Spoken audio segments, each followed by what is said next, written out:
चतुर्वेदी साहब एवं doctor DS Kamboj साहब एवं हमारे जो शुक्ला साहब एवं डॉक्टर मोहन मिश्रा साहब भी मंच पर अपना स्थान ग्रहण करेंगे।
मैं निवेदन करना चाहूंगा कि वह मां सरस्वती का पूजन अर्चन एवं माल्यार्पण करके कार्यक्रम का विधिवत शुभारंभ करना चाहेंगे।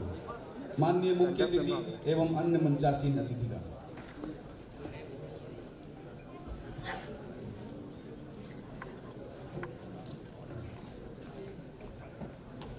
डॉक्टर तेलन जी मां सरस्वती की स्तुति है। नमो नमः। ओम गणानां त्वा गणपतिगुं हवामहे कविं कवीनामुपमश्रवस्तमम् ज्येष्ठराजं ब्रह्मणां ब्रह्मणस्पत आनशृण्वन्नोतिभिः सीदसादनम् श्रीमन्महागणाधिपतये नमः। ओम प्रणो देवी सरस्वती वाजेभिर्वाजिनीवती धीनामभित्रयवतु श्री सरस्वत्यै नमः। आरूढ़ा श्वेतहंसे भ्रमति च गगने दक्षिणे चाक्षसूत्रम् वामे हस्ते च दिव्यांबरकनकमयं पुस्तकं ज्ञानगम्या सा वीणां वादयन्ती स्वकरकरजपैशास्त्रविज्ञानशब्दैः क्रीडन्ति दिव्यरूपा करकमलधरा भारती सुप्रसन्ना श्वेतपद्मासना देवी श्वेतगन्धानुलेपना अर्चिता मुनिभिः सर्वैः ऋषिभिः स्तूयते सदा। एवं ध्यात्वा सदा देवीं वाञ्छितं लभते नरः। शुक्लां ब्रह्म विचारसार परमाद्यां जगद्व्यापिनीं वीणा पुस्तकधारणीं अभयदां जाड्यान्धकारापहां हस्ते स्फटिकमालिकां विदधतीं पद्मासने संस्थितां वन्दे तां परमेश्वरीं भगवतीं बुद्धिप्रदां शारदाम्।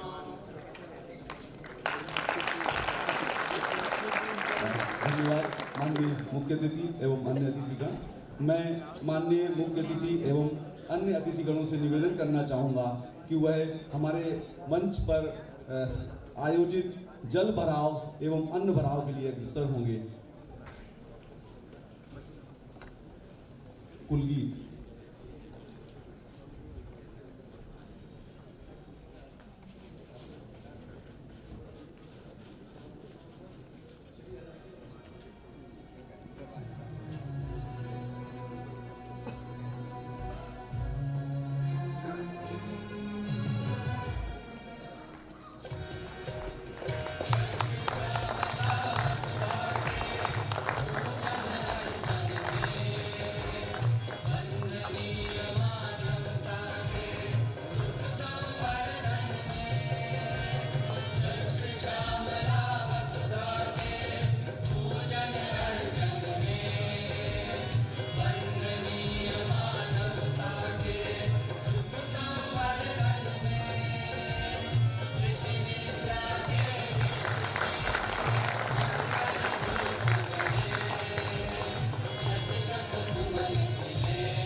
धन्यवाद अतिथिगण। अब मैं निवेदन करना चाहूँगा हमारी टीम के सदस्यों से कि वह हमारे अतिथियों का बैजेस के माध्यम से अभिनंदन करेंगे, उनको बैजेस पहनाकर।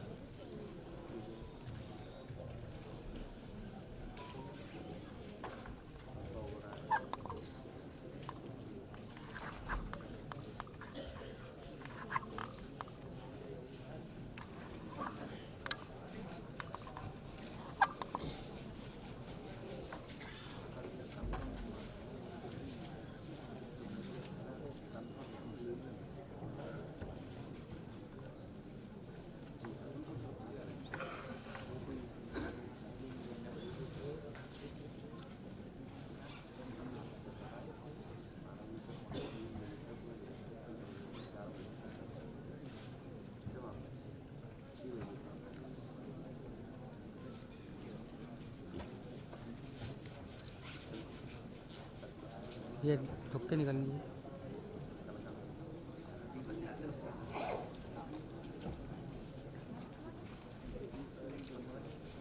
मैं निवेदन करना चाहूँगा हमारे विश्वविद्यालय के माननीय कुलपति प्रोफेसर अरविंद कुमार शुक्ला साहब से कि वह हमारे मुख्य अतिथि महोदय का पुष्पगुच्छ भेंट करके स्वागत करेंगे।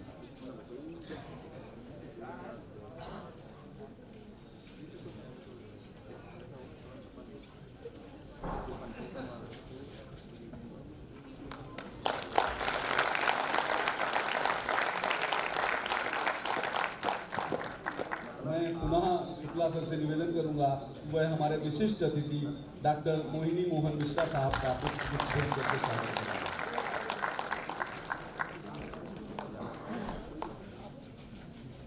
मैं पुनः निवेदन करना चाहूँगा शुक्ला सर से कि वह हमारे BS कंबोज साहब जो कि कुलपति हैं हमारे चौधरी चरण सिंह हरियाणा कृषि विश्वविद्यालय के, उनका भी स्वागत करेंगे।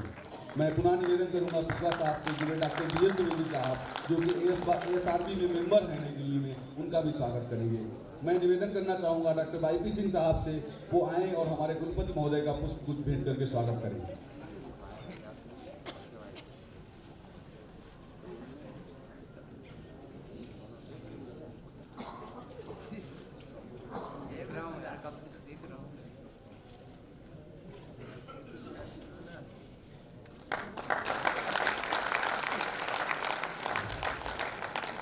धन्यवाद।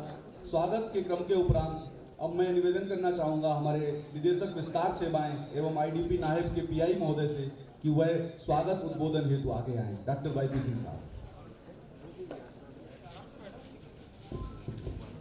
सभी को नमस्कार। आज के अंतर्राष्ट्रीय संगोष्ठी में हमारे राष्ट्र श्री दत्तोपंत ठेंगड़ी को समर्पित विश्वविद्यालय के सभागार में हमारे बीच आज की अंतर्राष्ट्रीय संगोष्ठी में मुख्य अतिथि श्री थावरचंद जी गहलोत, माननीय राज्यपाल कर्नाटक, राज्यपालिका में विश्वविद्यालय परिवार एवं संगोष्ठी में भाग ले रहे व समस्त सभागार में उपस्थित कृषि वैज्ञानिक, पशु चिकित्सा वैज्ञानिक, पशुपालन वैज्ञानिक, आयुष वैज्ञानिक एवं चिकित्सकों की ओर से तथा अपने ओर से भी वंदन एवं अभिनंदन करता हूँ। कार्यक्रम की अध्यक्षता कर रहे हमारे पूर्णाशोध इस विश्वविद्यालय के सम्मानित कुलपति प्रोफेसर अरविंद कुमार शुक्ला जी का भी मैं हार्दिक अभिनंदन करता हूँ। आज का कार्यक्रम आपकी ही संकल्पना है, साथ ही आपके दिशा निर्देश में कृषि विश्वविद्यालय दिन पर दिन प्रगति की ओर अग्रसर है। हमारे बीच ऑनलाइन जुड़े हुए विशिष्ट अतिथि के रूप में सम्मानीय उदय शंकर अवस्थी जी, प्रबंध निदेशक इसको, माननीय श्री मोहिनी मोहन मिश्रा जी भी हमारे बीच में विशिष्ट अतिथि के रूप में उपस्थित हुए हैं, जो कि भारतीय किसान संघ के राष्ट्रीय महासचिव हैं। उनका भी मैं इस महत्वपूर्ण आयोजन में अभिनंदन करता हूँ। कृषि विज्ञान चयन मंडल ASRB के नई दिल्ली के सदस्य डॉक्टर स्वरूप द्विवेदी जी, डॉक्टर BR कंबोज जी, कुलपति चौधरी चरण सिंह कृषि विश्वविद्यालय,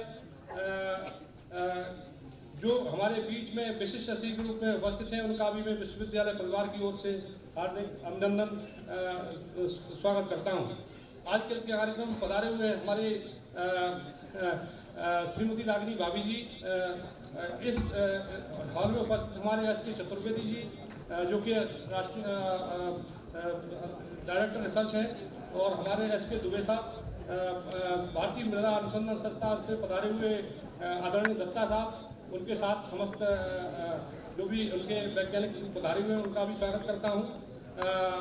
आज के इस कार्यक्रम में हमारे विश्वविद्यालय परिवार के सभी डॉक्टर मृदा बिल्लोरे जी, डॉक्टर संजय शर्मा जी, रजिस्ट्रार जी, और इनका भी मैं अपने इस कार्यक्रम में स्वागत करता हूं।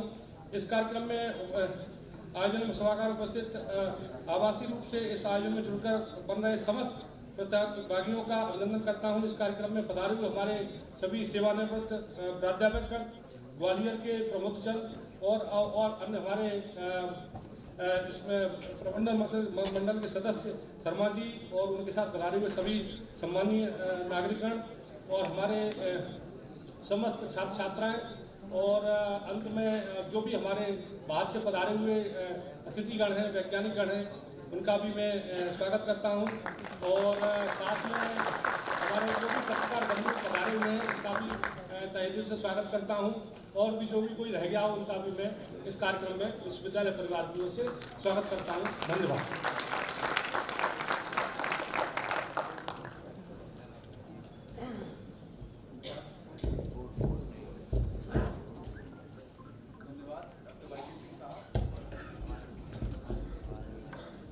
अब मैं इस कार्यक्रम के सूत्रधार एवं हमारे माननीय कुलपति महोदय से निवेदन कार्यक्रम की रूपरेखा के विषय में हमारे इस सभागार में उपस्थित मुख्य अतिथि महोदय एवं अन्य प्रतिभागियों और मुख्य अतिथियों को विस्तृत बताएंगे कि इस कार्यक्रम की क्या रूपरेखा रही और इसका क्या मान्य।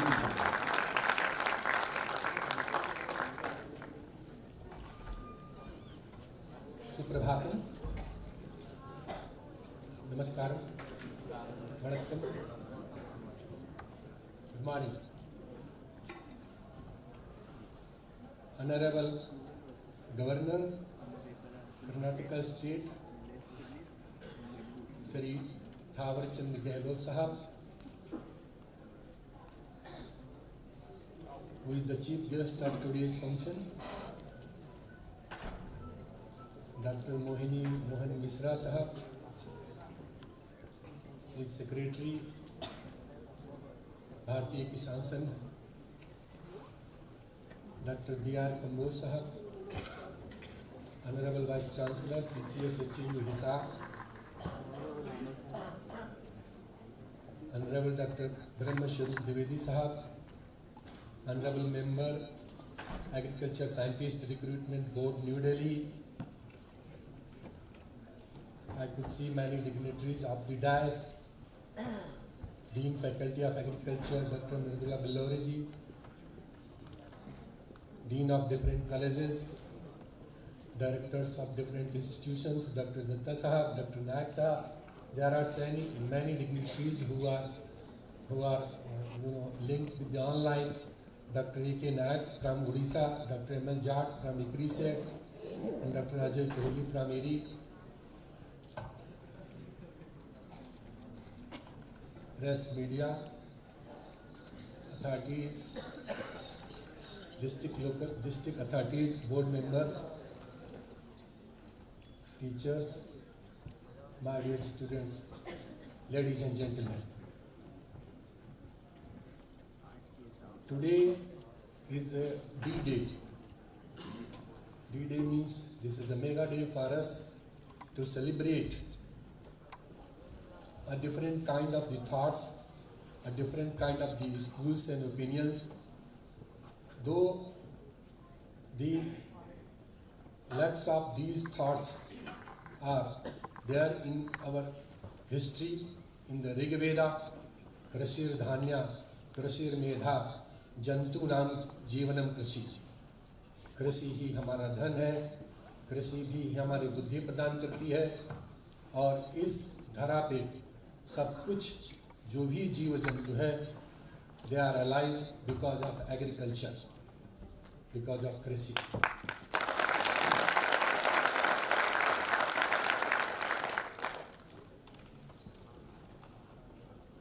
You know, if we look back to the history of Indian agriculture, particularly before Independence Day and after Independence Days.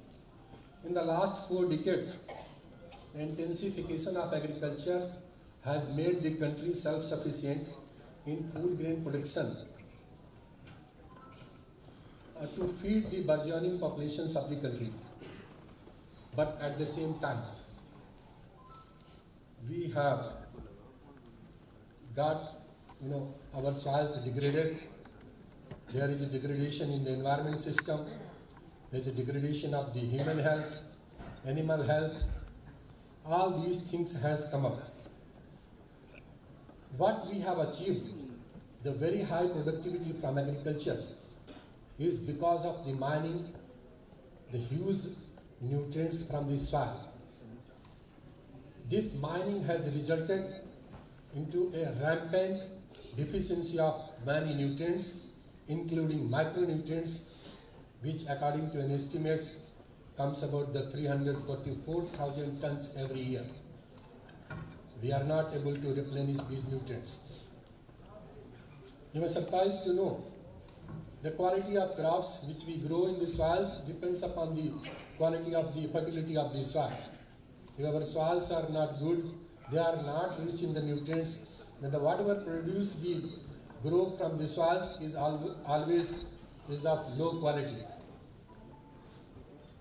That is why the bioflow of the nutrients, the link of the bioflow of the nutrients from soil to the plant and further from plant to animal and human system has got slowed down, has got reduced. In the quest of the very high yield, we have started using a high amount of the fertilizer that resulted into a large number of the insect pests and diseases, and in order to control those diseases, we used a sizable amount of the pesticides.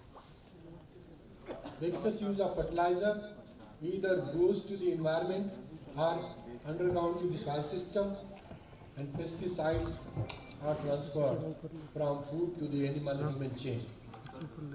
This is all causing a severe point of view. So many diseases, so many disorders. Although if we see, there have been a severe change in the life expectancy of the human being from 1950 till now. When our country got independent, the life expectancy of India was about 35 years. And now we are having is more than 66 years. So this is surprising. We think this all increase in the life expectancy is because of the medical science. This is not true. To somewhat extent, medical science has played a very important role in controlling the diseases and increasing the life expectancy of the human being. However, the changes made in the agriculture, that has resulted much in increase in the life expectancy of the people. Earlier we were not having meal, twice a meal to feed the population. Now we are having sufficient meal, sufficient food grain production, and then 36 million tons buffer stocks is available in the country. Still problems are there. So many diseases are coming up. All these diseases, all these nutrient deficiencies are not only hampering our production, but also taking toll on the economy of the country. We are making a big exchequer loss on the import of the fertilizer. I believe that the farmer should be considered a nutrient provider. But somehow we have been failed to understand this concept. If we see what we produce from our soil, whether this is all bioavailable to human beings, we don't know. Only 50% bioavailability is there. So bioavailability is a big question. So there are two, three thoughts which need to be discussed in this conference. One is the bioflow of the nutrients from soil to the animal and human system. Another, the zoonotic diseases. The contact we come in the contact of the animals. Then what kind of the diseases, germs are transferred from plant, animal to the human being. And the third one is the pollution, particularly the soil pollution, organic pollution, heavy metal pollution. So all these things has to be taken together. We have become a very expert in doing a compartmental research. In quest of the specialization, we are moving towards the compartmental research, compartment research. However, the whole world is now talking about the holistic approach. Go together. Whether this is soil, plant, animal, human. So go together. Keeping this in mind, we have planned this workshop that let us bring all the peoples, all the stakeholders together. So we have invited soil scientists, agriculturists, and then animal scientists, plant scientists, and human scientists together. This workshop is being done in collaboration with the Indian Institute of Soil Science, Bhopal, All India Institute of Medical Sciences, Bhopal, Nanaji Deshmukh Veterinary University, Jabalpur, National Rice Research Institute, Cuttack, CCSHAU University, Hisar, then many more universities are there. So we have come together on the one platform to decide whether how to change the mindset of the people, how to move forward to address the problem holistically. This is the major thought and ideas behind this workshop. I believe that in next 2 days deliberations, we will learn a lot how to develop the research project for linking soil, plant, animal, human continuum, or from animal to human system, or from soil, plant to animal system. Those kind of the new research areas has to be found out. I believe our scientists are well prepared. They will take their, they will make their full efforts to bring some kind of the recommendations, so that we can provide those recommendations to the state government, to the central government, for developing some guidelines of getting the project for bioflow of the health, particularly health chain from soil, plant to animal, human system.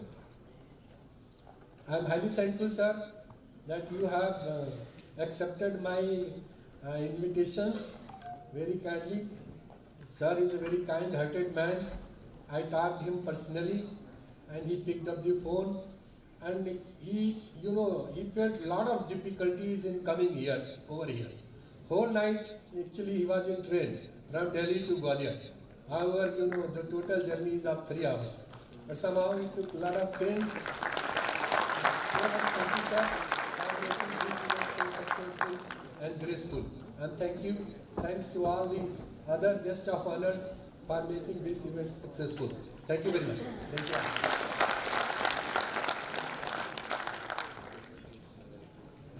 Thank you, Chancellor sir, for giving us the complete perspective of this international conference. Thank you once again. Now I would like to request our guest of honor today, Dr. B.R. Kamboj sir, Honorable Vice Chancellor of CCS, Haryana Agriculture University, for his special guest remarks.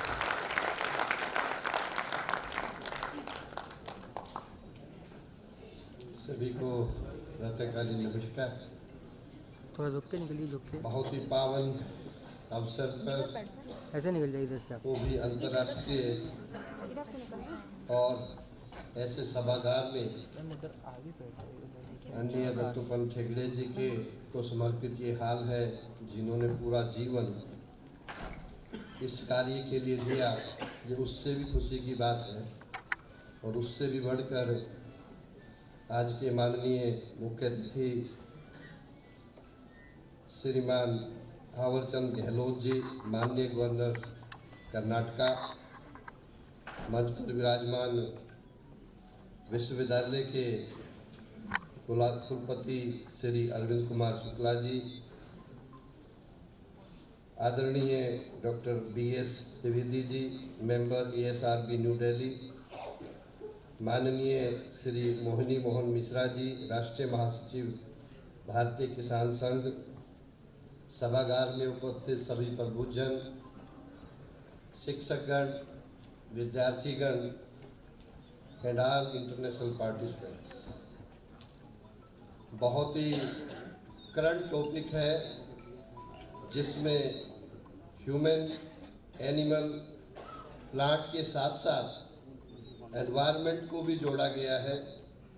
और इस theme को वर्तमान में हमारे आदरणीय प्रधानमंत्री जी बहुत ही गंभीरता से चिंतन, मनन, मंथन और पुनर्गठन कर रहे हैं कि हम किस प्रकार से यदि इस जमीन को, इस धरा को, इस भूमि को स्वस्थ रख पाए तो हम सबका जीवन वो संभव है, हमारी आने वाली पीढ़ियां वो भी सुरक्षित रहेंगी, वो भी अच्छे से अपना जीवन यापन कर पाएंगी। और वसुधैव कुटुंबकम की परिभाषा को आगे बढ़ाते हुए यही बात कही गई है और इसीलिए इस थीम को चुना गया है। और इस थीम पर आयोजित इस कॉन्फ्रेंस में विश्वविद्यालय के कुलपति डॉक्टर शुक्ला जी को मैं बधाई भी देता हूं। और इस कॉन्फ्रेंस में हम भी हिस्सा हैं, हमें भी इसमें आपने हिस्सेदार बनाया, इसके लिए मैं आपका आभारी भी हूं। मैं अपनी तरफ से आपका धन्यवाद भी करता हूं। कॉन्फ्रेंस का प्रचार प्रसार बड़े ही व्यापक स्तर पर किया गया, ये भी बहुत बड़ी बात है। जहां भी देखते हैं सोशल मीडिया पे सभी जगह पे इसका प्रचार प्रसार किया गया, इसके लिए भी आप बधाई के पात्र हैं। क्योंकि जन जन तक जब ये संदेश जाएगा तभी हम इस बहुत ही महत्वपूर्ण विषय के प्रति गंभीर भी होंगे और उसमें जो योगदान हम दे पाएंगे वो हमें देना होगा। अभी माननीय कुलपति जी ने बड़े सही से बताया कि किस प्रकार से हम ज़्यादा पैदा करने के लिए जब हमें आवश्यकता थी इसीलिए पैदा किया, लेकिन जब ज़्यादा पैदा किया जाता है उसके साथ कुछ ना कुछ जानकारी की कमी में या हम जो अपना ज्ञान था उसको पूर्ण रूप से प्रयोग न करते हुए कुछ ना कुछ कमियां आई हैं। तो आज सबसे बड़ी चुनौती और सबसे बड़ा अवसर भी यही है कि हमारी जो पौराणिक पारंपरिक जो क्रियाएं थी कृषि में, हमारी पारंपरिक जो जितनी भी डाइवर्सिटी है उसका प्रयोग करते हुए उसको यदि आधुनिक ज्ञान के साथ, साइंस के साथ, टेक्नोलॉजी के साथ हम लोग बनाएंगे तो मुझे लगता है इसका समाधान वहीं पर है। और आप ये देख सकते हैं कि ऐसा नहीं है कि पहले वेस्ट टू वेल्थ नहीं होता था, कोई भी हमारे फार्म का प्रोडक्ट उसको वेस्ट नहीं किया, चाहे गोबर था, चाहे कागज था, कोई इस तरह की बात होती ही नहीं थी। हर चीज को प्रयोग किया जाता था और वो वापस इस परिस्थिति में कभी नहीं होता था जैसे आज प्लास्टिक का प्रयोग है। तो एक बहुत बड़ी समस्या हम सब लोगों के लिए है। हम यदि आज सोलर एनर्जी की बात करते हैं लेकिन उन कल को सोलर प्लेट्स का हम किस प्रकार से समाधान करेंगे तो साथ में हम कुछ ना कुछ समस्याएं भी लेके आते हैं। तो मुझे लगता है कि जो हम पैदा करते हैं अपने फार्म के ऊपर उसी को यदि हम सदुपयोग कर पाए, क्योंकि 90% से ज़्यादा जो भोजन हमारी जो कमी है वो इस जमीन के भोजन से ही पूरी होती है। और आज भी यदि हम, जैसा कि बताया गया कि कृषि का एक महत्वपूर्ण योगदान इसीलिए है क्योंकि 1950 में 1 हेक्टेयर भूमि पे लगभग 2 व्यक्तियों का जीवन यापन करना पड़ता था, लेकिन 2050 के अंदर वो 5 से 6 व्यक्ति हमें 1 हेक्टेयर भूमि पे उनको उनका जीवन यापन होगा। तो निश्चित रूप से उसके लिए हर चीज़ की आवश्यकता है और इस सब चीज़ को यदि हमें पूरा करना है तो इस जमीन को स्वस्थ रखना होगा। और जमीन स्वस्थ है तभी आपका पौधा भी स्वस्थ है, आपकी फसल भी स्वस्थ है, आपका अनाज भी स्वस्थ है, और जब स्वस्थ खाएंगे तो स्वस्थ ही रहेंगे। इसी प्रकार से यदि हम लोग इसके स्वास्थ्य की तरफ ध्यान रखेंगे तो बहुत अच्छा रहेगा। यहाँ पे अंतर्राष्ट्रीय स्तर के वैज्ञानिक हैं, हमारे छात्र भी हैं, शोधकर्ता भी हैं, सरकार भी है, हमारे माननीय कुलाधिपति भी हैं। तो मैं कहूँगा कि ऐसे विषय में हम जो भी चर्चा करें उसकी कुछ ना कुछ कंक्रीट रिकमेंडेशन हम जरूर निकाल के हैं, ताकि उनका प्रयोग करते हुए इस विषय को हम सार्थक भी बनाएं और अपने राज्यों को, राष्ट्र को और विश्व को खाद्य सुरक्षा, पोषण सुरक्षा देते हुए अपनी जमीन को भी स्वस्थ रखें। इन्हीं शब्दों के साथ आपने मुझे सुना, आज के प्रति आभार व्यक्त करते अपनी वाणी को विराम दूंगा।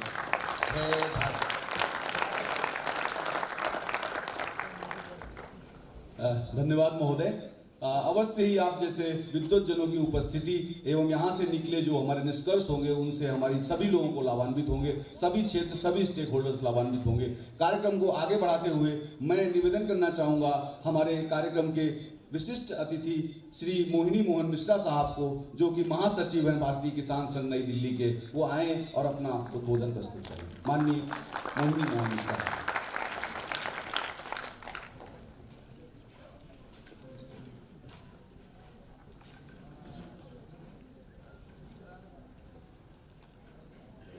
ऑनरेबल गवर्नर कर्नाटक थावरचंद जी गहलोत,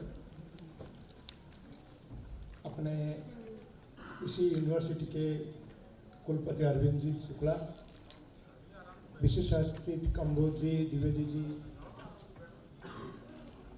और मेरे सामने उपस्थित वैज्ञानिक, किसान तो होंगे ही ऐसा कल्पना भी करता हूँ। भारतीय किसान संघ में काम करता हूँ। देश का सबसे बड़ा किसान संगठन 1 लाख गांव में अपना समिति के माध्यम से हम काम करते हैं। जब कोरोना आया, ये यूनिवर्सिटी से लेकर रास्ते, गाड़ियाँ, ट्रेन सब बंद थे। कल तो कोहरा के कारण देरी हुआ, मगर बंद हुआ था, शोध भी नहीं चलता था। किसान अपने परिवार के विरोध के बावजूद, परिवार के महिलाओं या पुरुष के विरोध के बावजूद जान हथेल में लेकर खेती किया। सामान लाके आपके शहर के इर्द गिर्द में बाहर बैठ के आपको बेचा। मृत्यु का भय था, घर में परेशानी थी, अगर आपका कुछ हो जाएगा तो हम कैसे क्या करेंगे। फिर भी उन्होंने पुलिस का डंडा खाते हुए हम सबको जिंदा रखा। ना सरकार, ना वैज्ञानिक, ना यूनिवर्सिटी, ना कोई मीडिया उनको कोविड वॉरियर घोषणा किया, वो तो नहीं किया। जब सारे बंद थे वो आपको खिलाया मगर मुनाफा नहीं कमाया। किस किस ने कोविड में मुनाफा कमाया हम जानते हैं, किसानों ने मुनाफा नहीं कमाया। 200 रुपया अगर मांगता बैगन का आप देते, मना नहीं कर सकते थे। इसलिए ये राष्ट्र, इसका अर्थनीति, इसका समाज नीति, ये किसान के ऊपर निर्भर है। मगर दुख के साथ बता रहा हूँ, देश में कई सालों तक एक स्वामीनाथन सिंड्रोम चला,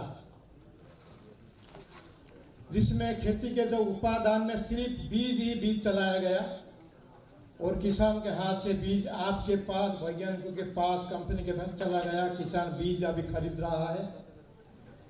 खेती में जो सारी उपादान है हम जिसको मानते हैं, इसमें मिट्टी पहला है, उसके बाद बीज है, पानी की भी ज़रूरत होता है, परागण की भी ज़रूरत होता है, सूर्य रोशनी की भी ज़रूरत होता है। और जैसे आजकल और एक सिंड्रोम चल रहा है प्राकृतिक खेती के नाम पर, प्राकृतिक खेती नहीं होता है बंधु, किसानों की हस्तक्षेप जरूरी है। वो इसलिए खेती में एक उपादान किसान भी है, और जिसके बारे में, स्वास्थ्य के बारे में हम चिंता करते हैं, कंज्यूमर भी इसका उपादान है। ये सारी उपादान को भूल के 50-60 साल हम बीज बीज बीज, अच्छे बीज के नाम पर जो परेशानियां हमने पैदा किया, उसके सुधार के रास्ते में हम अब आगे बढ़ रहे हैं। आयुर्वेदिक के बाद हम सुन रहे थे। हम सब वैज्ञानिक हैं। मैं जब पढ़ रहा था, मैं भुवनेश्वर ओयूट में पास किया हूँ। हमारे एक एंटोमोलॉजी प्रोफेसर थे साहब, वो हमको जब पेस्टिसाइड के बारे में बताया, मैं तब भी पूछ रहा था कि why should we kill insects. 2022 में जेपीसी के सामने पेस्टिसाइड बिल के सुधार के लिए हम भी गए थे। वहाँ भी हमने ये प्रश्न इतने साल के बाद भी रखना पड़ा, why should we kill insects. सिर्फ मनुष्य का स्वास्थ्य नहीं है, पेड़ का स्वास्थ्य नहीं। हम जानते हैं सारी न्यूट्रिशन विटामिन में जो बड़े बड़े एनजीओ दवाई दे के लोगों का माल न्यूट्रिशन करेक्ट करने के लिए कोशिश करते हैं। बड़े बड़े नाम है, अमेरिका के बिल गेट्स, किस किस का नाम है। एक बार उनके सामने सारी सोर्स तो मिट्टी ही है, मिट्टी से पेड़ पौधे को आता है, उसके माध्यम से हम हमारे पास जीव जगत के पास जाता है ये सारी न्यूट्रिशन विटामिन। तो आप मिट्टी के ऊपर जोर नहीं देते हैं। और हमारे देश में टैबलेट सब लोग नहीं खाते हैं। यहाँ भी लोग होते हैं पोलियो बूंद के लिए बोलते हैं कि हम तो नपुंसक हो जाएंगे, पोलियो बूंद नहीं खाएंगे। अगर सब्जी में अगर 2 विषय अभी रखे, वेराइटल माने मल्टीपल वेजिटेबल्स क्रॉप्स, मैं उड़ीसा से हूँ। 139 प्रकार का साग हम खाते हैं। अभी भी हमने लिस्ट बना रहे थे, इतने प्रकार का साग खाते हैं तो न्यूट्रिशन का इंटेक ऑटोमेटिक होता है। मल्टीपल बास्केट जो है फूड बास्केट कहाँ भूल चुके हैं हम। और स्वामीनाथन को सलाम, उन्होंने एक काम तो कर दिया, mono varietal agriculture. Mono agriculture नहीं है, एक ही वेराइटी हो, न्यूट्रिशन कहाँ से आएगा मेरे को समझ में नहीं आया। एक ही वेराइटी करो, अगल बगल किसान बोला कि भाई साहब वो अच्छा कर रहा है, उसी वेराइटी को करना। देश भर में एक ही वेराइटी का, कल नेपाल से कोई बंधु आया था अपने को मिलने के लिए, एक वेराइटी मांग कर आई, ये धान का वेराइटी हमको चाहिए, उसमें क्या क्या पैदा होता है। हमारे घर में आज भी जब केंचुआ खाद का विषय चला, हमको किसी ने प्रशिक्षण देने के लिए आए। मैं बोला कि आप आ जाओ मेरे खेत में आज भी हाथ लगा, मिट्टी निकालो, इतना केंचुआ मिलेगा। तो उसने बताया आप खेती करते हो क्या? मैं खेती करता हूँ। केंचुआ का खेती नहीं करते। पढ़ाई करने के बावजूद भी हमारे खेत में आज तक हमने 1 मुट्ठी यूरिया भी नहीं डाले। हो रहा है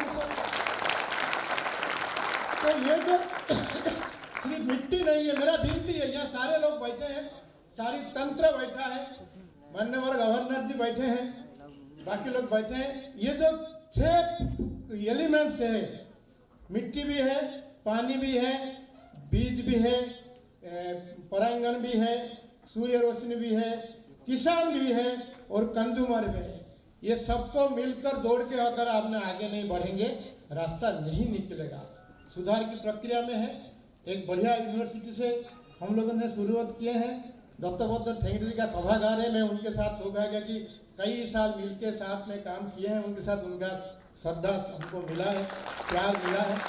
इसलिए मेरा एक ही विषय है आपके सामने, ये जो कंफ्यूजन है, हमको भूत खाद्य चाहिए। मैं एक विषय बता दूं, अपने विशेष साहब बताया कि बहुत ज़रूरत था तो हमने खाद्यान्न बहुत उपज किया। मैं बचपन से 4 साल 4, 5, 2 क्लास मैं एक आदिवासी स्कूल में पढ़ा हूँ। उस समय हमने कटोरा लेके साथ में जाते थे। उस समय अमेरिका के आयातित गेहूं का खीर हमको खिलाता जाता था। ये जो टेबल इस रंग के कीड़े उसमें होते थे, हम अंगुली में निकाल के खा के बड़े हुए हैं। परेशानियां थी। जब पढ़ाई किए ग्रीन रिवोल्यूशन के बाद हमने चर्चा की यूनिवर्सिटी में, बोले कि खाद्यान्न नहीं है इसलिए करना है, तो हमने शोध किया। कोई मेरा आपको विनती है, सारी ब्रिटिश गवर्नमेंट की जो फेमिन हुआ है, 17 फेमिन देश में हुआ है, लाखों लोग मरे हैं। उस समय हमारे वहाँ अनाज कम था क्या? मैं आपको जरूरत हो तो मैं भेज दूंगा सारे लिंक्स। उस समय अपने पास भी हम एक्सपोर्ट करते थे खाद्यान्न, हर साल एक्सपोर्ट कर रहे थे। 1867 में उड़ीसा में एक फेमिन हुआ, 10 लाख लोग मरे करके ऐसा रिकॉर्ड है। उस समय हम 5 लाख टन खाद्यान्न एक्सपोर्ट किए हैं। सारी ट्रेन जो बंद, सारी रिकॉर्ड से, ब्रिटिश पार्लियामेंट का रिकॉर्ड से। खाद्यान्न कम नहीं थी, वितरण की व्यवस्था नहीं थी, लोगों के पास खरीद करने का व्यवस्था नहीं थी, आज भी नहीं है। 80 करोड़ लोगों को खिला रहे हैं। तो ये जो विषय चला देश में, खाद्यान्न कमी थी इसलिए लाखों लोग मर गए, ये सरासर सत्य के साथ नहीं है। इसीलिए ये सारी दिशा कहाँ बदल हो गया, आप लोग तय करें। ये थोड़ी विषय मेरा आपके सामने विनती है, कभी कभी किसान को पूछ लीजिए, एक बड़ा एलिमेंट है, बिना किसान से कुछ नहीं होता है। हम तो मांग करते हैं किसान को अपना पैसा मिल जाए, इतना खर्चा करता है। हमको सफिशिएंट फूड चाहिए, सफिशिएंट सेफ फूड चाहिए, सफिशिएंट सेफ न्यूट्रिशियस फूड चाहिए, sufficient safe nutritious food affordable price में चाहिए। अगर सॉइल को एड्रेस नहीं करेंगे, अगर रासायनिक के जो जितने टेक्नोलॉजी हमने दिए किसान को, सब में उसमें खर्चा बढ़ गया, किसान परेशान है। खर्चा कम हो, अच्छा खाद्यान्न बने, सबको मिले, अफोर्डेबल प्राइस में मिले, हम उस दिशा में काम कर रहे हैं। किसान के बीच में आपका सहायता चाहिए। किसान संघ की ओर से आपको धन्यवाद। एक अच्छा पहल हुआ है, सुधार के रास्ते में हम हैं। मगर किसान को कभी कभी पूछ लीजिए, रास्ता वो भी बताएगा, दिल जान लगा के वो भी आपको खिला देगा, मुनाफा नहीं कमाएगा। धन्यवाद, नमस्कार। धन्यवाद मिश्रा जी। किसानों और वैज्ञानिकों की सम्मिलित आवाज और उनके उद्बोधन और उनके जो हमारा लोगों का से हम उम्मीद की है उसको हम अवश्य पूरा करेंगे। धन्यवाद महोदय। कार्यक्रम को आगे बढ़ाते हुए मैं निवेदन करना चाहूँगा हमारे आज के कार्यक्रम के मुख्य अतिथि श्रद्धेय डॉक्टर ब्रह्मस्वरूप द्विवेदी, सदस्य कृषि वैज्ञानिक चयन मंडल नई दिल्ली, विशिष्ट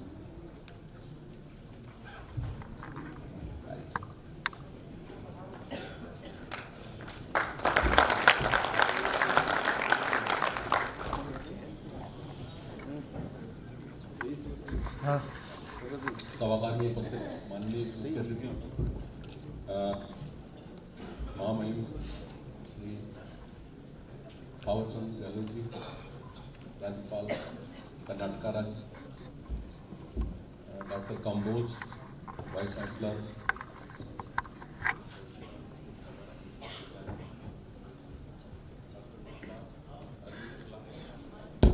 डॉक्टर अरविंद शुक्ला, इस विश्वविद्यालय के कुलपति श्री मोहिनी मोहन मिश्रा जी, अखिल भारतीय महासचिव भारतीय किसान संघ, और सभागार में उपस्थित अन्य विशिष्ट अतिथिगण, doctor Dubey, doctor Chaturvedi ji, doctor Datta, director institute of soil science, विश्वविद्यालय के वरिष्ठ अधिकारीगण, इंडस्ट्री के फर्टिलाइजर इंडस्ट्री और दूसरी इंडस्ट्री के जो रिप्रेजेंटेटिव्स हैं, अधिकारी हैं, वो सभी फैकल्टी के लोग, किसान, विद्यार्थी, मीडिया के लोग सभी, और विश्वविद्यालय की प्रथम महिला श्रीमती रागिनी शुक्ला, आप सभी लोगों को बहुत बहुत धन्यवाद मुझे यहाँ बुलाने के लिए।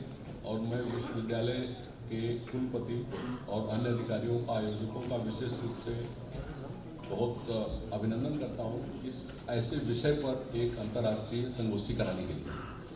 वन हेल्थ वन वर्ल्ड एक ऐसा सब्जेक्ट है जिस पर आजकल दुनिया में बहुत चर्चा हो रही है। भारत में नहीं हो रही, पूरी दुनिया में चर्चा हो रही है वन हेल्थ। और ये कहा जा रहा है कि अब हम जब तक बहुत सेगमेंटेड तरीके से हेल्थ को देखेंगे कि इंसान की हेल्थ अलग है, जानवर की हेल्थ अलग है, पौधे की हेल्थ अलग है, जल वातावरण की हेल्थ अलग है, धरती की हेल्थ अलग है, तब तक समस्या सुलझने वाली है नहीं। इसलिए पूरी दुनिया में वन हेल्थ की बात हो रही है। और वन हेल्थ पर ये संगोष्ठी करा करके मुझे लगता है बहुत बड़ा संदेश इस हाल से जाने वाला है। आप देखें कि भारत ऐसा देश है जहाँ हम अगर पहले जाएं, उपनिषद काल में जाएं, कभी से वन हेल्थ की ही परिकल्पना की गई। आज ये ऐसा नहीं है कि वन हेल्थ कोई वेस्टर्न वर्ल्ड से शब्द आया हुआ है। असल में हमारी स्थिति क्या है कि हम हर चीज़ जो पश्चिम से आती है उसको मानते हैं कि यही श्रेष्ठ है। वन हेल्थ की परिकल्पना इसी देश की, क्योंकि ये हमारी संस्कृति है जो वसुधैव कुटुंबकम कहती है। अब वसुधैव कुटुंबकम का मतलब क्या होता है? पूरी दुनिया एक परिवार। परिवार का मतलब ये हुआ कि हम सब मिलजुल के रहते हैं, संसाधनों का मिलजुल के बांटते हैं और सभी एक दूसरे के काम आते हैं और कुल मिलाकर के सभी स्वस्थ रहते हैं और सबका कल्याण होता है। दुनिया की जो दूसरी संस्कृतियां हैं उनमें वसुधैव कुटुंबकम नहीं है। क्यों नहीं है? क्योंकि वहां पर आप देखो, ऐसा लगता है कि पूरी प्रकृति को, सारे संसाधनों को इंसान के लिए बनाया गया, आदमी के लिए बनाया गया। तो हमने क्या किया कि सब कुछ तहस नहस करके और अपने को ग्रो किया। इंडस्ट्रियलाइजेशन हुआ, आज क्लाइमेट चेंज की बात हो रही है, ये सारा क्यों हुआ? इसलिए हुआ कि वसुधैव कुटुंबकम की अवधारणा को हमने इग्नोर किया।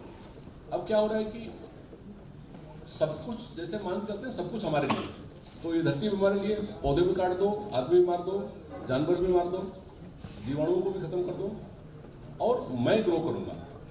हमारी अवधारणा ये है ही नहीं। हमारी अवधारणा है वसुधैव कुटुंबकम, हम भी जिएंगे, दूसरों को भी जीने देंगे। और इसलिए आप देखें कि मिट्टी खराब होगी, पानी अच्छा होगा, हो नहीं सकता। मिट्टी खराब होगी, पौधे अच्छे होंगे, हो नहीं सकता। पौधे खराब होंगे, जानवर की स्वास्थ्य अच्छा होगा, हो ही नहीं सकता। पौधे और जानवर का स्वास्थ्य खराब होगा, मिट्टी का स्वास्थ्य खराब होगा तो इंसान का स्वास्थ्य अच्छा होगा, हो ही नहीं सकता। इन सबका स्वास्थ्य खराब होगा तो वातावरण अच्छा होगा, हो ही नहीं सकता।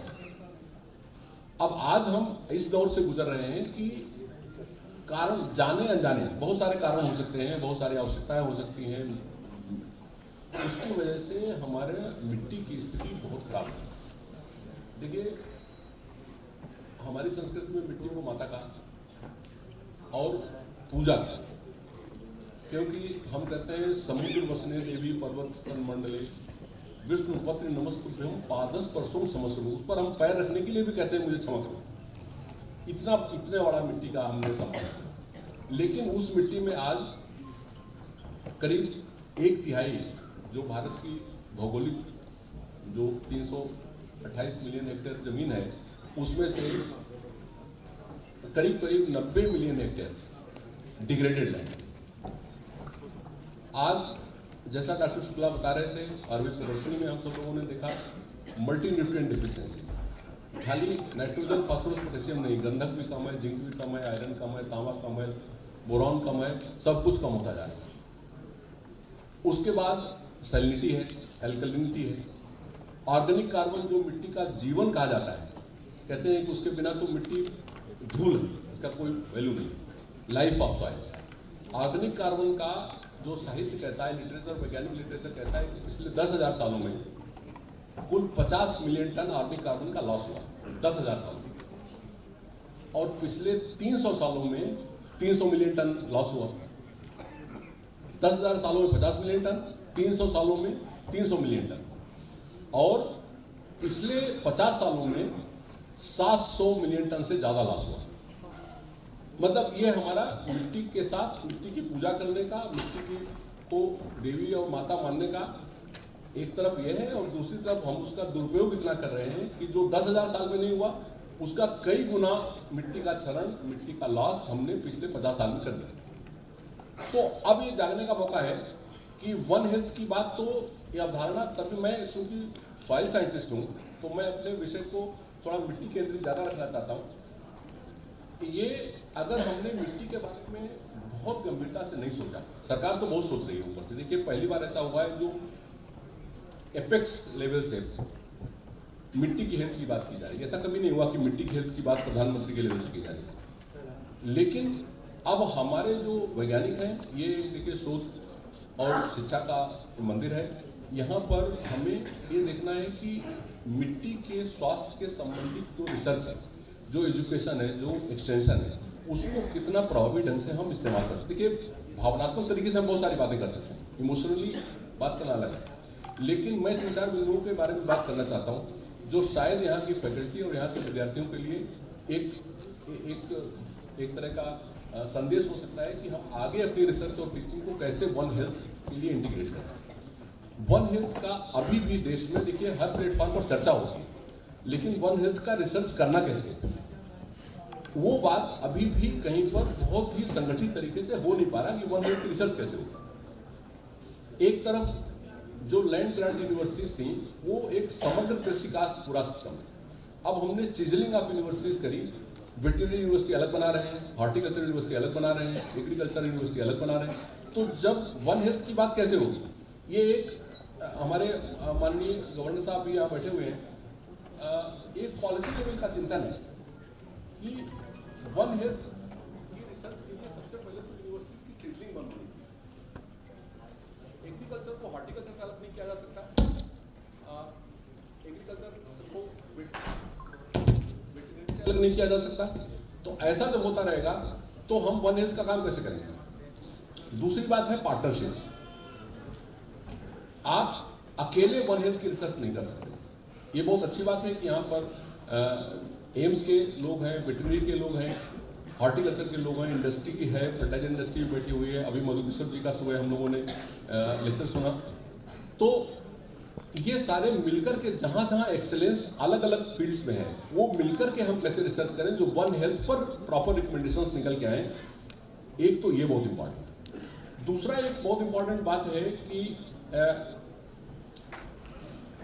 उर्वरकों का इस्तेमाल कितना प्रभावी ढंग से करें, क्योंकि एक्सेसिव फर्टिलाइजर यूज ये भी मिट्टी के हेल्थ के लिए बहुत हानिकारक है, वातावरण की हेल्थ के लिए हानिकारक है, मिट्टी के जो जीवाणु हैं उनके लिए बहुत हानिकारक है। तो इसके लिए सॉइल की जो माइक्रोबायोलॉजी है, बायोलॉजिकल सिस्टम है, उस बायोलॉजिकल सिस्टम को बहुत गंभीरता से समझने की जरूरत है। ना केवल सॉइल, मिट्टी का भी। अब जैसे हम कहते हैं कि मिट्टी का माइक्रोबायोम और एनिमल्स का माइक्रोबायोम और ह्यूमन गट का माइक्रोबायोम, इनमें कितनी समानता है और क्या एक दूसरे के पूरक हो सकते हैं या एक दूसरे की मदद कर सकते हैं उसको बढ़ाने में। दूसरी बात है कि देखिए, फसलें उगानी है तो पोषक तत्व तो चाहिए। पोषक तत्व तो कहाँ से आएंगे? उसके लिए ये है कि मिट्टी की जो बायोलॉजिकल प्रोसेसेस हैं उनका अन्वेषण करके, ये स्टूडेंट्स यहाँ हैं, फैकल्टी के लोग हैं, उनको ज़्यादा से ज़्यादा समझ करके कि क्या ऐसा हो सकता है कि पौधे की ज़्यादा से ज़्यादा रिक्वायरमेंट हम बायोलॉजिकल सिस्टम की अंडरस्टैंडिंग से इम्प्रूव कर से मीट कर सकते हो, और फिर जो कम पड़ जाए उसको आप उर्वरकों के और दूसरे माध्यमों से इस्तेमाल करें, बजाय इसके कि सिर्फ उर्वरकों पर डिपेंड हो, जो आने वाले समय में शायद ना मिट्टी के लिए ठीक रहेगा और ना जलवायु के लिए ठीक रहेगा। हमारे करीब 50 साल से ज़्यादा समय से दीर्घकालीन उर्वरक परीक्षण पूरे देश में चल रहे हैं। करीब 22-23 जगह चल रहे हैं, अलग अलग जलवायु क्षेत्रों में चल रहे हैं, अलग अलग फसलों में चल रहे हैं, फसल चक्रों में चल रहे हैं। उन्होंने बताया कि साहब, फर्टिलाइजर एलोन का इस्तेमाल बहुत खतरनाक है। फर्टिलाइजर और ऑर्गेनिक मैन्योर्स का, जैव उर्वरकों का जो मिला जुला इस्तेमाल है, जिसको हम इंटीग्रेटेड न्यूट्रिएंट मैनेजमेंट कहते हैं, तो उससे आप मिट्टी की सेहत भी ठीक कर सकते हैं, उत्पादकता को एक टिकाऊ बनाए रख सकते हैं, लगातार बढ़ा सकते हैं। इस ज्ञान को कैसे और आगे बढ़ाएं, इस पर रिकमेंडेशंस किस तरह से इमर्ज करें, जो लोकेशन स्पेसिफिक रिकमेंडेशंस हों, ये एक चैलेंज है हमारे रिसर्चर्स के लिए और स्टूडेंट्स के लिए, और जो हम अपने जो स्टूडेंट्स को, पीएचडी स्टूडेंट्स को जो देते हैं प्रोग्राम, जो इसकी प्रोजेक्ट देते हैं रिसर्च की, उस सबके लिए मैं बता रहा हूँ। दूसरा एक बहुत इंपॉर्टेंट है holistic research, problem solving and holistic research. छोटे छोटे स्मॉल एरिया की रिसर्च के बजाय प्रॉब्लम सॉल्विंग रिसर्च पर ज़्यादा ध्यान दें। वो क्या होगा कि वो फिर अपने आप वन हेल्थ की तरफ जाएगी। अदरवाइज हम बहुत सेगमेंटेड रिसर्च करेंगे तो वन हेल्थ की तरफ नहीं जा पाएंगे। और एक पॉइंट मैं और यहाँ पर ये कहना चाहता हूँ कि इन्वेस्टमेंट इन एग्रीकल्चर, ये रिकमेंडेशन का भी एक पार्ट होना चाहिए कहीं कहीं। मुझे लगता है कि कृषि विश्वविद्यालयों में, संस्थानों में इन्वेस्टमेंट बहुत कम है। अब लोगों को काम करने के लिए पैसा ही नहीं है, रिसर्च के लिए पैसा नहीं है, मशीनें ठीक कराने के लिए पैसा नहीं है। तो ऐसी स्थिति में आप वर्ल्ड क्लास की रिसर्च नहीं कर सकते, वन हेल्थ भी नहीं कर सकते। वो करने के लिए आपको गवर्नमेंट के का और दूसरी जो एजेंसीज हैं उसमें स्टेट गवर्नमेंट्स है, सेंट्रल गवर्नमेंट है, इंडस्ट्री है, इस सबको मिल करके और एक एग्रीकल्चर रिसर्च एंड एजुकेशन में अच्छे इन्वेस्टमेंट की भी ज़रूरत है वन हेल्थ का रिसर्च करने के लिए। दूसरा बात यह है कि इस संगोष्ठी की रिकमेंडेशंस कितनी स्ट्रांग आती है। तो मुझे लगता है कि जो हमारे माननीय कुलपति जी हैं, जिनकी देखरेख में, उनकी परिकल्पना से इतनी महत्वपूर्ण विषय पर ये चर्चा हो रही है, तो इसकी रिकमेंडेशंस बहुत कंक्रीट, बहुत स्ट्रांग और बहुत कम शब्दों में आनी चाहिए, जो कि हर लेवल पर लोग पढ़ें और उसका कुछ वो निकालें। तो इन शब्दों के साथ मैं ये बात खत्म करता हूँ। आप सब लोगों को बहुत बहुत धन्यवाद।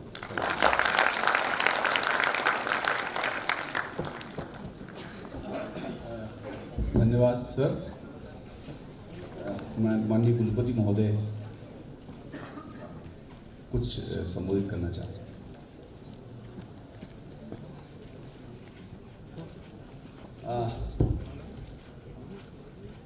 कार्यक्रम को आगे बढ़ाते हुए मैं निवेदन करना चाहूँगा हमारे मंचासीन अतिथियों से कि वह इस कॉन्फ्रेंस की एक सोवेनियर तैयार की गई है उसका विमोचन करेंगे। आ गई है।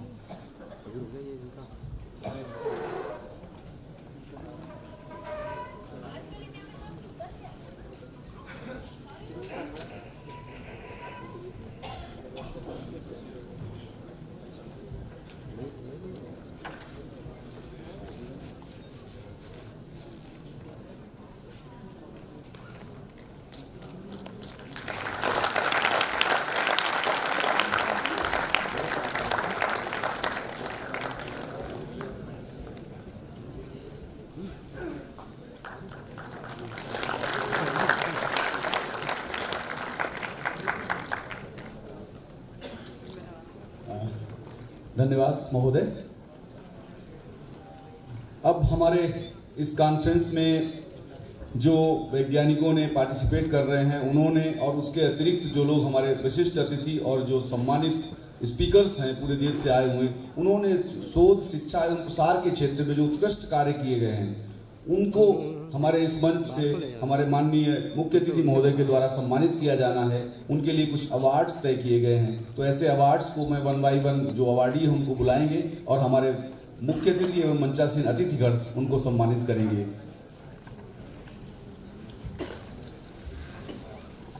सबसे पहला अवार्ड हमारे जो आज के विशिष्ट अतिथि भी हैं डॉक्टर BR कंबोज साहब, जो कि कुलपति हैं CCS हरियाणा एग्रीकल्चर यूनिवर्सिटी के, उनको जाता है। जिसका अवार्ड का नाम है MS स्वामीनाथन अवार्ड। तो मैं निवेदन करूंगा हमारे विशिष्ट अतिथि महोदय से कि वो अवार्ड ग्रहण करें।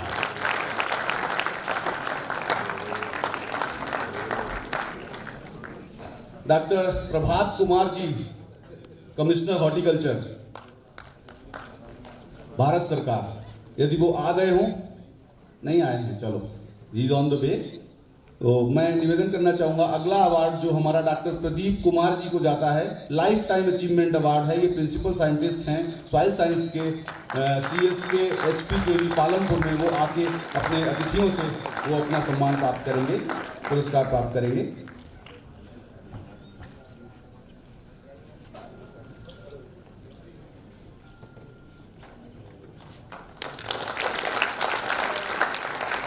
Ankita Sahu, next award young scientist award, जो कि अभी यूनिवर्सिटी में अपॉइंट हुई हैं और इन्होंने एग्रीकल्चर इकोनॉमिक्स में अपना ज्वाइनिंग दिया है कॉलेज ऑफ एग्रीकल्चर इंदौर में। इनको इनके कार्यों के लिए यंग साइंटिस्ट अवार्ड के से पुरस्कृत किया जा रहा है हमारी कमेटी के द्वारा।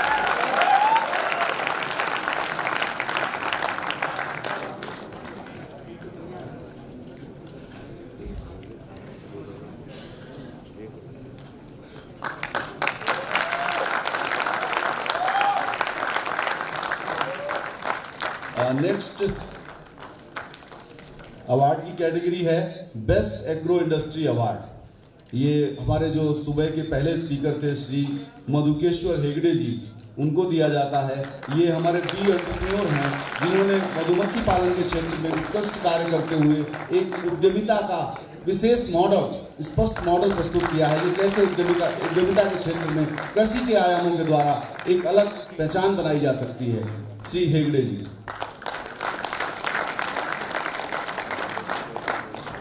नेक्स्ट अवार्ड जाता है हमारे प्रोग्रेसिव फार्मर हैं जो कि श्री युवराज सिंह जी।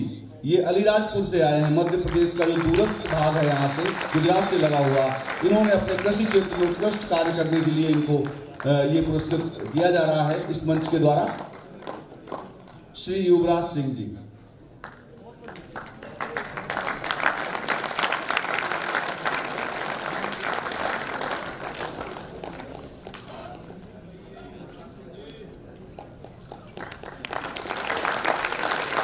कृपया तालियों से उत्साहवर्धन करते रहे हमारे जो पुरस्कार विजेताओं का। अगला अवार्ड प्रोग्रेसिव फार्मर अवार्ड की कैटेगरी का ही है। ये जाता है श्री कुलदीप शर्मा जी को, जो कि गुरु फार्म शिवपुरी मध्य प्रदेश से आते हैं। श्री कुलदीप शर्मा जी आएंगे और अतिथियों से अपना पुरस्कार प्राप्त करेंगे। श्री कुलदीप शर्मा जी।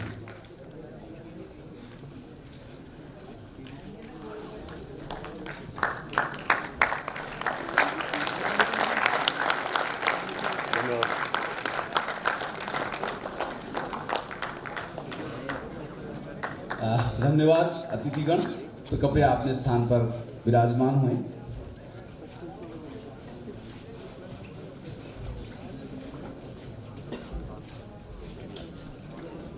कार्यक्रम की अगली कड़ी में हमारा जो अतिथि देवो भव की परंपरा का निर्वहन करते हुए मैं निवेदन करना चाहूँगा विश्वविद्यालय के कुलपति महोदय से।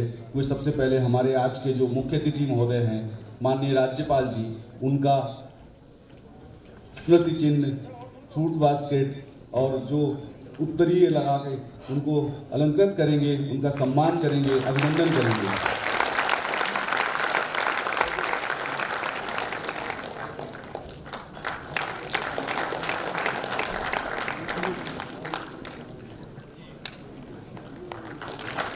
कृपया तालियों की गड़गड़ाहट से माननीय मुख्य अतिथि महोदय का अभिनंदन करें। इसी कड़ी में मैं निवेदन करना चाहूँगा कुलपति महोदय से कि वह हमारे आज के विशिष्ट अतिथि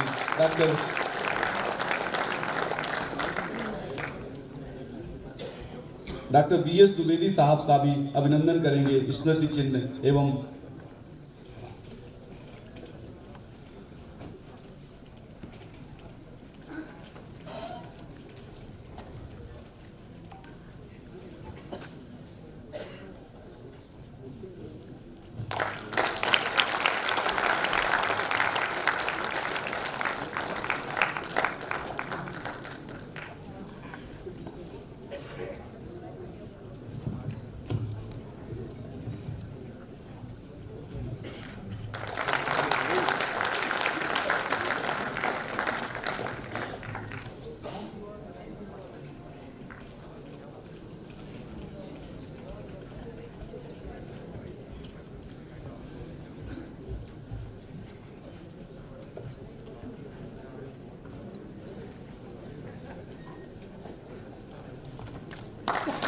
सीक्वेंस में फेरबदल है। अगले जो सम्मान के हमारे विशिष्ट अतिथि महोदय हैं डॉक्टर द्विवेदी साहब, उनको स्मृति चिन्ह और फ्री पहनाकर अभिनंदन करेंगे।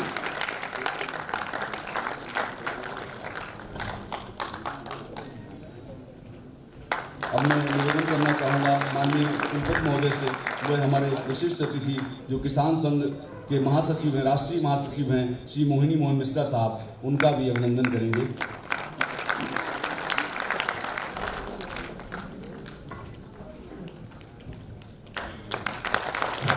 मैं डॉक्टर YP सिंह साहब से निवेदन करूंगा कि वह हमारे कुलपति महोदय को भी स्मृति चिन्ह प्रदान करेंगे।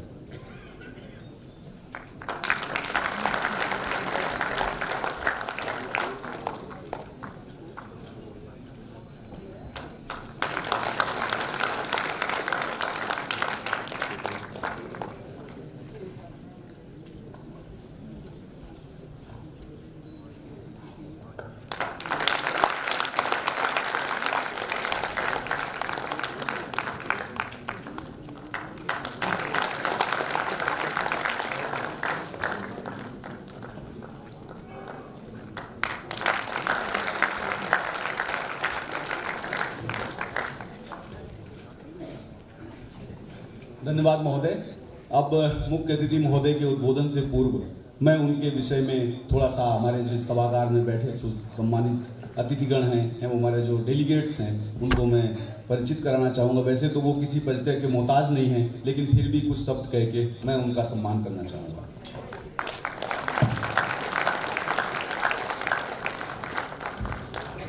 श्री थावरचंद गहलोत जी, जो कि आज की तारीख में हमारे मुख्य अतिथि भी हैं और honourable governor of Karnataka state हैं। इनका जन्म 18 मई 1948 को मध्य प्रदेश के उज्जैन जिले में की तहसील नागदा के रूपेटा गांव में हुआ। इन्होंने अपना जो bachelor of art Vikram university Ujjain से कंप्लीट किया है। उसके बाद में इनके पास ऑनरी डिग्री है doctor BR Ambedkar university of social sciences Ambedkar Nagar Mhow से, जो कि सर ने कंप्लीट की है। उसके अलावा जो सर ने अपना जो पॉलिटिकल कैरियर है उसमें गवर्नर बनने से पहले sir 3 bar member of legislative assembly रहे हैं, MLA रहे हैं। उसके अलावा मध्य प्रदेश सरकार में मंत्री भी रहे हैं। उसके अतिरिक्त 4 बार लोकसभा के सांसद रहे हैं, 2 बार राज्यसभा के सांसद रहे हैं, राज्यसभा में सदन के नेता के पद को सुशोभित किया है। इसके अलावा अंबेडकर यूनिवर्सिटी में मानद उपाधि भी इनको मिली हुई है डॉक्टर की, जो कि 2016 में प्राप्त हुई थी, और 21 जुलाई 2021 से राज्यपाल के पद पे शोभायमान हैं कर्नाटक स्टेट में। ऐसे हमारे मुख्य अतिथि महोदय का करतल ध्वनि से स्वागत करेंगे। इन्हीं शब्दों के साथ मैं उनको मुख्य अतिथि उद्बोधन हेतु आमंत्रित करना चाहूँगा। माननीय मुख्य अतिथि महोदय।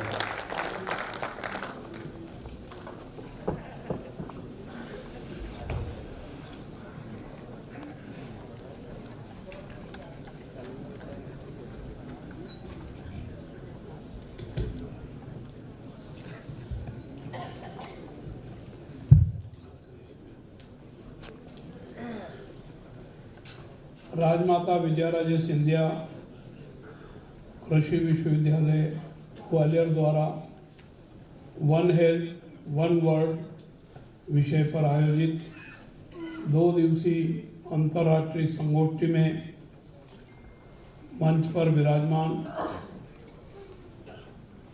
आदरणीय vice chancellor doctor Arvind Kumar ji Shukla sahab, कृषि वैज्ञानिक चयन मंडल नई दिल्ली के सदस्य डॉक्टर ब्रह्मस्वरूप द्विवेदी जी, भारतीय किसान संघ नई दिल्ली के राष्ट्रीय महासचिव श्री मोहिनी मोहन मिश्रा जी, देश के विभिन्न विश्वविद्यालयों एवं अंतर्राष्ट्रीय संस्थाओं तथा दुनिया के विभिन्न भागों से आए सम्माननीय विद्वद्जन, शिक्षकगण, वैज्ञानिकगण, चिकित्सकगण और शोधार्थी साथियों, उद्यानिकी, कृषि एवं आयुर्वेदिक चिकित्सा महाविद्यालय एवं एम्स भोपाल से अंतर्राष्ट्रीय संगोष्ठी में भाग लेने वाले सम्माननीय प्रतिभागीगण,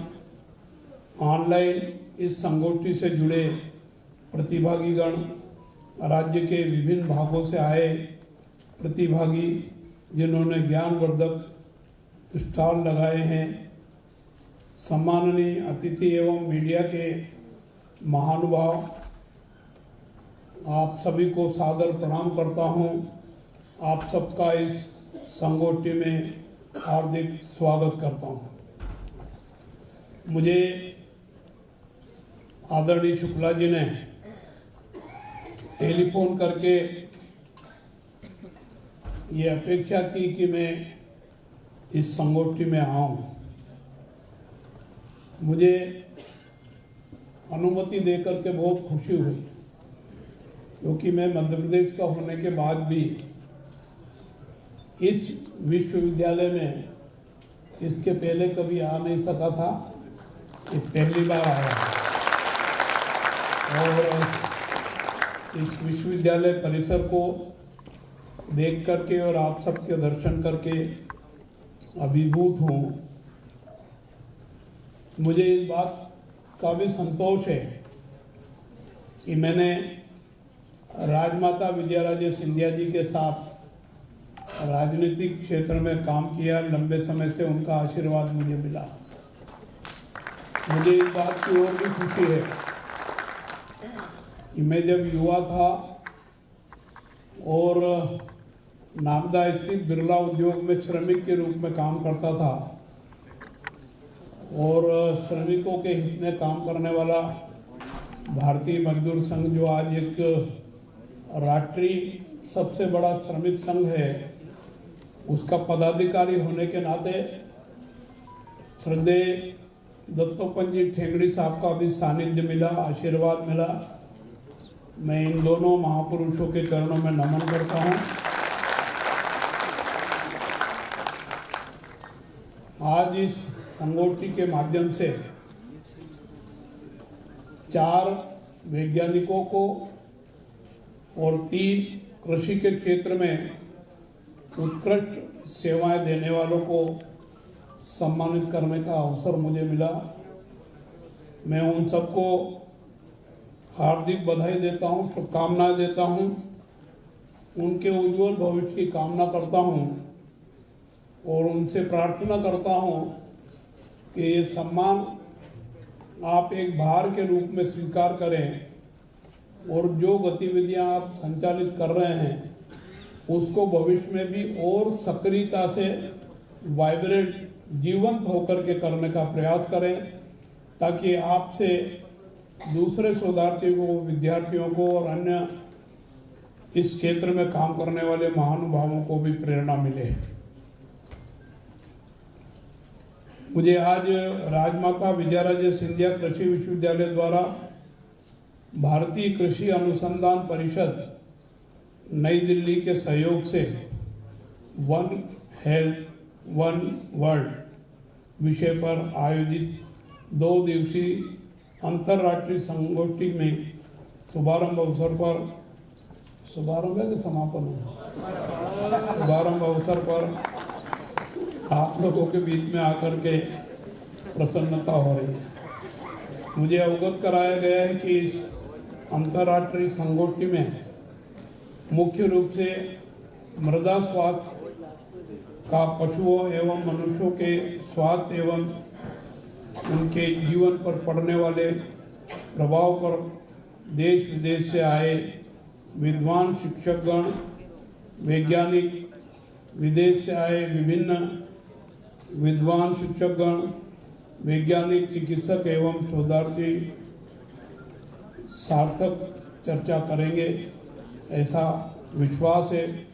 और जो चर्चा आप करेंगे और उससे जो निष्कर्ष निकालेंगे, निश्चित रूप से वन हेल्थ वन वर्ल्ड की दिशा में वो उपयोगी सिद्ध होंगे।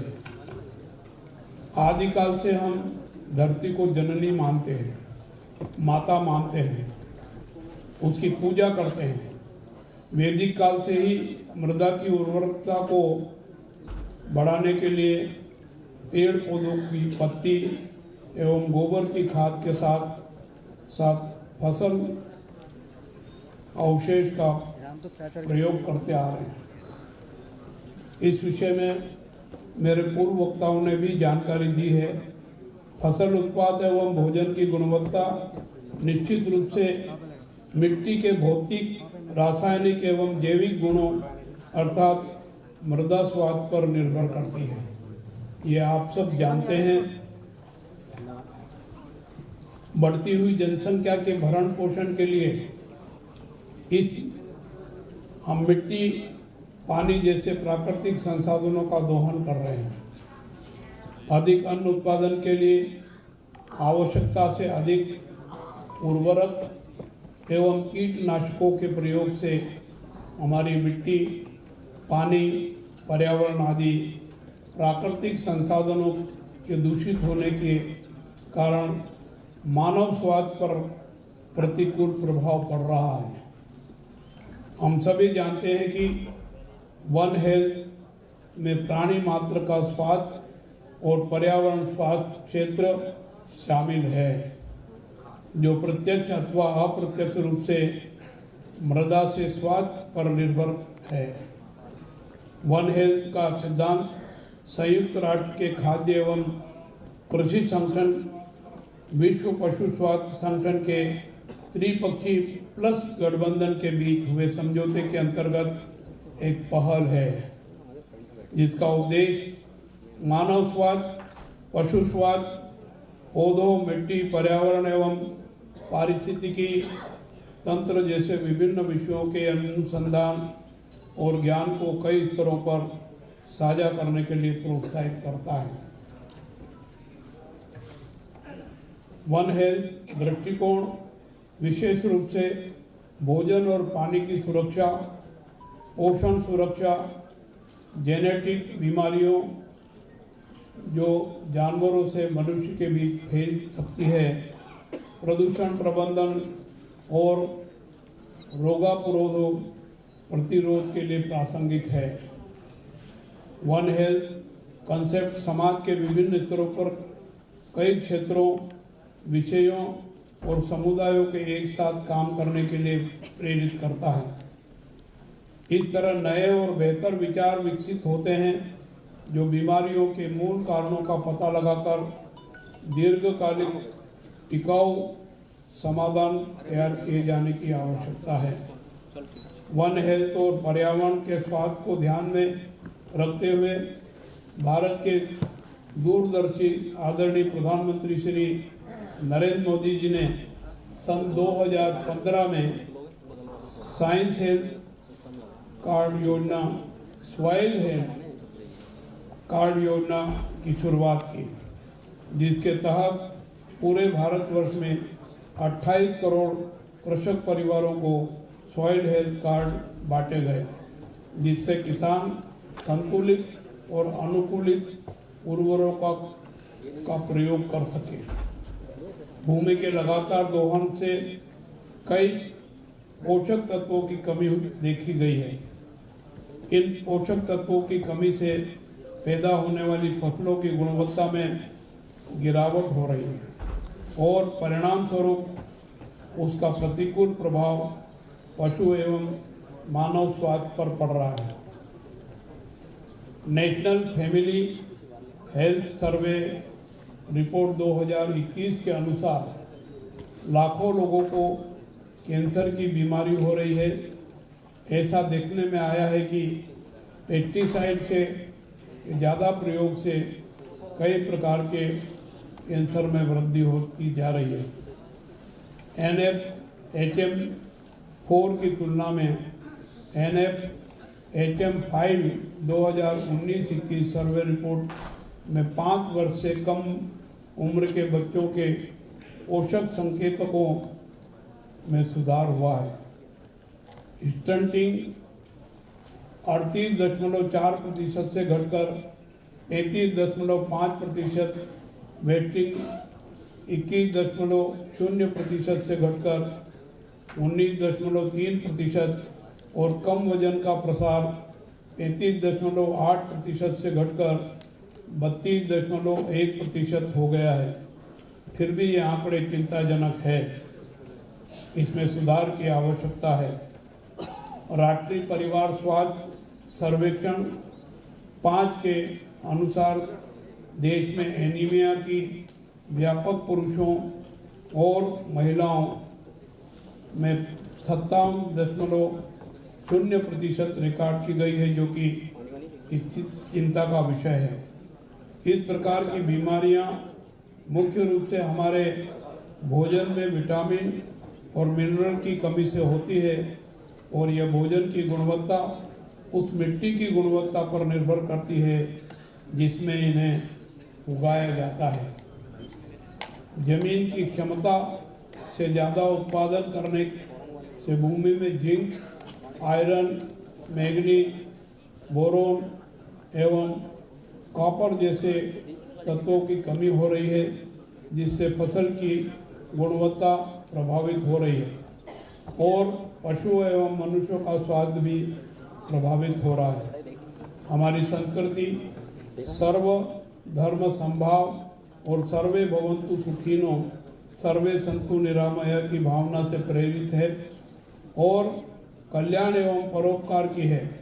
सदैव विश्व बंधुत्व और विश्व शांति तथा समता और समृद्धता की प्रेरणा देती है। वसुदैव कुटुंबकम, एक पृथ्वी एक परिवार एक भविष्य का संदेश देती है। अब समय आ गया है कि पूरी दुनिया एक साथ आए और जिस घर को हम साझा करते हैं उसके पारिस्थितिकी तंत्र को संरक्षित करने के लिए सर्वोत्तम प्रयास करें। इसलिए राजमाता विजयाराजे सिंधिया कृषि विश्वविद्यालय द्वारा एम्स भोपाल, भारतीय मृदा विज्ञान संस्थान भोपाल, नानाजी देशमुख वेटरनिटी विश्वविद्यालय, राष्ट्रीय मानव अनुसंधान केंद्र कटक एवं अन्य कई कृषि विश्वविद्यालय एवं संस्थानों के सहयोग से वन हेल्थ वन वर्ल्ड पर आयोजित अंतर्राष्ट्रीय कॉन्फ्रेंस वर्तमान में अत्यंत प्रासंगिक है। हालांकि वन हेल्थ वन वर्ल्ड की अवधारणा नई नहीं है। इसका महत्व पूरे विश्व को तब ज़्यादा समझ आया जब कोविड-19 ने एक देश से प्रारंभ होकर पूरे विश्व के मानव जीवन को खतरे में डाल दिया। विश्व स्वास्थ्य संगठन के अनुसार स्थानीय, राष्ट्रीय और वैश्विक स्तर पर शक्ति, धन और संसाधनों के वितरण में असमानताएं हमारे जीवन पर प्रभाव डालती है, परंतु मृदा स्वास्थ्य समान रूप से समूचे विश्व की मानव जाति के साथ साथ अन्य जीवों के स्वास्थ्य पर गहरा प्रभाव डालती है।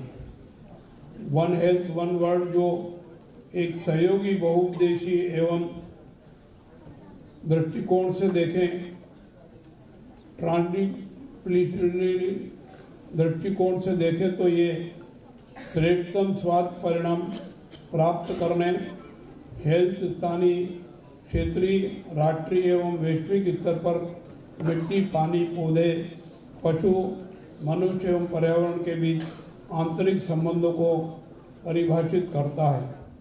मृदा, जल, पर्यावरण, पशु मानव श्रृंखला में भूमि सुपोषण अत्यंत आवश्यक है। भूमि शब्द केवल मिट्टी तक सीमित नहीं है। भूमि एक समग्र विचार है। अथर्ववेद के भूमि सूक्त पद माता भूमि पुत्रो अहम पृथ्वीया में अभिव्यक्त भूमि और कृषक के मध्य माता और पुत्र का संबंध व्यक्त करता है। ये जीवन का स्रोत है और मृत्यु के बाद का गंतव्य स्थल भी है। जैसे हरित क्रांति ने कृषि उत्पादन में वृद्धि की है, वैसे ही भारतीय खेती में आईटी क्रांति अगला बड़ा कदम हो सकता है। सुरक्षित, पौष्टिक और किफ़ायती भोजन उपलब्ध कराने के साथ ही खेती को सामाजिक, आर्थिक और पर्यावरण रूप से लाभदायक और टिकाऊ बनाने के लिए सूचना प्रौद्योगिकी यानी आईटी के उपयोग की आवश्यकता है। आज प्राकृतिक खेती को बढ़ावा दिए जाने की आवश्यकता है। प्राकृतिक खेती कृषि की प्राचीन पद्धति है। प्राकृतिक खेतों से रासायनिक कीटनाशक का उपयोग नहीं किया जाता है। इस प्रकार की खेती में जो तत्व संस्कृति में पाए जाते हैं, उन्हीं को खेती में कीटनाशक के रूप में काम में लिया जाता है। इससे भूमि की उपजाऊ क्षमता और उत्पादकता में वृद्धि होती है। जैविक खादों के उपयोग से भूमि की गुणवत्ता में सुधार होता है। उत्पादन की लागत में कमी होने से आय में वृद्धि होती है। कुछ सालों में हाइड्रोपोनिक एवं एरोपोनिक तकनीक से खेती करने का चलन काफ़ी तेज़ी से बढ़ा है। इस तकनीक से पौधों को लगाने से लेकर विकास तक के लिए मिट्टी की जरूरत नहीं पड़ती है। अन्य तरीकों से खेती करने के मुकाबले हाइड्रोपोनिक एवं एरोपोनिक तकनीक से किसानों में लागत भी काफ़ी कम आती है। स्वीडन के वैज्ञानिकों ने विद्युत प्रवाह की ऐसी मिट्टी विकसित की है जो प्राकृतिक मिट्टी से ज़्यादा उपजाऊ है। उनका दावा है कि मिट्टी में जो पौधे 15 दिन में 50% से ज़्यादा बढ़ सकते हैं। खेती की इस विधि एवं हाइड्रोपोनिक्स के तौर पर जाना जाता है। इसमें ऐसी जड़ प्रणाली का इस्तेमाल किया जाता है जिसमें खेती के नए सब्सट्रेट को विद्युत से प्रेरित किया जाता है। हाइड्रोपोनिक्स की मदद से शहरों के नियंत्रित परिवेश में भी फसल उगाई जा सकती है। वैज्ञानिकों की टीम ने जो विद्युत प्रवाह की खेती सब्सट्रेट विकसित किया है उसे ई-साइम नाम दिया है। कृषि क्षेत्र में भविष्य की आवश्यकताओं को देखते हुए आज के परिप्रेक्ष्य में विश्व के विभिन्न स्थानों पर उपलब्ध नवाचार एवं तकनीक का प्रयोग करते हुए हम हमारे लक्ष्य को सुगमता से प्राप्त कर सकते हैं। मैं राजमाता विजयराजे सिंधिया कृषि विश्वविद्यालय के कुलपति और उनकी टीम को उनके द्वारा किए जा रहे अनुसंधान, नवाचार और कृषि के क्षेत्र में भविष्य की चुनौतियों के समाधान की दिशा में किए जा रहे सराहनीय कार्यों के लिए बधाई एवं शुभकामनाएं देता हूं।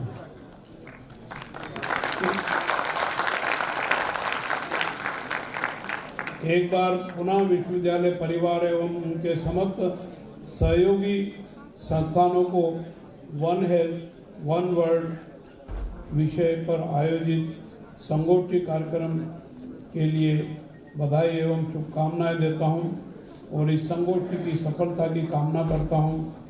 मैं आप सब ने मेरा वक्तव्य शांति से सुना, इसके लिए आपका आभार व्यक्त करते हुए मेरी वाणी को विराम देता हूं। धन्यवाद। जय हिंद, जय भारत, जय किसान।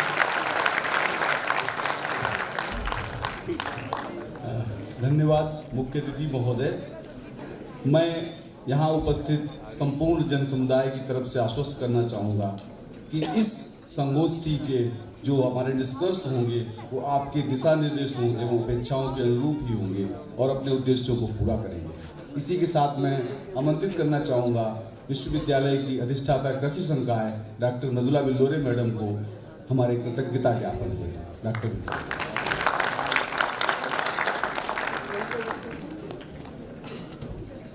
Ladies and gentlemen, esteemed guests and distinguished participants, on behalf of the organizing committee, at the very outset, I express my deep sense of gratitude to the Honorable Prime Minister of India, Shri Narendra Modi ji, for being this eternal source of inspiration for all our endeavors, but very specifically and very especially for his most inspiring watchword. And I quote our beloved Prime Minister from his speech delivered on Pragati Maidan, New Delhi: our vision is not restricted to just humans. It extends to our whole ecosystem, from plants to animals, from soils to rivers. When everything around us is healthy, we can be healthy. This is, of course, the motto and inspiration of our conference too. I extend my heartfelt gratitude to Honorable Governor of Karnataka, Shri Thawarchand Gehlot ji, for gracing this international conference on One Health, One World with his august and dignified presence. Honorable Sir, your insightful remarks and support throughout have gratified the event and contributed towards its imminent success. Thank you very much, sir, for your commitment to foster knowledge exchange and blessings for us all. I offer my earnest gratitude to our special guest, Dr. Brahma Swarup Dwivedi ji, member ASRB New Delhi, for his cherished words, which are really going to be very valuable and constructive for all present here. Respected Mohini Mohan Mishra, Rashtriya Mahasachiv, Bharatiya Kisan Sangh New Delhi, has been kind enough to spare his valuable time with us and make us feel elated by his priceless observations cropping up from the years of dedication and hard work. Sir, we are very grateful to you for your kind presence here. My thanks are also due to Dr. B.R. Kamboj, Honorable Vice Chancellor, Chaudhary Charan Singh Haryana Krishi Vishwavidyalaya Hisar, for his support to the conference in multiple ways, his gracious presence and thought-provoking ideas that he has shared with us. Sir, we are obliged by your benevolent presence in this event. I extend my heartfelt gratitude to our Honorable Vice Chancellor, Professor A.K. Shukla sir, for his visionary leadership in spearheading the successful beginning and organization of this conference. Your unwavering commitment to global health initiatives has truly made this event a talk of the town, which is sure to taste the resounding success which is just round the corner. Sir, We are thankful to you for your inspiring guidance, support, and for fostering collaboration and knowledge exchange among experts from diverse fields. On behalf of the organizing committee and Rajmata Vijayaraje Scindia Krishi Vishwavidyalaya Gwalior, I extend my sincere gratitude to IDP Nahib for financing the major chunk for organizing this mega event, without which the organization of this conference would be but a distant dream. My cordial thanks are due to honorable board members of this university for everything that they have done and ceaselessly doing for the upliftment of university in diverse ways. My thanks are also due to ICAR and its institutes, particularly IISS Bhopal, NRRI Cuttack, and other institutes like NDVS Jabalpur, Bharatiya Agroeconomic Research Council, AIMS Bhopal, AgriMeet Foundation, and LNIPE Gwalior for their unconditional support in bringing out this international conference to the launch pad as the conference is all set to soar higher and higher and taste the ultimate taste of success. Esteemed collaborators and generous sponsors, had it not been for you, this conference would have not seen the light of the day. Our sincere thanks go to our collaborators whose expertise and commitment have enriched the conference with valuable insights. Your collaborative spirit has fostered an environment where the exchange of ideas has flourished, laying the groundwork for future advancements in the realm of One Health.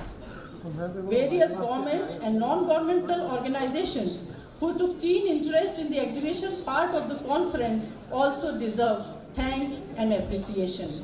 All the dignitaries, guests, directors, deans, head of KVKs, scientists, professors, faculty members, registrar, controller, the dedicated committee members, volunteers, and the staff members of the university deserve special mention here for their unconditional, untiring efforts that they didn't separate day from night while toiling hard to set the organization of successful conference on the top priority.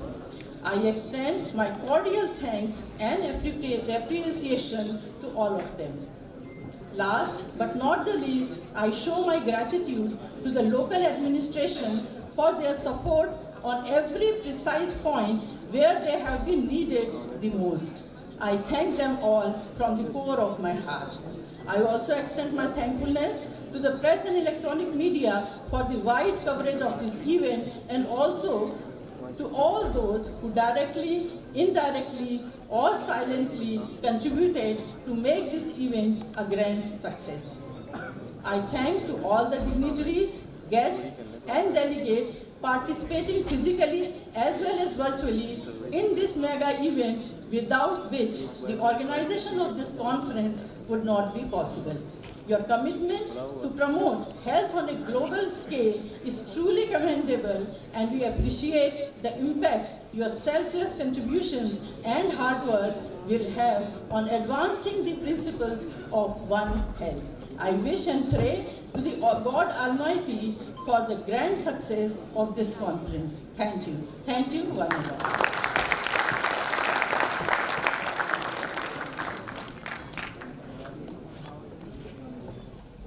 धन्यवाद madam. सभी लोग अपने स्थान पर राष्ट्रगान के लिए खड़े हो जाएंगे।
सभी लोग फूड कोर्ट में टी का अरेंजमेंट है, सभी लोग टी के बाद में यहाँ पे उपस्थित होंगे और उसके बाद में पोस्टर सेशन के लिए जो लोग निर्धारित है जगह, हमारा जो कॉमन फूड कोर्ट है इसका ऑडिटोरियम का बैक, हाँ वो लोग जिनके भी फर्स्ट सेशन में पोस्टर्स हैं वो सब, हाँ जो लोग भी फर्स्ट सेशन में हैं पंड्या साहब से संपर्क करेंगे या डॉक्टर यासीन साहब से संपर्क करेंगे पोस्टर सेशन के लिए और अपने पोस्टर्स को वहाँ लगा के इवेल्युएशन की प्रतीक्षा करेंगे चाय के बाद में।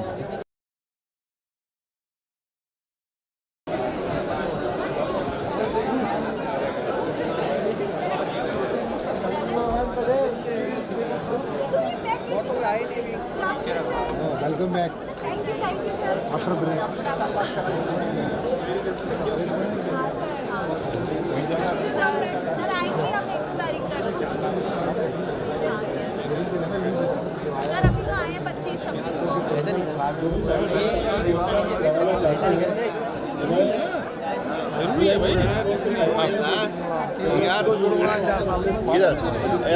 इधर आ जा। अभी जो पोस्टर अभी डिस्प्ले कर रहा है।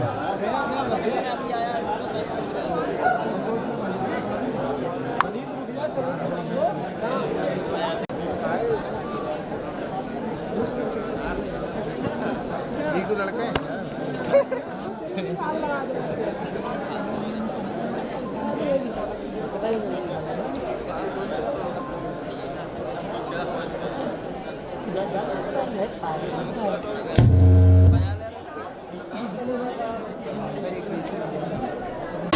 to welcome the reporter Dr. Sanjeev Kumar Behra with flower of bouquet.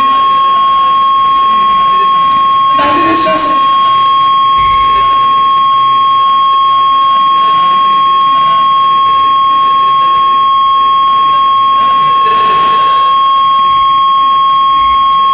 Again I will request Dr. Dr. Mishra sir to welcome Dr. Sashi S. Yadav madam with flower of bouquet.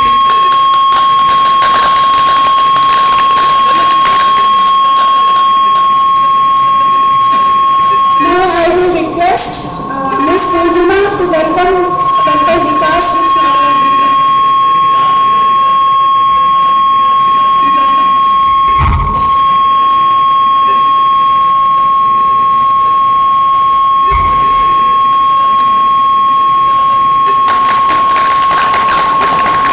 Thank you, sir. There are total 4 lectures in the technical session 1, Soil Health for Human Humanity. And first lecture is Soil Health, a base to One Health. It will be delivered by Dr. A.K. Nayak, Director, ICR NRRI, Cuttack. The second lecture will be on soil pollution impacting animals and human health. It will be delivered by Dr. S.K. Datta, Director, ICR IISC Bhopal. The third lecture will be on conservation agriculture, a way to sustain soil health.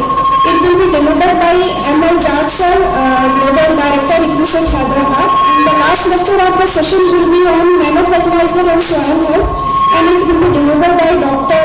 Tarunendra Singh, IFCO, New Delhi. So now I will hand over the talks to the respectable coach here. The first lecture is online, sir, and it will be delivered by Dr. A.K. Nayak, sir, News Director, and MRRI, Cuttack. So thank you very much, and without losing much time, I welcome Dr. S.K. Chaturvedi, co-chair of this session, the volunteers, Dr. Behra, Dr. Vikas, Dr. Sashi, and as said, 4 lectures are there in this session, and we are living on the soil health for humanity. And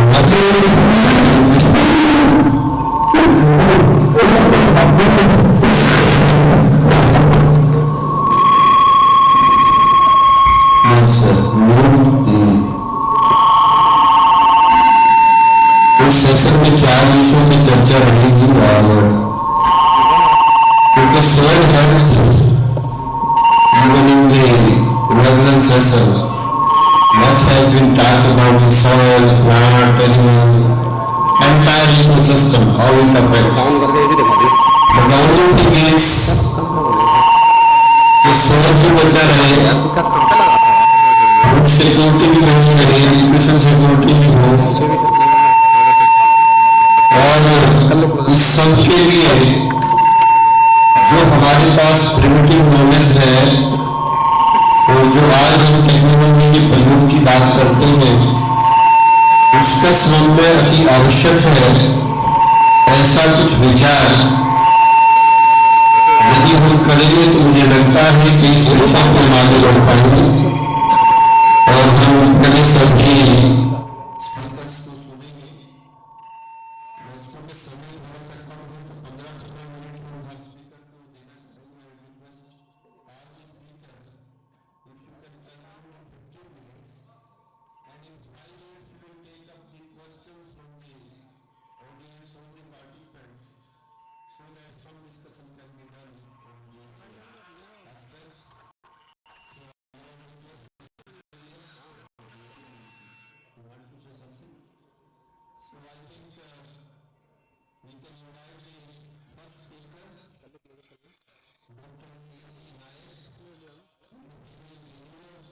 His start on soil health, a base to one health. Hence lecture is online. So I request Dr. A.K. Nayak and request the technical team to please join Dr.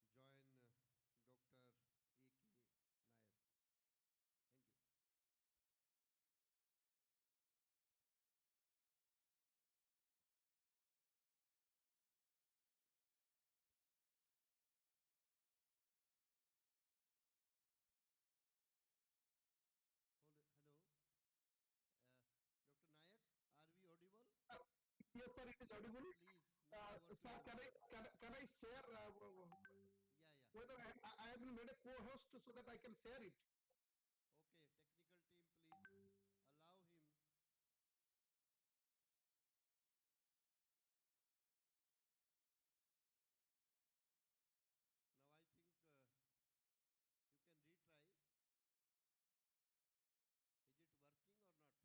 Is it working or not?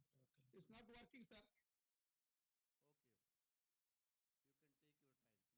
Arna, sir, I have already given one copy over mail, the latest one. Okay. Who is there to send technical? The latest one. Which mail? Which mail? To whom you have sent your email, your PPT? Might be three, 4 emails I think. Sir आप किस mail पे भेजे हैं sir year PPT? नायक sir किस mail पे आप भेजे हैं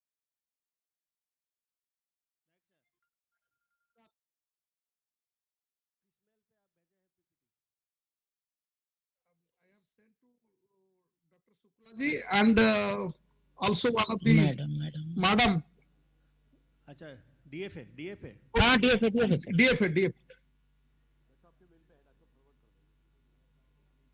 वो डीएफए मैडम का मेल है इसमें थोड़ा देख सकते डाउनलोड कर रहे हैं।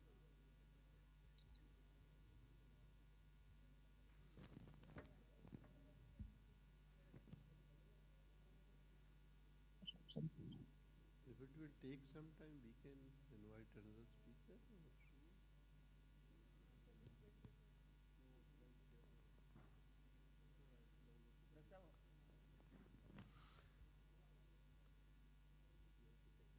I think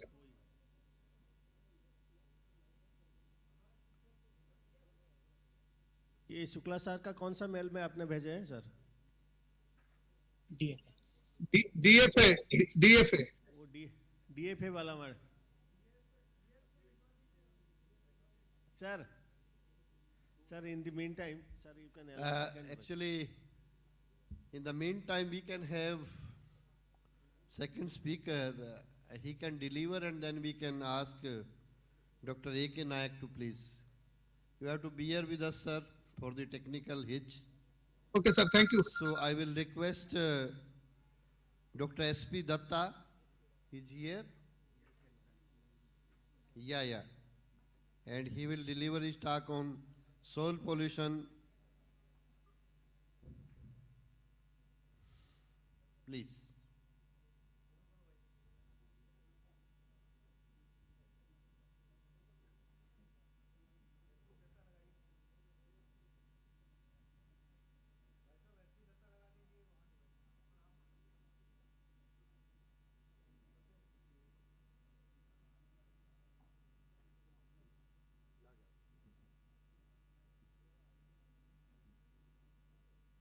Please try to finish in 15 minutes, please.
different states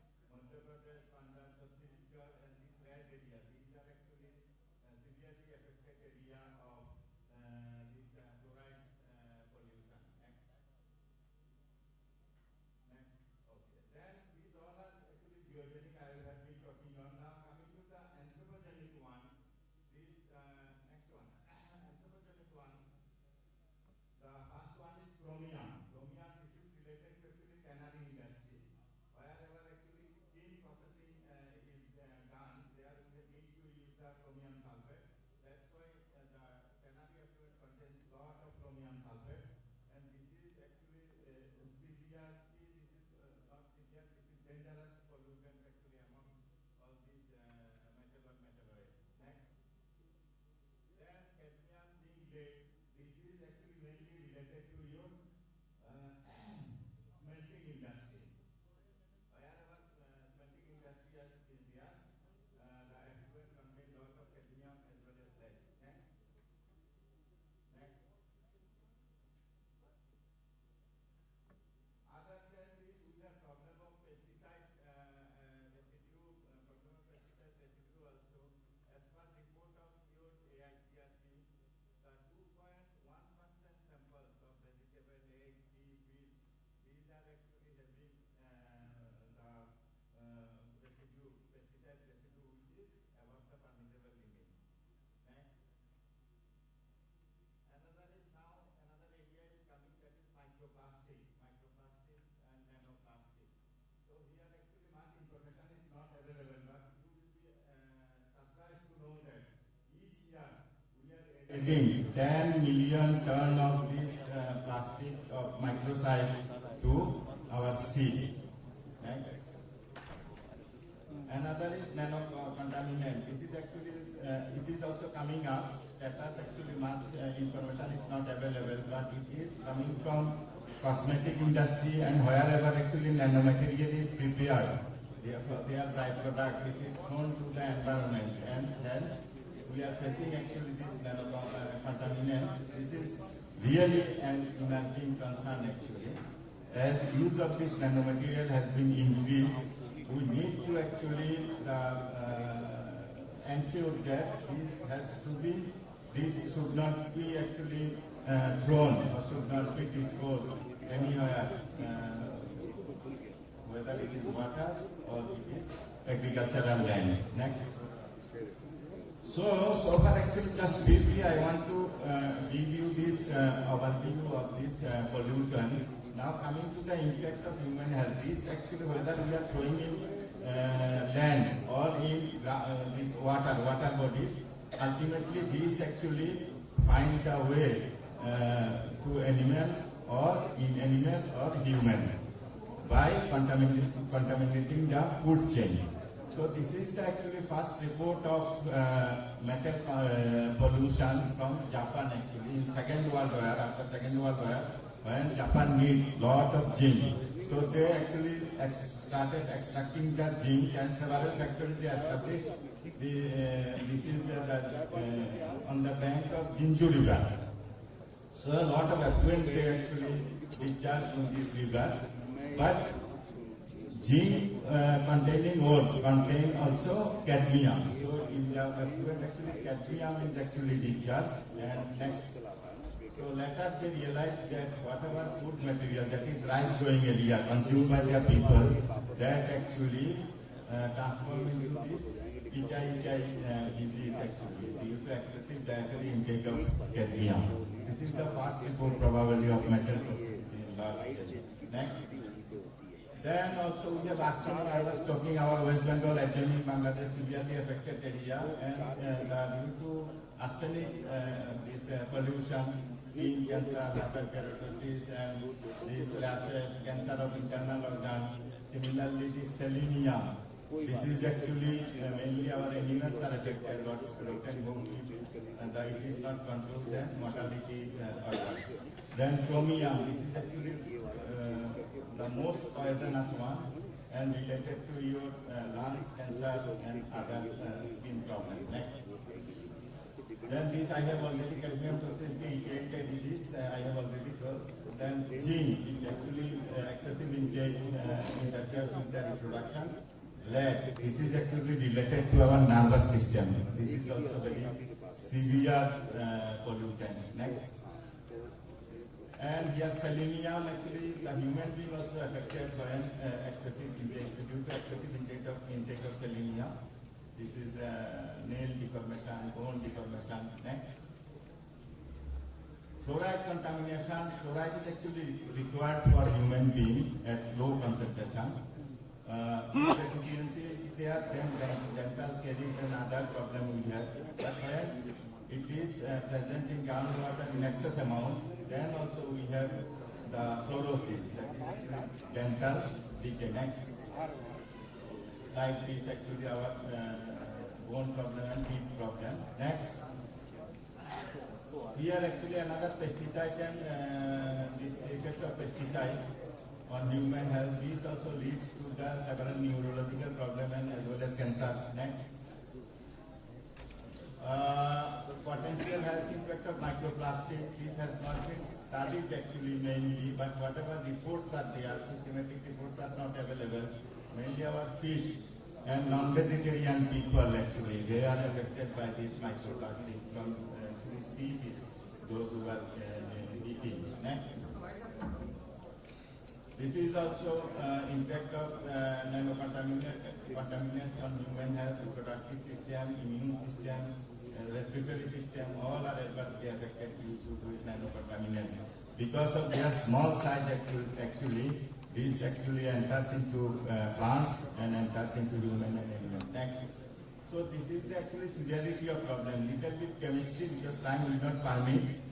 Mainly actually solid phase speciation of this pollutant, how they are actually present in different discrete component of the soil. So here speciation we can go with this, and we have found that exchangeable one and which are present in solution highly available to the plants, and which are actually associated with organic matter that is actually potentially available. Next, this is intensity factor. Then coming to this, this is quantity factor. Coming to the intensity factor, where actually three factors are very important. One is pH and redox as well as organic matter present in the soil. These three actually govern to great extent the solubility as well as availability of these pollutants in soil. Next. Next. Then we are talking about concentration of pollutant, but to predict the bioavailability, activity, that is free ion activity is more important than that. So if we have ion selective electrode, we can measure directly, or else we can use the ion speciation model like geochem, WAM. Next. Here, this is actually an area actually we have initiated and started working on it at IARI.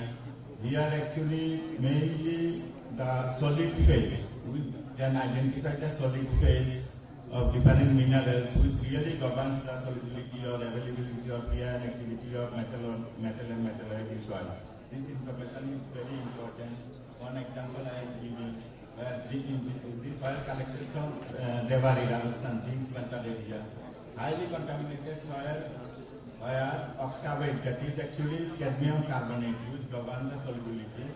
But the soil which is moderately contaminated, governed by this exchangeable cadmium. Next. Next. Now coming to the risk assessment, briefly I will go through. Now, actually, mostly in our country, the metal research or pollutant research is at its infancy. Sporadic delineation report here and there we have. Systematic even delineation is also not available. And coming to the risk assessment, we should actually assess the risk of these pollutants in soil in relation to human health, not only plant effect on the plant, phytotoxicity. Earlier actually people started working on phytotoxicity, but later realized that more important is actually we should consider actually human health as well as animal health. Next. So what are the different options we have? One is ratio, widely used. Ratio of pollutant content in polluted soil to pollutant content in normal soil. So this ratio actually indicates the coefficient of elevation of this metalloid in soil. Next. Other option actually, other option is we can actually assess the quality of soil in respect of metal content. If our this management goal is say dehydrogenous activity, microbial biomass, carbon, then we are also determined soil in terms of quality we can quantify. Next. This is actually only metal and metalloid limits, which is actually in legislation of different countries, it is legally valid actually. But based on total metalloid content, as a student of chemistry, soil science, we know that total metal content, this is not very good index of availability of metalloid, because how other factor, pH, organic carbon, redox affect the availability, it does not take into account. Next. Another is actually based on this. Another is actually based on your metal and metalloid content or pollutant content in food material. Several times actually how much time I have consumed? Okay. Another 5 minutes you give me, I will finish. So here another option is, you see, in different food material, limit is prescribed by different agency, but I am not very comfortable with this one also. Why? Because you see, 200 ppb is the limit of arsenic in rice for West Bengal. So Odisha, Bihar, they are consuming more amount of rice. Same limit we cannot apply in Punjab, where 200 to 20 gram, 50 gram rice they consume. So this should be based on dietary habit. Next.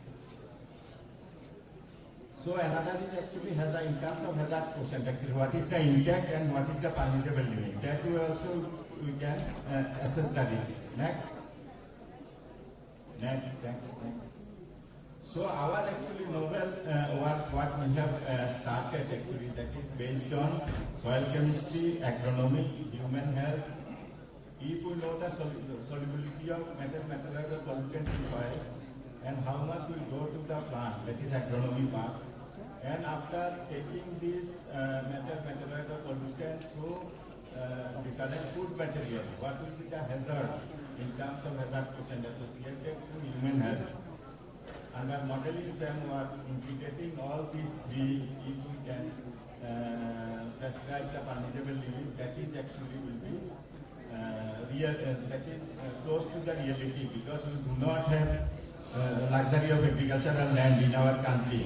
So we will put very stringent limit so that our good agricultural soil will be out of cultivation. At the same time, our this limit should not be so loose that it will not be able to protect the human and animal health. So we are working on this one. Next. Go. Roll. Next.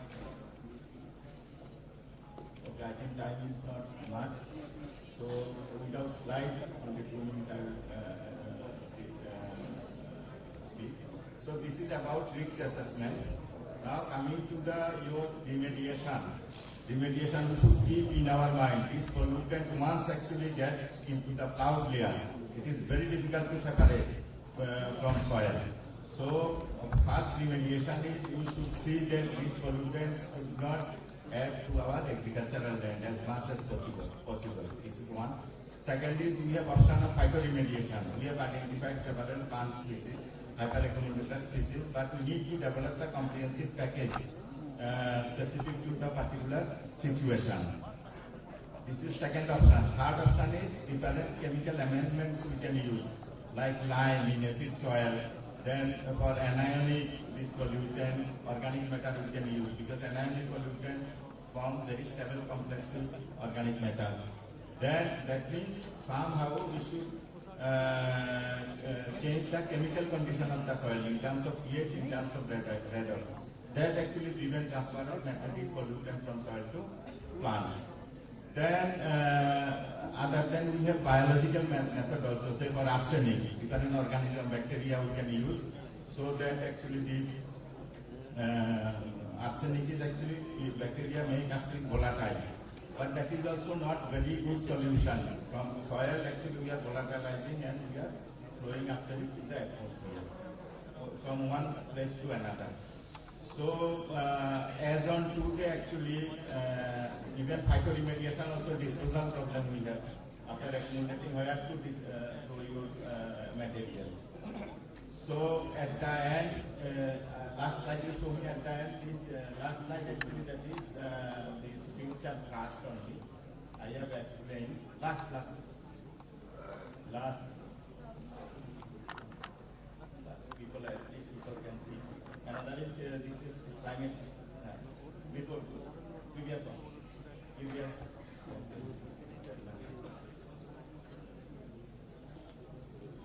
Okay, I will stop here. I will stop because I think there is previous one, previous. Okay, at least these people can see. This is a few points I have written actually part. Another point I want to tell that is actually your climate change. It is coming in big way. Now if elevated level of carbon dioxide is there, temperature is there, what will happen? Root excision will be more, carbon dioxide will be dissolved in soil solution, so more acidity, more solubility of all of these pollutants. So that actually whole dynamics of the different pollutants we need to assess in simulated condition of elevated level of carbon dioxide and your temperature. So these I will not read, these are the actual different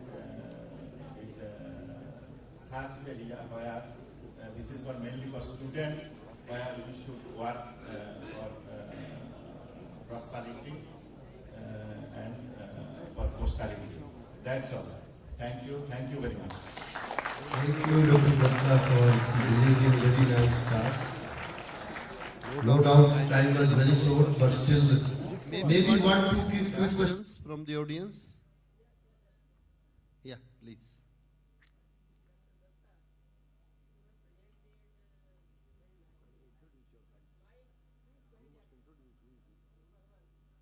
If you can introduce, it will be better for all the participants.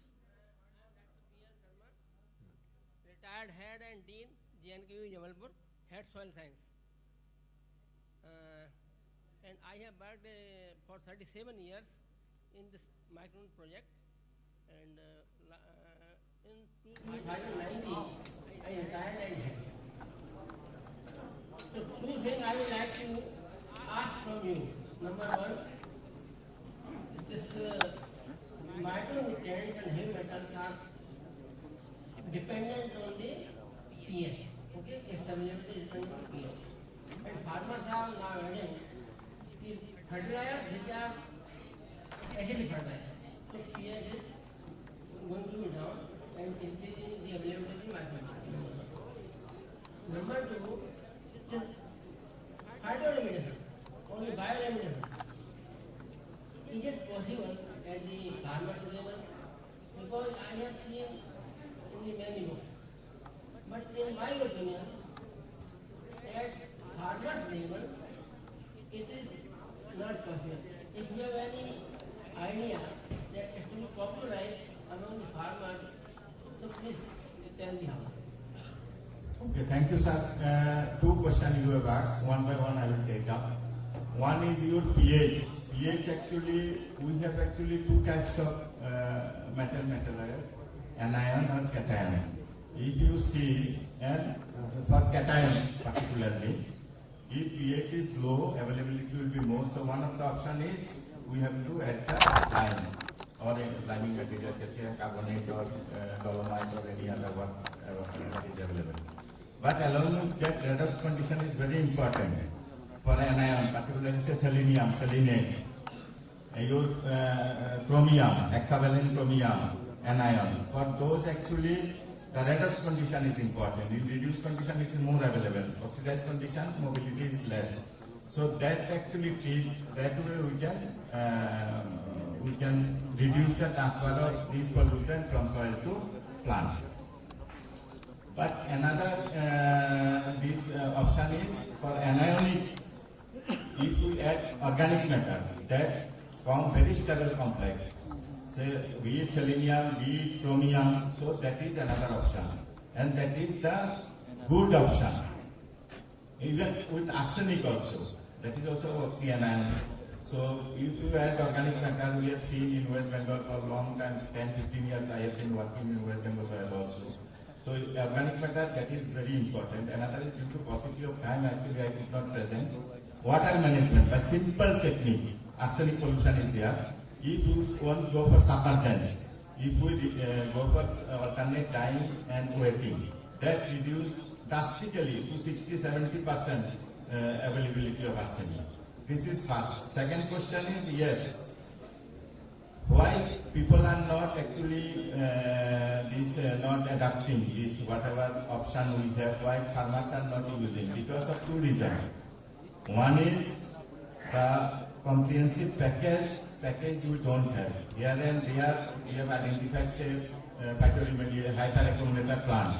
Now someone come, my soil is having 10 ppm nickel, how long it will take? What are the accumulator you use? So that type of package we need to develop. We are working. And last reply to your question will be, actually the remediation that is required wherever severe problem is there, we should go for remediation. That's why farmers are reluctant. Say in West Bengal, there is no other way, anything and everything you suggest there, West Bengal, to check the transfer of arsenic from soil to plant, they will go for that, because that is the necessity. I think this is... Thank you, Doctor. One more question, Dr. Misra, please. Mohini Mohan Mishra, मेरा एक छोटा प्रश्न है कि ये जो pollutants है जहाँ जहाँ एक्टिव है या ज़्यादा है, उसी को खाने के लिए कोई फसल है क्या जो नॉन कंज्यूमेबल क्रॉप उसी एरिया में ग्रो करे, किसान को आय भी हो, ऐसा कोई रिसर्च उस दिशा में चल रहा है क्या?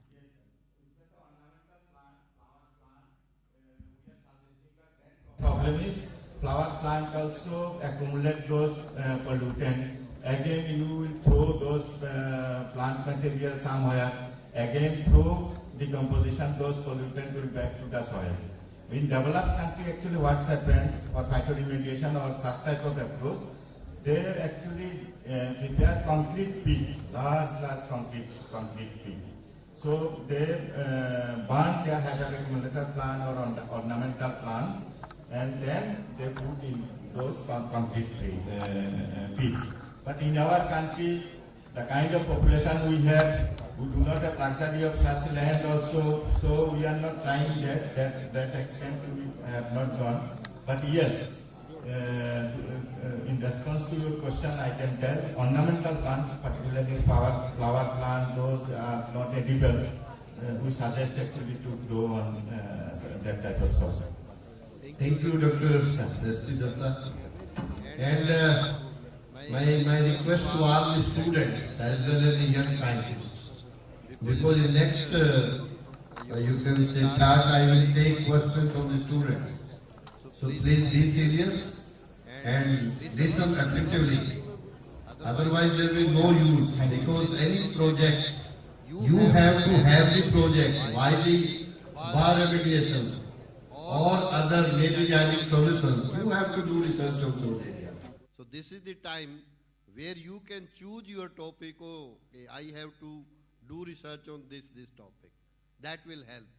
Otherwise, the persons whosoever asking the questions, no doubt they have much more knowledge, but it's beneficial for the students.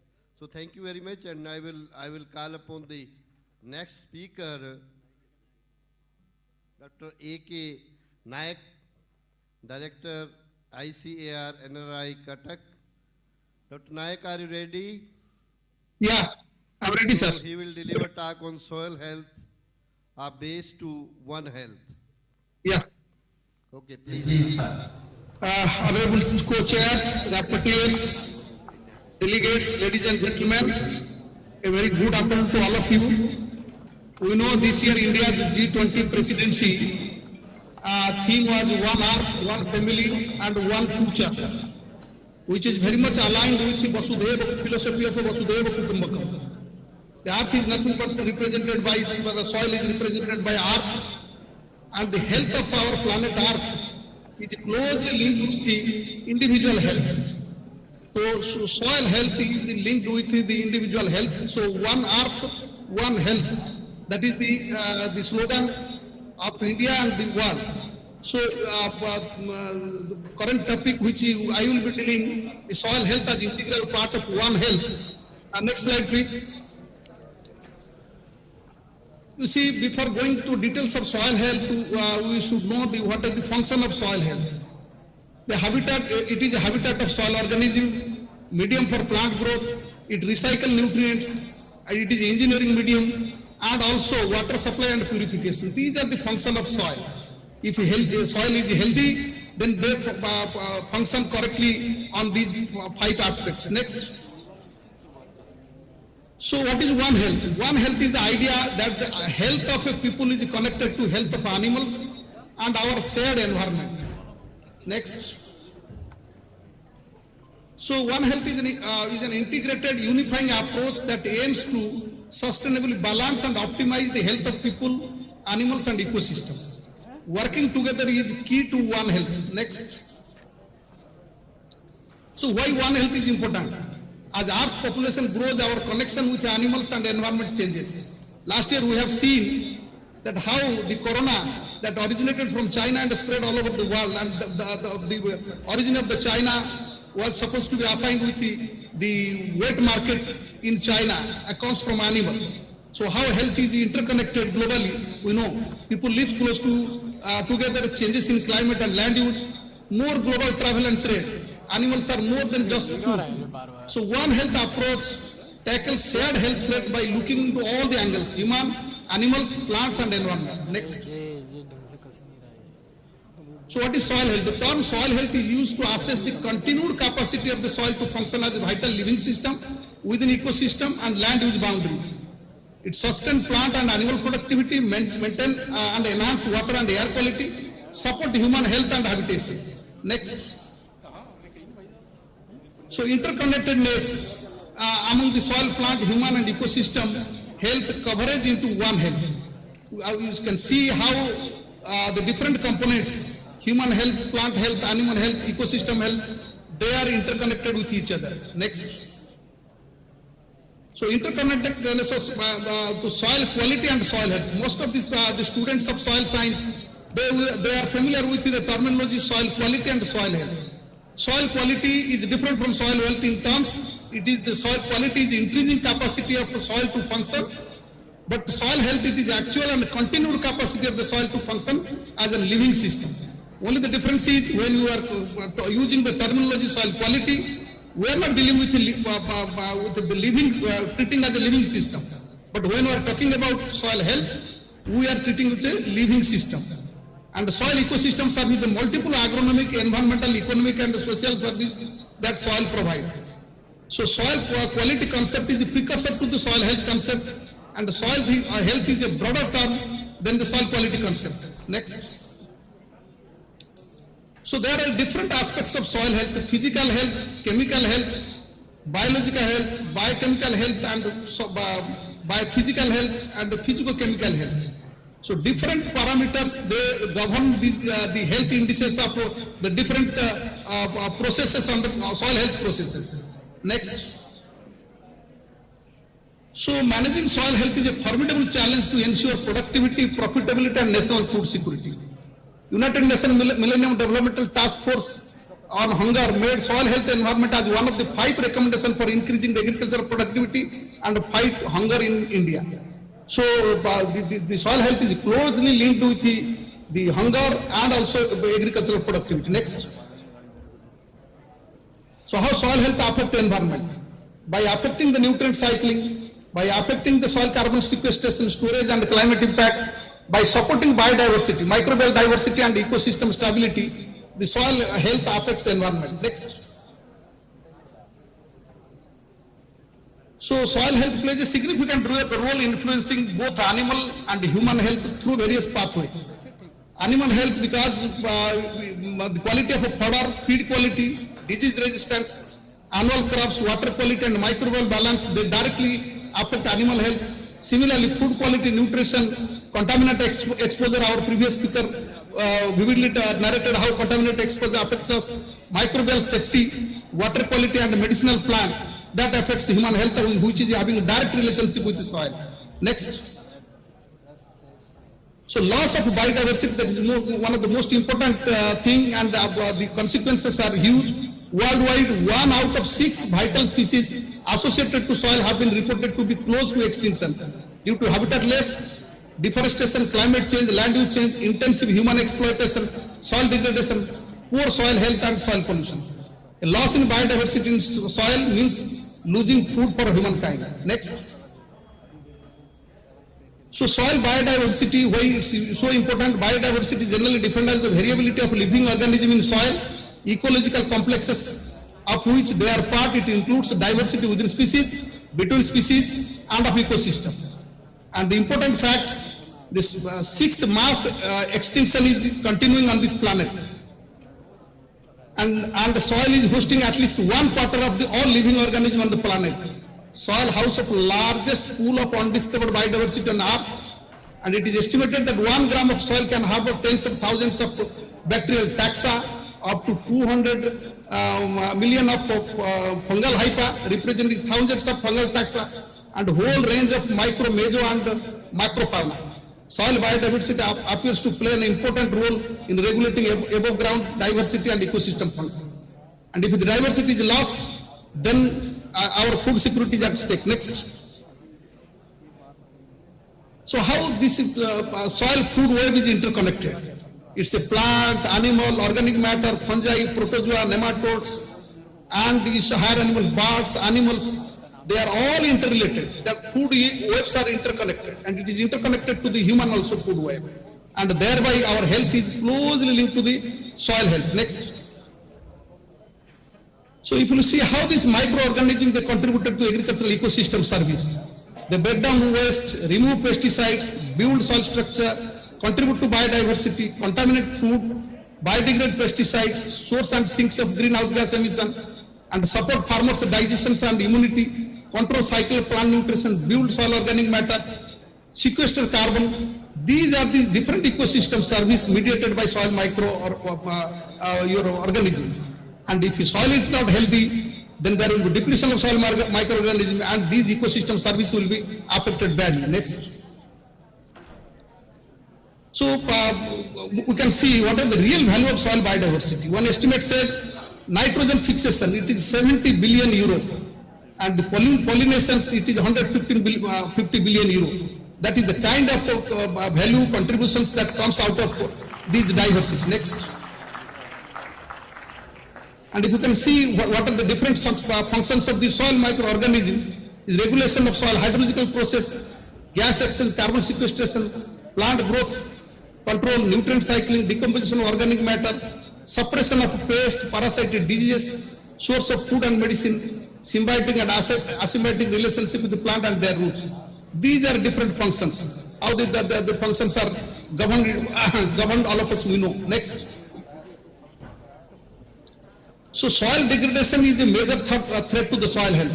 Food and Agriculture Organization estimated globally 33% of all soils are degraded. Soil degradation affects 1.5 billion hectares of land worldwide. According to Indian Space Research Organization, 147 million hectares of Indian land is currently affected by various processes of land degradation. National Bureau of Soil Survey and Land Use Planning, they have classified about 20% of Indian land is degraded. 120 million hectares of land in India is affected by soil erosion, including arable and open forest land. About 29% India's degraded soil is lost to sea, 61% is transported, and 10% is deposited in the reservoir. This is the kind of soil erosion. Next. So impact of soil erosion, it affects erosion, both water, wind erosion, chemical degradation, excessive use of chemical fertilizer, pesticide, improper irrigation practice, physical degradation, soil compaction due to heavy machineries, overgrazing, urbanization, salinization, both inland salinity and coastal salinity due to intrusion of seal water. So the degradation happens and it affects soil health. Next.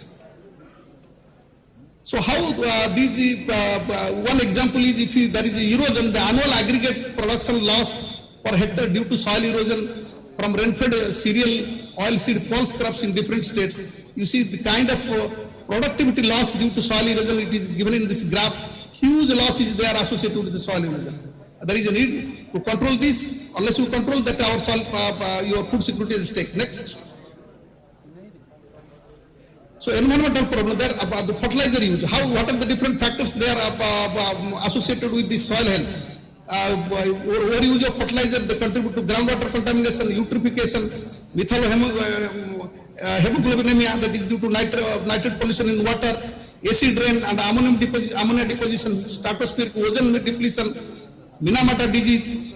They say Ita disease, previous speaker described how cardiotoxicity is associated with the Ita disease. These are the overuse of fertilizer, be it micronutrient or secondary nutrient or primary nutrient, and these are the health related issues associated with the soils. Next.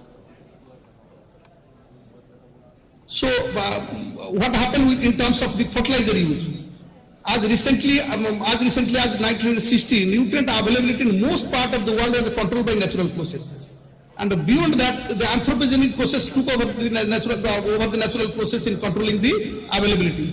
But the expanded production of synthetic nitrogen fertilizer and release of nitrogen from fossil fuel combustion now matches the natural rate of formation of reactive nitrogen on a worldwide basis. The rate of change has been spectacular, with half of the synthetic nitrogen fertilizer ever used have been applied during the last 15 to 20 years. The difficulty in accurately predicting nitrogen fertilizer requirements, rates exceeding the plant requirement are often applied, thus inducing unintended environmental consequences. Next. So you can see how over-apply or under-apply or imbalance apply for fertilizer, they are affecting us. So these two graphs shows how your fertilizer response ratio and fertilizer consumption ratio is declining drastically, and that is affecting the soil health and soil quality. Next. So you can see not only the it is affecting the soil health, how it is affecting in terms of nutrient deficiency. You can see most of the Indian soils are deficit in NPK to various degree. Of course, I have not shown here the micronutrient deficiency, but it shows that our country is affected at a different degree to the deficiency of these micronutrients that ultimately affect the soil health. Next.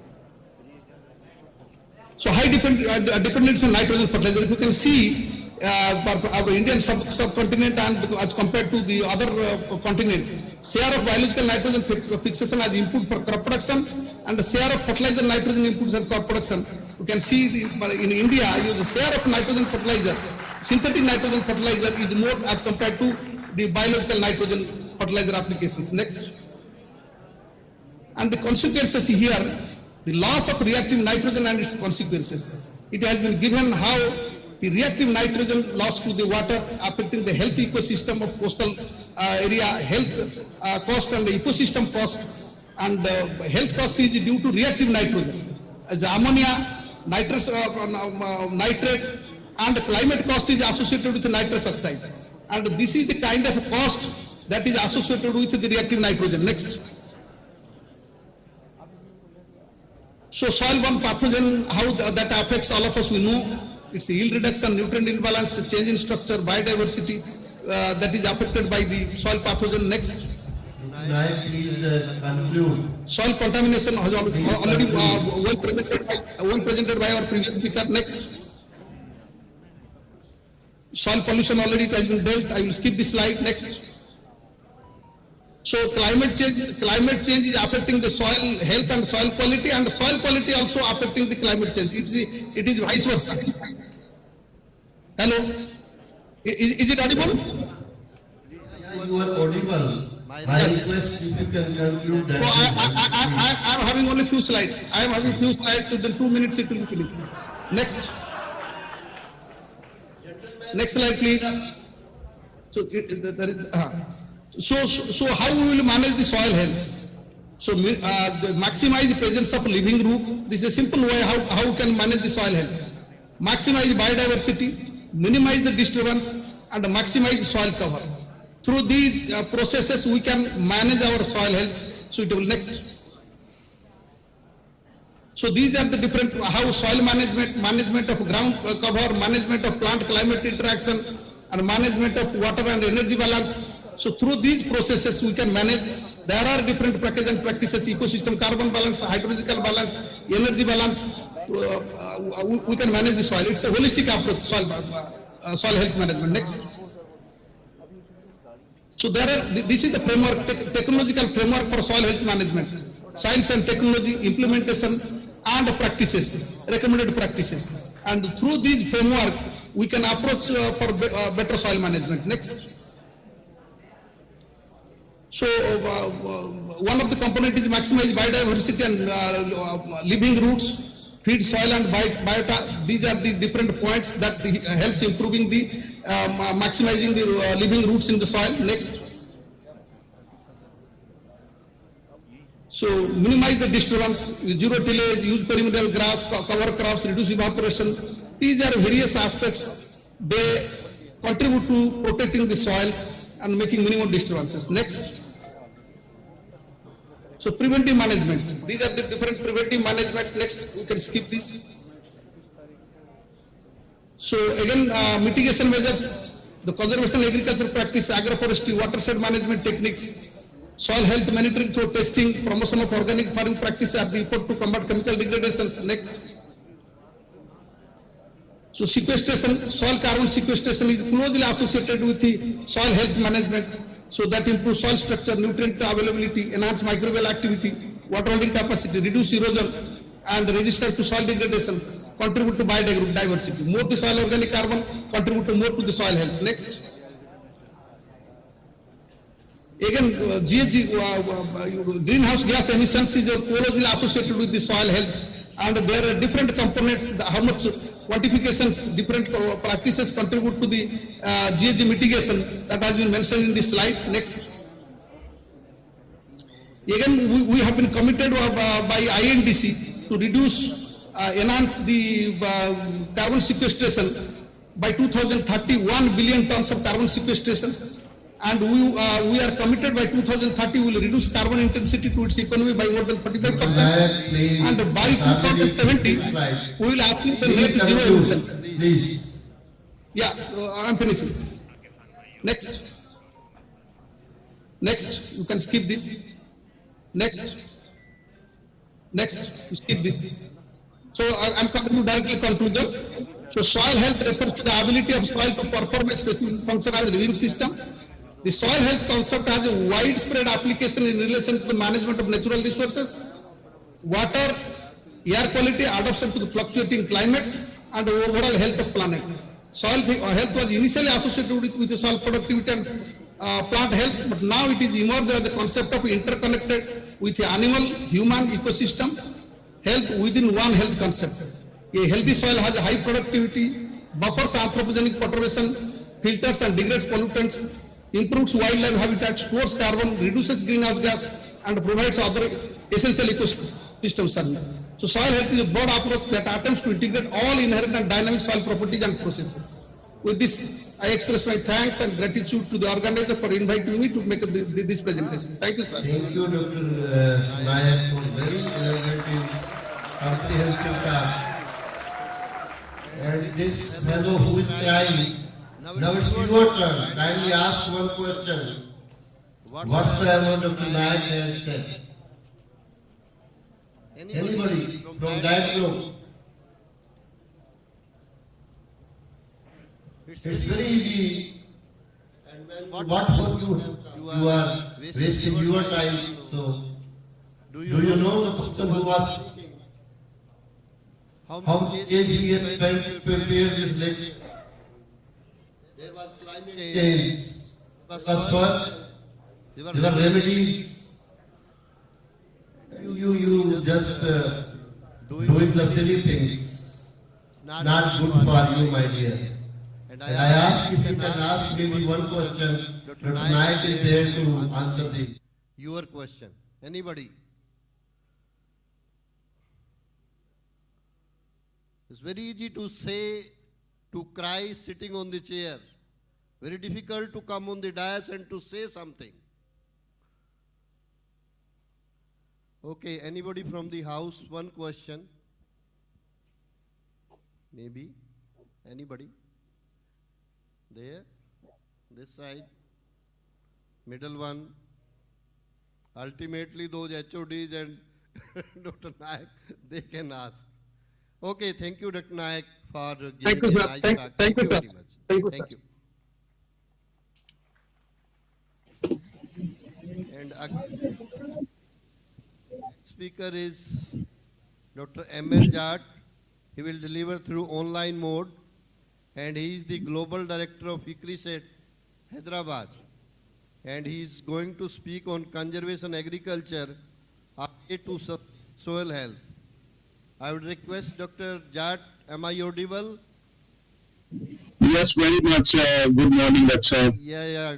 Good afternoon, we should say rather. But my request to you, if you can conclude in maybe 15 minutes and we can have then 5 minutes for question and answer. That will help us. Now over to you, Dr. Jat, please. Thank you so much. I don't know what is happening to the presentation. I'm trying to share, but is that someone sharing or I have to share? You have any blood relation? चाचा का है या पापा का है भाई कौन है ये कैसे है I request to the person who joined through online mode, kindly mute yourself. Except Dr. Jat, I request all others, kindly mute yourself. I request the technical team, kindly mute everybody. And give chance to Dr. Jat only. Okay. Can someone mute these people who are in the background?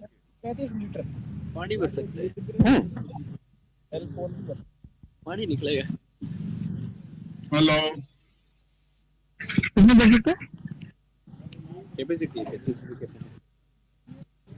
उसमें लिखा हुआ है वो 35 litre capacity. अच्छा अच्छा। तो ये लड़कियां व्यवहार अच्छा रखती है ना तो वो किसी मोटरसाइकिल पे घूम सकती है। Hello.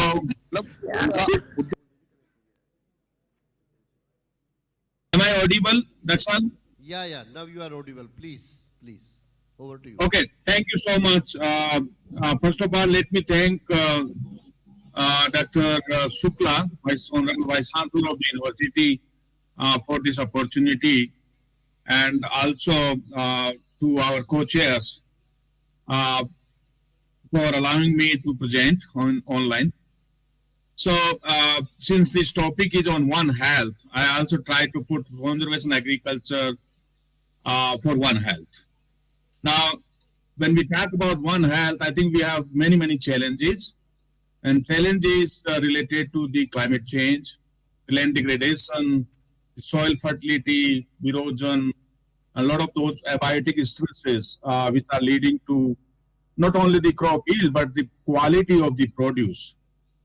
At the same time, we are dealing with the smallholders farmers. The land holding size is declining rapidly. And if you see the malnourishment, 2 billion people suffering from this hidden hunger globally. If 224 million people are suffering because of the malnourishment. So that's one of the challenge, and I think agriculture and the soil health can contribute to this nutritional aspect. And this is, leading to this vicious cycle of complexity, starting from the land degradation and then going down to the political unrest, civil wars, global unrest and political instability. Everything is interlinked, and that's linked to the population, nutrition, soil health, and climate change, all those aspects. If you look at the prevalence of the undernourished people currently, and then you can see there's a rampant malnourishment across the globe, more particularly in the developing world on the global south, Africa and Asia. You can see the India somewhere sitting in 10 to 25% range. Now, when we talk about the nutrition, plant nutrients are essential for elevating the malnutrition. Why? Because whatever you feed to the soil, that goes to the plant and that goes to the human body. And that's what is the cycle of nutrition. And that's why when we talk about nutrition, we have to think about the soil. Because most of the mineral nutrients or amino acids, the vitamins or the antioxidants or the carbohydrates, protein, whatever, they support the human health or nutrition are obtained directly or indirectly from the plants, and plants grow on the soil. So sustaining soil health is something very important, and there are many of those nutrients are required for the plant growth and the nutrition which comes from the soil. So soil health is the key for plant nutrition, and plant nutrition is the key for human health. Now, there is a direct and indirect effect of the plant microbiota on the human gut microbiome, and you can see the fragile health and the good health. So if you talk about the conventional agriculture, because of non-judicious use of the chemicals and other aspects, they are leading to the poor nutritious food and then the poor or fragile health.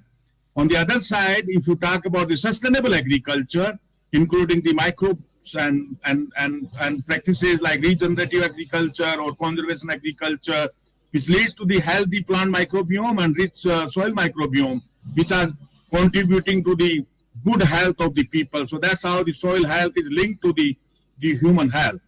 Now, soil is also important for advancing the peace because there are many stressors of the peace caused by the soil degradation and global warming. And you can see the soil degradation on the one side and anthropogenic climate change on the other side are contributing to this hunger, malnutrition, poor health, and many of those problems. And again, going back to the human unrest and wars and things like that and the peace. So soil health is important not only from the perspective of the nutrition or the health, but also from the perspective of the peace. And I think peace is something important. So sustainable production and responsible consumption is the way to save the humanity. And I think that needs a business unusual approach. Now, when we talk about the business unusual, but what we do is business as usual in conventional agri-food systems.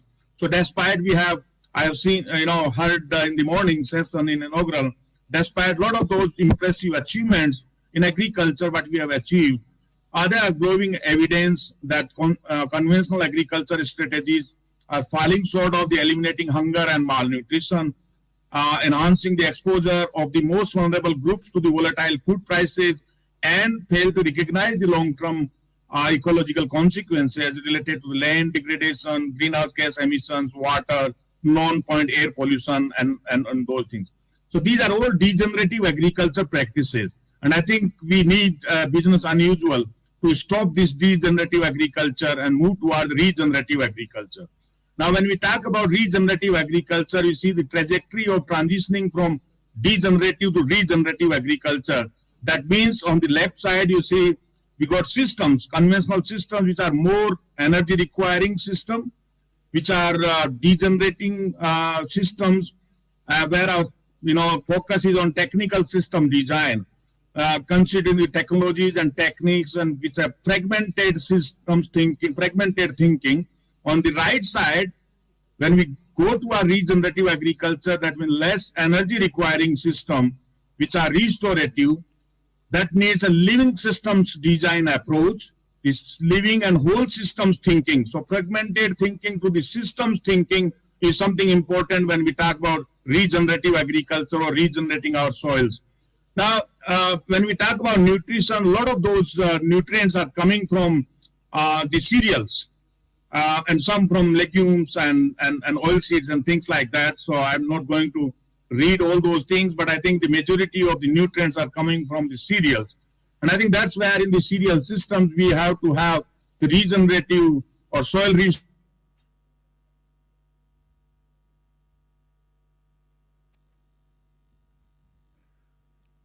Hello.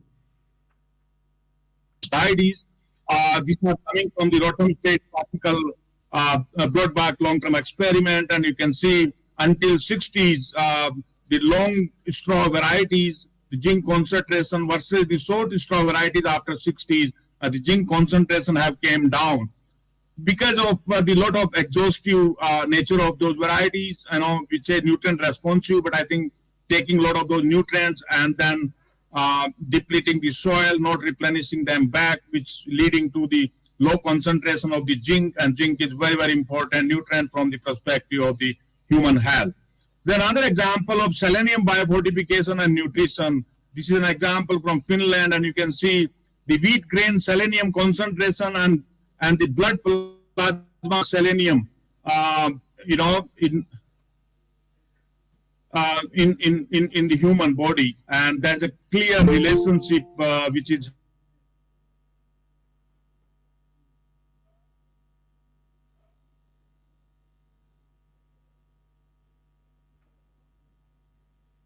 technical team, please see what's happening.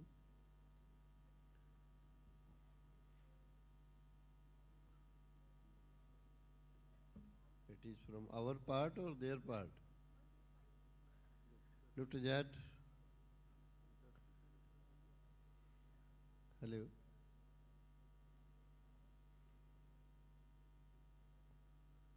Jat, am I audible?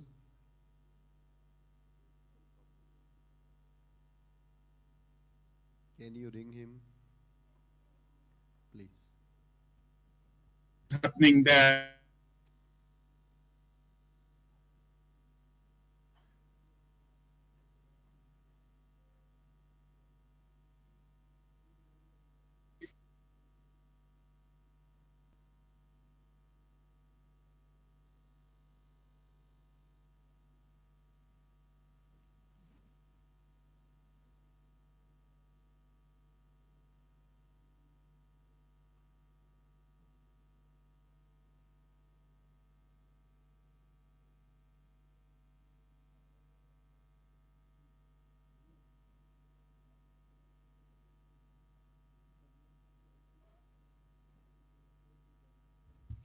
Sir, voice is not coming, sir. Please unmute.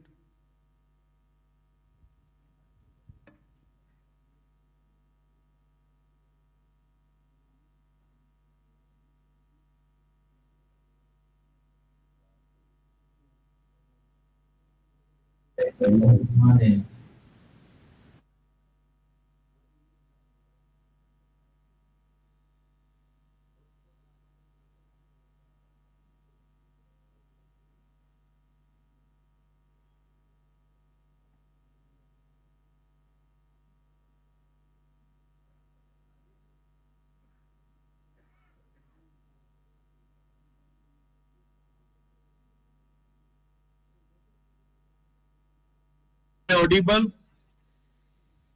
Yeah, you are, but still I don't know where I lost and how it was muted, but yeah. You are audible now. You are audible now. Please. okay, let me reshare the presentation. Yeah.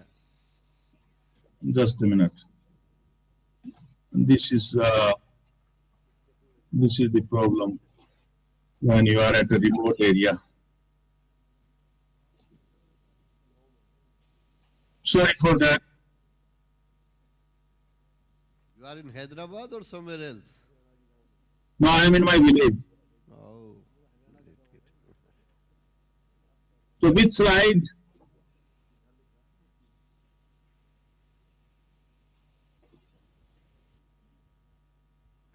Sorry? Slides are not visible yet. If you can share again. Yeah, I have to share here still. But better you can see and you can just say if not visible. You can carry on your own. We are seeing you. We can just listen you. Okay. Can you see the slides? Yes, now these are coming, I think. Yeah. Okay. Please. Okay, I don't know where I was. Sorry for that. So, as I said, the current food systems are not sufficiently delivering to the affordable and healthy diet to many people, while 900 people, are food insecure globally. And there is a rampant malnutrition and ill health. When we talk about India, 35% children below 5 years are stunted, 67% children below 5 years are anemic, 57% women in the age group of 15 to 49% are anemic. And these indicators are worse in marginal environments and marginal regions and the vulnerable communities. So we have to enhance the nutrition, and the ways to enhance the nutrition, one is like biofortification.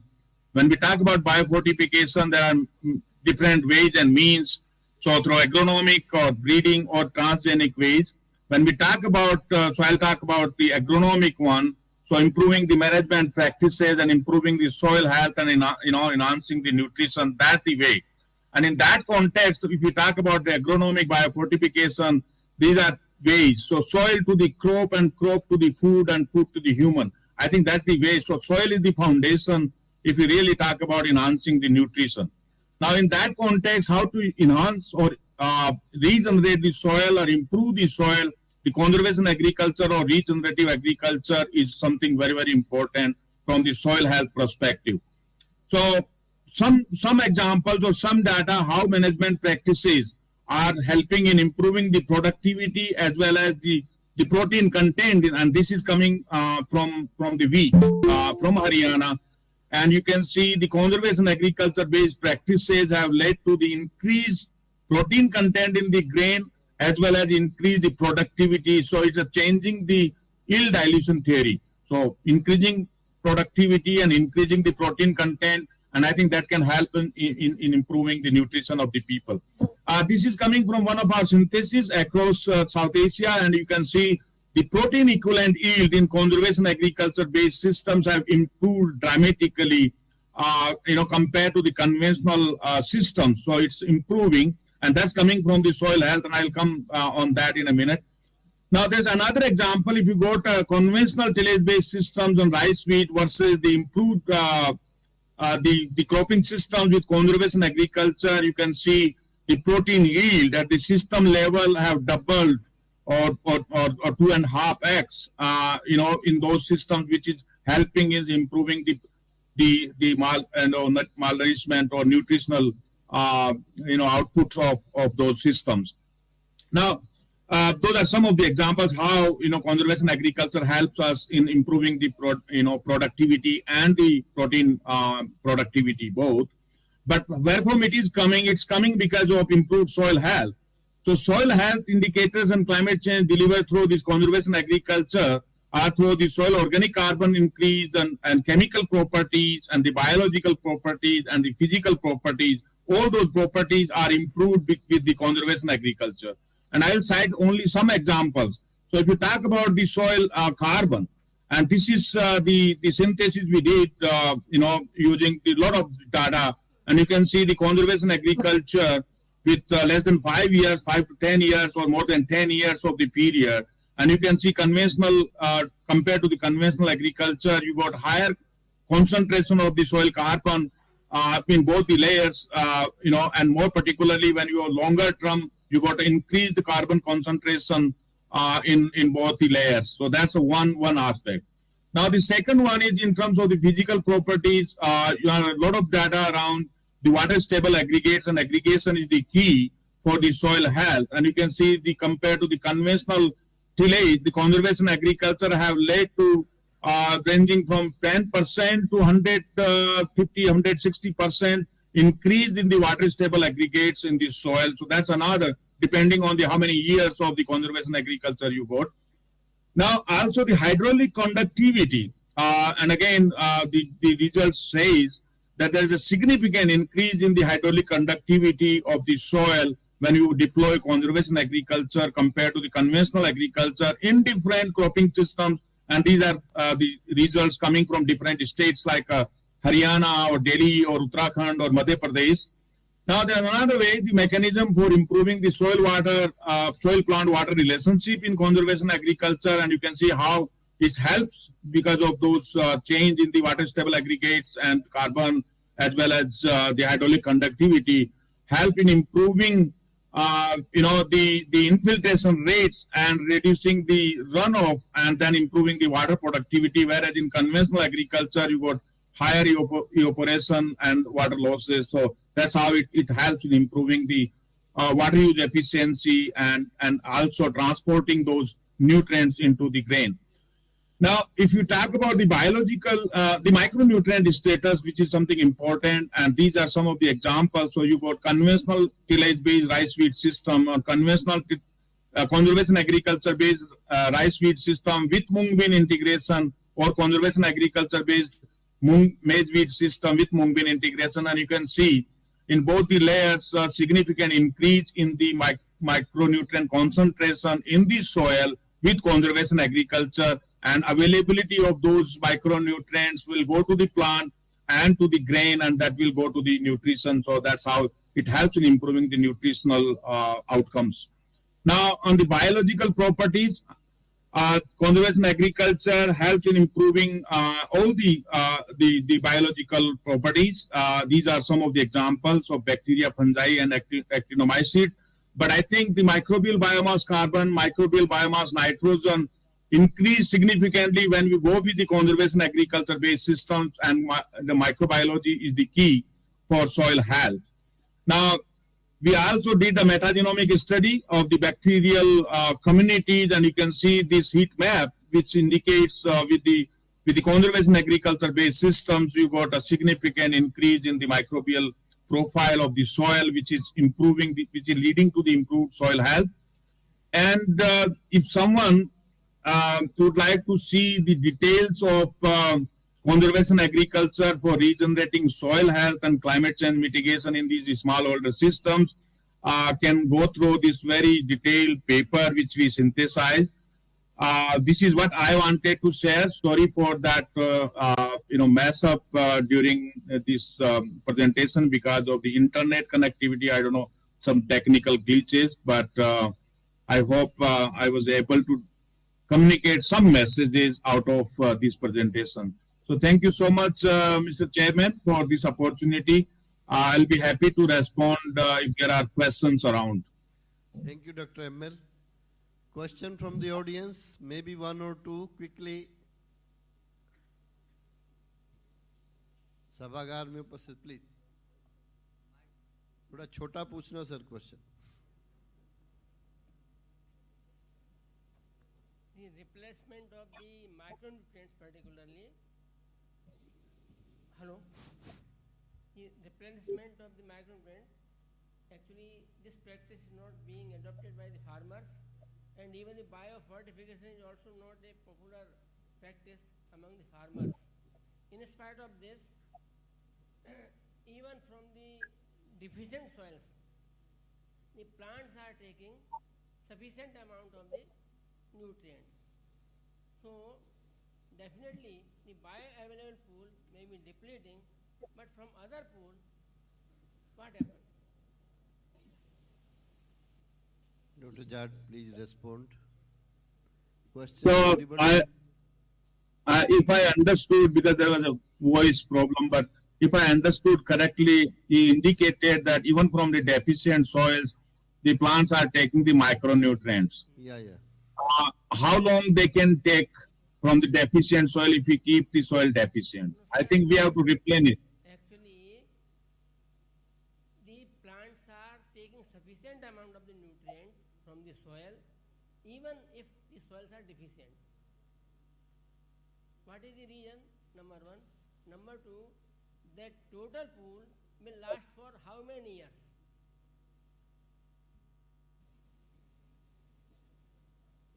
No, I'm unable to understand your question. You said even soils are deficient, plants are taking the nutrients in sufficient quantity. The answer has been given by Dr. Jad. Okay, he is agree with your query. Okay, even the soil are deficient, still they are able to extract the nutrients. Yeah, but how long it will continue? He is again saying, definitely there is a threshold limit. If you see maybe the potash level or the N level, if it will go beyond this threshold level, then de-aggregation of the soil, you are the HOD of soil. You might be knowing better than me, but still. So that's why the idea is, if we are able to reserve our reserves, that will be helpful. So that's why it's required, we can go for the agronomic biofortification, because in breeding you may take maybe 5-10 years. So that's one of the way where you can replenish those micronutrients through agronomic biofortification. Sir, in my opinion, the reservoir total pool should be maintained by adding the nutrients. Otherwise, after 10 years, 20 years, 50 years, 100 years. He is also saying the same thing. वो भी यही कह रहे हैं, वो भी यही कहना चाह रहे हैं, और आप भी वही कहना चाह रहे हैं. ठीक है, thank you. Anybody else? Please. Mike, can you give Mike there? One more question, Dr. Jad, please. Good noon, sir. Myself, Dr. Nisha Sapre. I have, sir, my PhD thesis on conservation agriculture in rice wheat green gram cropping system at DWR. Sir, my question is that as I was experienced, for perennial weeds was the major problem in this system, and we have to apply so many herbicides as per the recommended in crop wise as per the recommended. Sir, further, it may give a residual effect on our food. day by day. So is there, sir, any process that we can reduce the herbicide dependency under the conservation agriculture? Thank you. That's a very usual question every time, and I will share something. But I think you got an expert sitting in front of you, that Kamboj himself, who can elaborate it. And you can take advantage of having him there. But it depends how you are dealing. So if you got a lot of weed seed bank in your soil, and then you start immediately conservation agriculture, and you say it's because of conservation agriculture. Many times we do that. I think that's not the case. So what we have seen is that conservation agriculture is helping in minimizing the weed if you are doing conservation agriculture appropriately. And one of the example, as I said, that Kamboj can elaborate a bit more. But in the rice feed system, when we got a problem of Phalaris minor, I think conservation agriculture was brought in as a management strategy to get rid of that Phalaris minor. So conservation agriculture, if you do appropriately, I think will help in minimizing the weed. Otherwise, if you don't do things appropriately and label it to the conservation agriculture, that's a problem. Sir, it was I was experienced that the Phalaris minor and some dicot weeds are reducing with the continuous if we are doing Okay. Your one question is over. I'll answer rest of the questions. Okay. Cyanidon is the big problem, so that I'm asking that. Okay, thank you, Dr. Jat, for sparing your valuable time. I can understand that. Okay. Thank you. Dr. Misra want to say something. Okay. Please, one more question. One more question. थोड़ा कठिन है. Number one, conservation agriculture का terminology आपने लगाया. हमारे वहाँ कोई weed नहीं है. Either they are medicinal herbs or they are food herbs. We are using that almost all. And why should kill those things? What is the alternative for that? Number one. Number two, about the parali issue. Government is planning for to planning for addressing the parali issue. And why we are not advising the government, be it the institute, जो भाई साहब ने बोला था कितने साल तक ये चलेगा, कितने साल तक अगर आपने पराली को बाहर लेके एनर्जी बनाएंगे, इथेनॉल बनाएंगे, तो जमीन का क्या होगा 100 years के बाद. तो ये विषय you can advise to the government who he may be. Thank you. Okay. Yeah, thank you. I think you got a valid point. I could capture part of it, but you said how long you can take out the residues and what will happen to the soil. So you are advocating we should recycle it back, right? Yes. And you technical people should advise the government in that direction. That is my request. Okay. थोड़ा elaborate करेंगे क्या? मैं पूरा समझ नहीं पाया. Okay, इनका सवाल यही था कि ये हमें गवर्नमेंट को एडवाइस करना चाहिए, नहीं तो हम कितने साल तक बाहर से स्प्रे से देते रहेंगे, सोइल को तो हमें रिच करना ही पड़ेगा. We are also agree with that and it's a policy question. Let it be a part of the proceedings that to maintain the soil health definitely we should incorporate all the residues whosoever available either through mulching or by incorporation anyway. जैसा आपने question एक पूछा था मैं weeds का, क्योंकि doctor Jat ने मेरा ड्यूटी लगाया है. कंजर्वेशन एग्रीकल्चर एज सच यदि कहें उसका भी स्मूदनिंग इफेक्ट ही है. उसमें 3 प्रिंसिपल है कंजर्वेशन एग्रीकल्चर का: minimal tillage, soil cover and inclusion of any legume crop to make the system profitable. These are the 3 principles. और जब आप रेजिड्यू जो है वो सॉइल के ऊपर ढकते हैं तो उस फ्लेरिस माइनर के केस में 60% तक जो है, लेकिन उसका जो लोड है वो 6 टन होना चाहिए पर हेक्टेयर, यानी कि 24 क्विंटल पर एकड़ यदि आप रेजिड्यू सॉइल पे रख देते हैं तो 60% तक आपका पॉपुलेशन ढकने की वजह से बाहर नहीं आ पाता है. और क्योंकि जहाँ पे रेजिड्यू रहेगा वहाँ पे कुछ बेनिफिशियल इंसेक्ट ऐसे हैं जो मंडूसी के सीड को खाते भी हैं. तो ये जो सारा हम चर्चा कर रहे हैं कि हमें नेचुरल एनिमल्स, अभी सुबह भी मिश्रा जी ने क्वेश्चन कहा था भी हम इंसेक्ट को मारने की जरूरत नहीं है. यदि हम बैलेंस बना के चले तो शायद एक दूसरे का फूड है वो, लेकिन क्योंकि हमने इम्बैलेंस क्रिएट किया हुआ है, जब तक वो इकोसिस्टम वो बैलेंस नहीं बनता है, तब तक हम ऐसे कौन से वेज हैं ताकि वो बैलेंस जो डिस्टर्ब किया है वो एक बार तो आपको लेके आना पड़ेगा ना इकोसिस्टम को बैलेंस पे। उस दौरान क्या हम कुछ बायो एजेंट्स की वजह से, कुछ आयनिक सॉल्यूशंस का जिक्र हुआ है, उनसे हम उस बैलेंस को एक बार उस स्टेज पे लेके आए तो शायद जो सिस्टम चला रहा था वो बेस्ट है। लेकिन वही बात है, no science and doctor Jat has very clearly said कि कंजर्वेशन एग्रीकल्चर में जब आप क्रॉप रोटेशन, यदि आप लोबिया ग्रो करते हैं, अल्टीमेटली आप जो साइप्रस रोटेंडस की प्रॉब्लम उसको कम करते हैं, क्योंकि उसका जो इफेक्ट है, उससे जो एल्कलॉइड निकलता है वो उस पर एडवर्स इफेक्ट रखता है।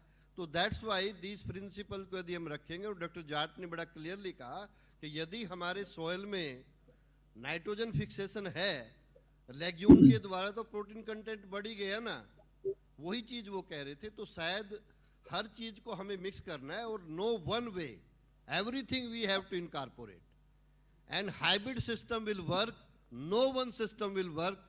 That is my theory, I may be wrong but I think जो भी अच्छा जिस टेक्नोलॉजी से आपको मिलता है उसको हमें इंटीग्रेट करना है, और अल्टीमेटली हमें सोयल हेल्थ यदि अच्छा है, ये बात सभी ने कही है, तो हमारा फिर प्लांट भी स्वस्थ है, आपको कीड़े बीमारी डालने की जरूरत ही नहीं। आप खाद के अंदर किसी प्लांट को डालते हैं उसमें किसी दवाई को मत डालिए, फील्ड अच्छा आता है, क्योंकि वो इतना स्ट्रॉन्ग है इम्यून सिस्टम उसका, वो हमें करना है, और वही शायद क्रक्स है। Thank you doctor Jat for a very elaborative nice talk and our participants really enjoyed your talk. Thank you, but it would have been better that you had been here. तो फिर इंटरेक्शन अच्छा होता है, बहुत ज़्यादा दूर था नहीं, आपको आना चाहिए था। Thank you very much. Thank you so much. I missed it, but thank you so much. And next speaker is Dr. Turinder Singh. Taruninder Singh? I'm spelling right, I think. Dr. Turinder Singh, he will speak on nanofertilizer and soil health. Bit sensitive topic, but still, let's hear from Dr. Turinder Singh from IFCO, New Delhi. Thank you, sir. In fact, your name spells a lot. So certainly, I have been born and brought up in Hisar only, so I have been hearing this thing. So Tarunendu is my name, and that connotes the R in the jata of Lord Shiva. So just to start with it, thank you, Chairman, sir. We are going to discuss a very important topic, and I will be giving a different perspective from the point of view of the industry, because as of now, whatever we have been listening is from a scientific point. Scientists have done a lot, and they are really commendable job, and credible things have been done. But certainly, food is not science only; it's a part of life. So that's what is what I'm going to say in front of you. But before that, two incidents I would like to correlate. One instance, once we went to Japan, because I was listening to Mishraji's presentation in the morning. In fact, his food for thought was really important for each one of us. There in Japan, we saw the eels, crop eels. The eels were less than us. So we boasted in a form that we have got better eel in India. So the person was not able to understand us, so the translator was there. We translated what he said. He said that we have a benchmark of eel. Above that, we don't go. We go for quality. That was a very challenging statement for us, because then we went for the quality aspects, and we found that the quality aspects of Japanese food is very high. In fact, they don't even produce, if they can get it something from other countries, they don't waste their food. So this is the understanding that we got from Japan.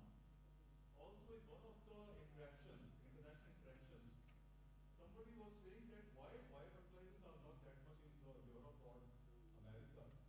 So the Americans, they answered that they have got cover crops. So we also had cover crops. We need not to have change the microbiome or microbiota. So with this I will start. As you know that IFCO, you can change your yes. If just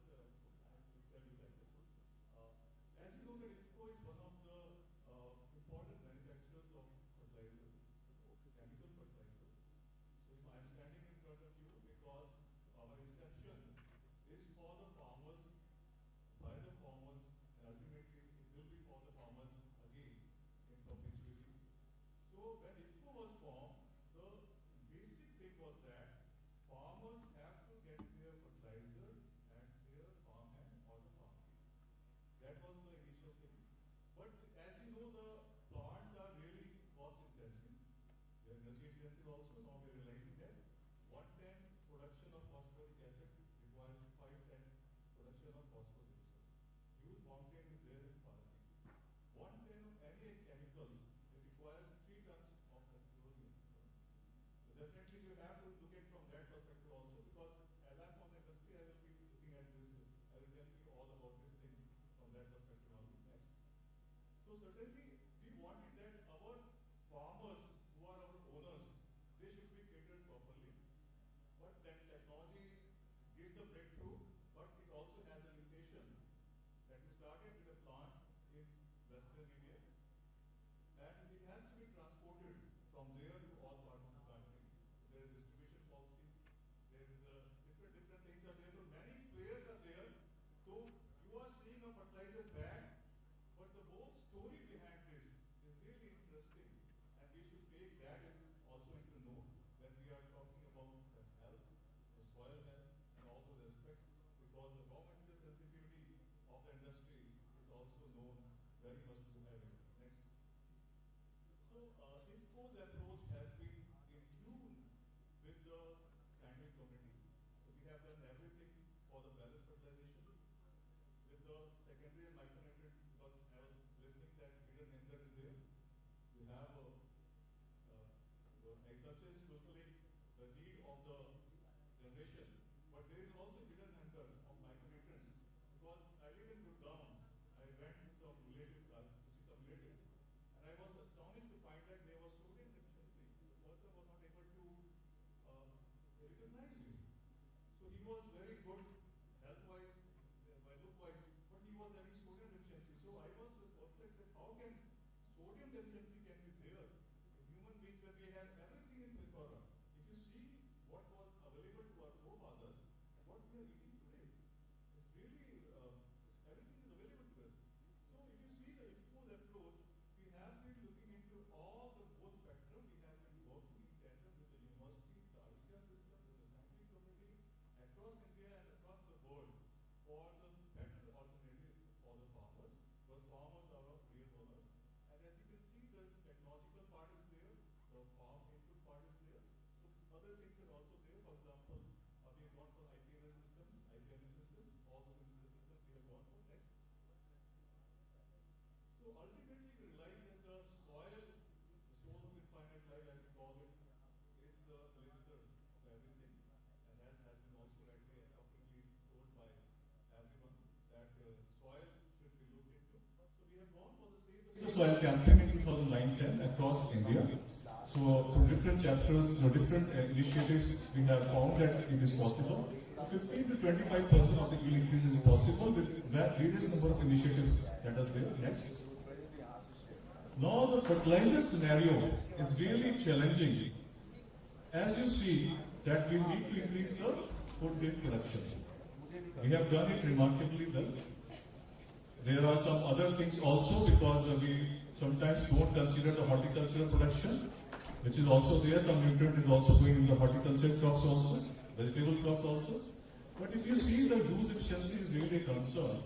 But we always say that fertilizer consumption needs to increase. As of now, the fertilizer consumption kg per hectare today is more than 167 kg per hectare.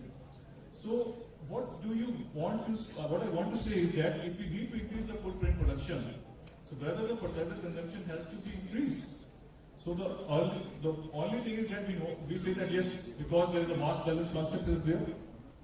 We all say 10 production, 100 kg nitrogen has to come. But if you see the developed countries, you find that their consumption has been reduced. So we have to pick out the thing from there, and that thing is that use efficiency. The use efficiency has to be increased, and how we are going to do that, that's the real challenge that we should look into, because the raw material cost, the efficiency part, all those concerns are there. So definitely the excess is also leading to prevalence of this, because there is a dilution effect. All the scientists must be knowing, and we need to be understand about the dilution effect that is there. So what you are applying, what you are seeing from the genetical point of view or breeding point of view is the biomass. What about the roots? So the roots are not exploring the soil properly. The micronutrient deficiencies are definitely predominant because they are not getting the the rhizosphere from which they can get this exudates or this micronutrients. Next. So if you see this particular slide, this is very informative, and there is from industry perspective also. So dear friends, as you are sitting in the back, you must also understand this. The availability of fertilizer derives the consumption. It is not that for example, you see, we always say that Punjab, Haryana, they are the grain bowl, and definitely they consume more. But if you see the slide, when the availability was more in Tamil Nadu, the kg per hectare consumption was more in Tamil Nadu.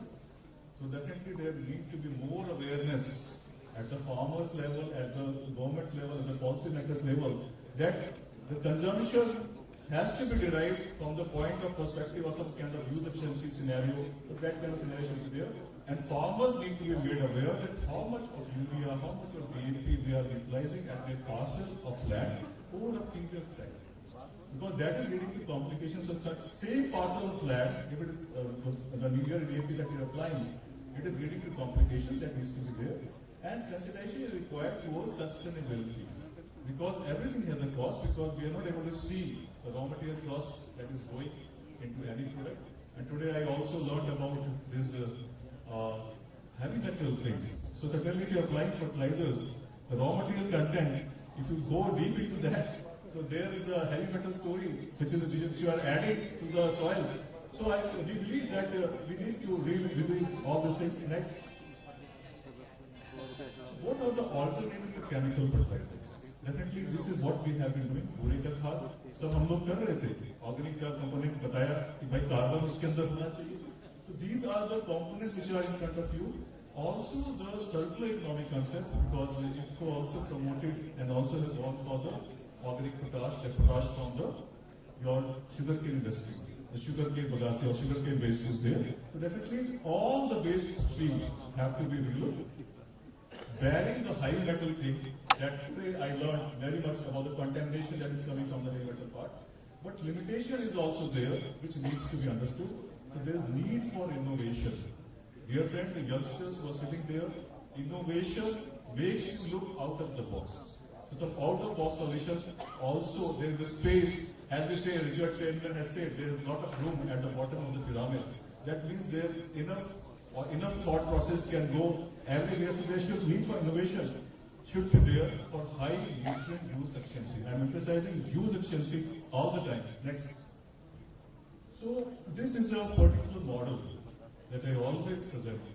And we ask such that we all have to work in tandem together.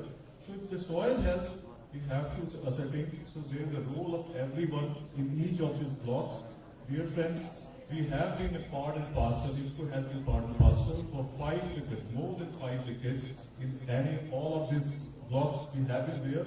But now we are realizing that we have to move to the next block. So we are the first industry in India which have gone for research and development.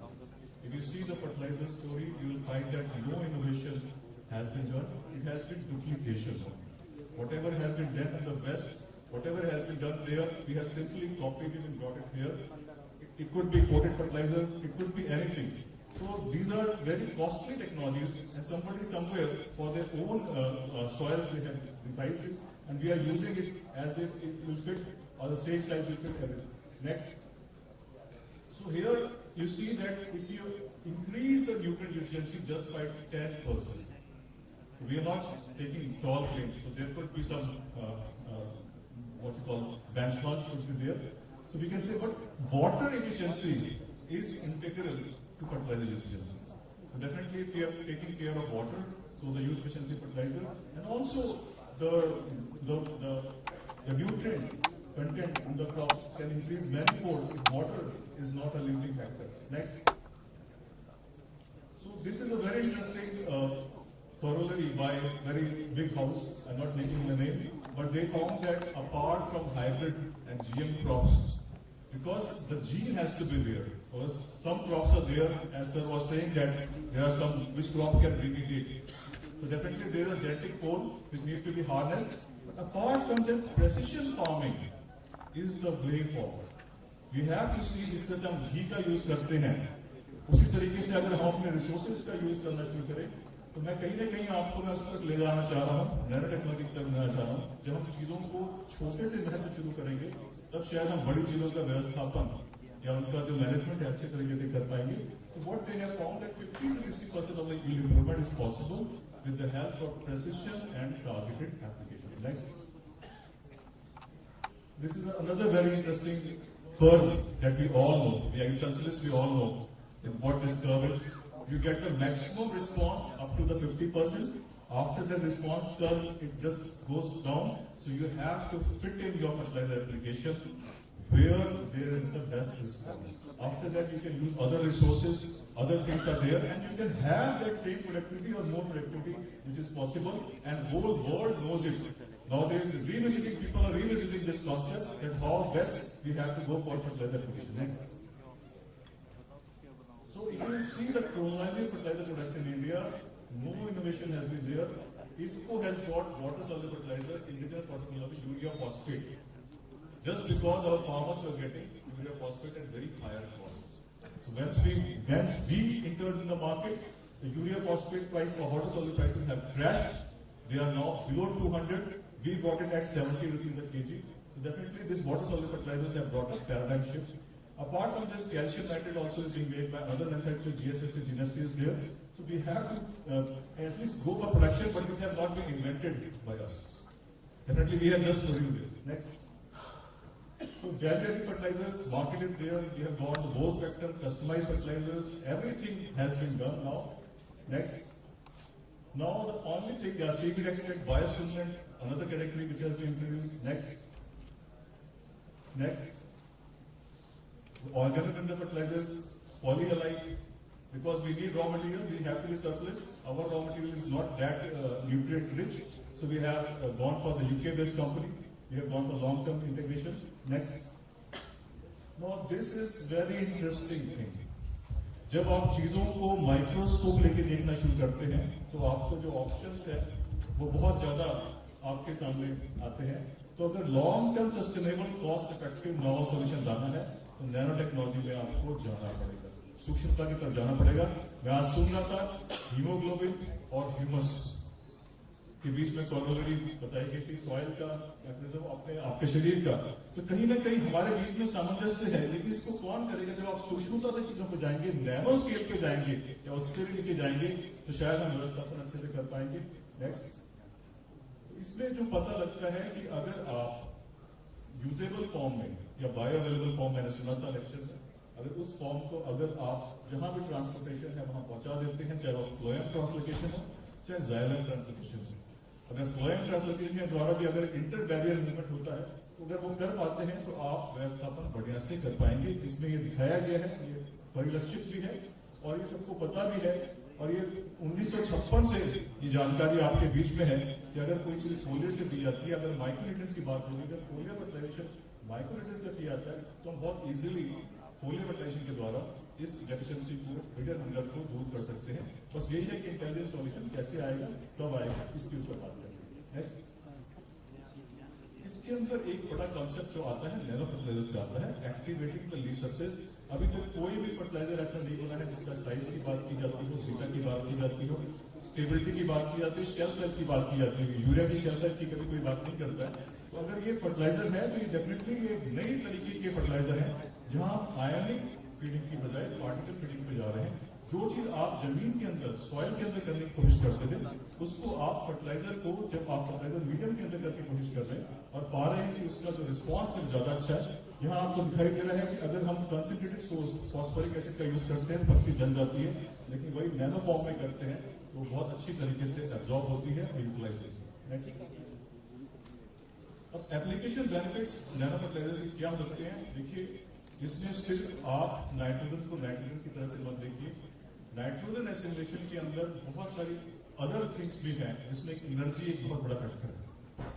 आपको किसी भी क्रिया के लिए आपको energy की आवश्यकता पड़ती है. नाइट्रोजन एसिमिलेशन प्रोसेस क्या, नाइट्रोजन एसिमिलेशन क्यों कम है, we know, Wilcox law, everything we know, but definitely there is energy required everywhere. So definitely there is a formulation which is intelligent enough to utilize factors or things or contents which increase the use efficiency or assimilation pattern that is what has happened in nano fertilizers, nano urea, nano DAP, where it is not simply the nutrient which is leading to the higher efficiency. There are other factors which are involved in it, which is the patented thing. Definitely people want to learn about it. But these are very low cost but highly scientific oriented things. Next. So IFCO has brought this nano urea, nano DAP, and we are very happy to share with this that there has been some resistance at farmers level also, because extension is another genre.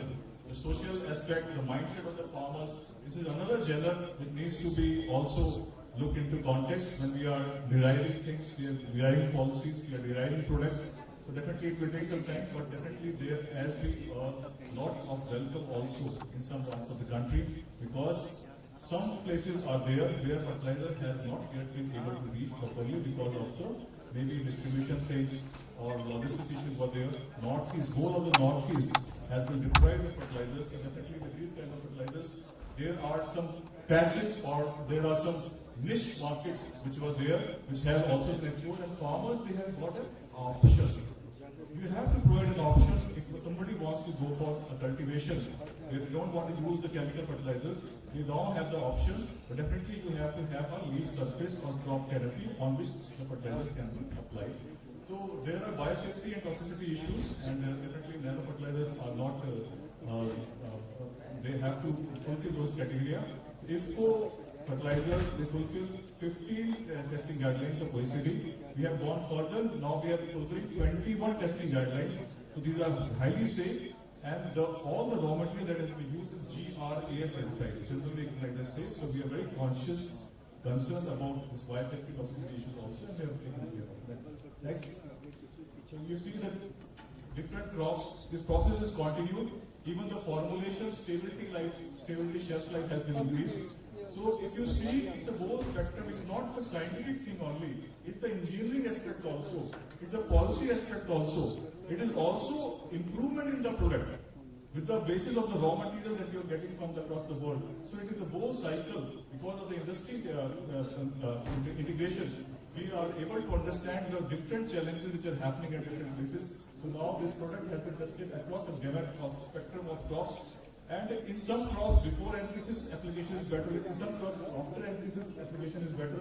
So these things are formalizing. It may take some time, but definitely this is a very informed choice which has been made available to the farmers and also for the scientific community. Here we are seeing the students, they are experimenting a lot on nano fertilizers. Many students from IITs, they are trying to create new formulations, NPK complex, NPK plus micronutrients. They are working on these aspects. So indigenous research ecosystem has also evolved with the nano fertilizers. Next. So if you see that at mechanistic pathway level, at physiological pathway level, different things, as I was saying, that different interdisciplinary research should be there. So if we have these kind of nano fertilizers which are working at fluorescence kinetic level, at photosystem level, so definitely the photosynthetic efficiency is being improved, the chlorophyll content is being improved. So definitely these kind of systems are what we are working with ICR institutes, and it is only with the help of scientists we are able to define the benefits of nano fertilizer. Next. So if you see a very interesting study by Karnal also, they found that assimilation enzymes are working overtime. So definitely if the enzymatic stimulation is there, enzymes are working overtime, certainly the substrate that has been utilized, definitely you require less to produce more for that aspect. Next. This is the crux of my presentation, that we all need to sit together and define a nitrogen management index. There are so many confusing things. There are so many confusing things are there regarding that sustainable nitrogen management index. This is the last slide. This is the last slide, sir. So what we see, we always see things in the extremes. So there is a middle path also. For example, in case of basmati rice, what scientists have concluded that 33% of nitrogen application can be reduced with the application of nanofertilizer, one spray of nanofertilizer before flowering stage. This has been recommended by Center for Scientific and Scientific Research Institute now. And also in wheat, You can go for 50% reduction, but they are saying no, don't go for 50%, go for 40%, and go for a middle class sustainable nitrogen management index, which is a very informed choice, which should be taken into consideration. So this kind of generations are there. These are based on the 3 years trial data that they have submitted. Next. So this is, I would like to thank the DDG NRM and the whole ICR team, which have brought out the nitrogen efficiency index of the country. So if we plan things accordingly, certainly the day is not far away, where we have a balanced nutrition, balanced health for everyone. Thank you. Thank you, Dr. Tarandra. Very fantastic level talk. Maybe one quick question from the audience. Anybody? No? So we are lucky. Thank you very much. Thank you, and because everybody... Mohan wants to say something? Maybe. You can use the same mic. You can use the same mic. सबसे प्रश्न है तो बताया उन्होंने balance fertilisation वगैरह का मगर is it possible in Indian agricultural condition does balanced fertilization as per the prescription is possible in Indian agriculture? I don't know. What is our experience? If you can share, then I will be, because we are working in a huge number of farmers. And these prescriptions, what you are telling, and his thought is, it is agriculture in North India, 2-3 states, and different in other states. It is possible that, and drone is also, there is a problem with drone. So it is possible, and then, So definitely, balance is an option which is presented to the farmer, provided he has got the option. For example, if there is a farmyard manure, compost is there, or the options for integrated nutrient management which are there. If they are possible available to the farmer, then only they will be going for the balance application. Otherwise, the easiest possible way is to apply urea, which is available to them easily. So definitely the first thing is the easiest thing that they want to go. So you are very right in saying that. So some kind of awareness thing which is happening. For example, I got a phone call from Agra farmers. They said, Doctor Sahab, हम एक bag ही urea का use करते हैं. हम already retired लोग थे, बहुत से लोग रिटायरमेंट के बाद खेती करते हैं, अच्छे काश्तकार हैं. खेती कर रहे हैं तो वो पढ़े लिखे भी हैं और उनको जानकारी भी है, तो वो ऑलरेडी कम यूज कर रहे हैं, तो वो साथ में ऑर्गेनिक मैन्योर्स का भी एप्लीकेशन कर रहे हैं. जो आजकल पशु पालने का जो सिस्टम है वो खत्म हो गया, कोई इतनी सेवा नहीं करना चाहता. घर बार में नहीं हो पाता, पहले लेडीज नहीं करती थी. अगर ये सारा एस्पेक्ट एक तरीके से हॉलिस्टिक लिविंग का कंसेप्ट है, जिससे बैलेंस आता है, ये आपके एप्लीकेशन से आता है. इसको या कोई भी इंडस्ट्री बैलेंस फर्टिलाइजेशन को सिर्फ प्रमोट कर सकती है. ये ऑप्शन तो फार्मर के पास बेस्ट करता है. नैनो के केस में आपने बताया, देखिए हमारा क्या, हम जहाँ जाके देखने कंस्ट्रेंट कहाँ आ रहे हैं. कई बार कंस्ट्रेंट समझ में भी होता है कि आपने समझ नहीं पा रहा है कैसे अप्लाई करना है, प्रोटोकॉल क्या है, क्या कैसे फायदा कर रहा है, हाउ इट इज वर्किंग. दूसरा चीज ये भी आता है कि कैसे करें, कॉस्ट बहुत ज्यादा है. कॉस्ट के लिए आपने उनका बिल्कुल सही बताया. ड्रोन के अलावा भी अदर स्प्रेयर्स भी, उसको भी हम लोग प्रमोट कर रहे हैं. इसमें एक इकोसिस्टम डेवलप हो रहा है. इसके अंदर स्प्रेइंग का जो ऑप्शन है, कितनी हाइट पे होना चाहिए, 2.5 फीट पे हो, 1.5 फीट पे हो, 3 फीट पे हो, कौन सी फसल में, आलू की फसल में कैसे होना चाहिए, इस पे सब पे काम जो है बहुत रफ्तार से हो रहा है. अगर ये इकोसिस्टम आएगा तो ये बहुत अच्छा ऑप्शन आपके पास में अवेलेबल है और इसके बहुत अच्छे रिजल्ट हम लोग को देखने में मिल रहे हैं.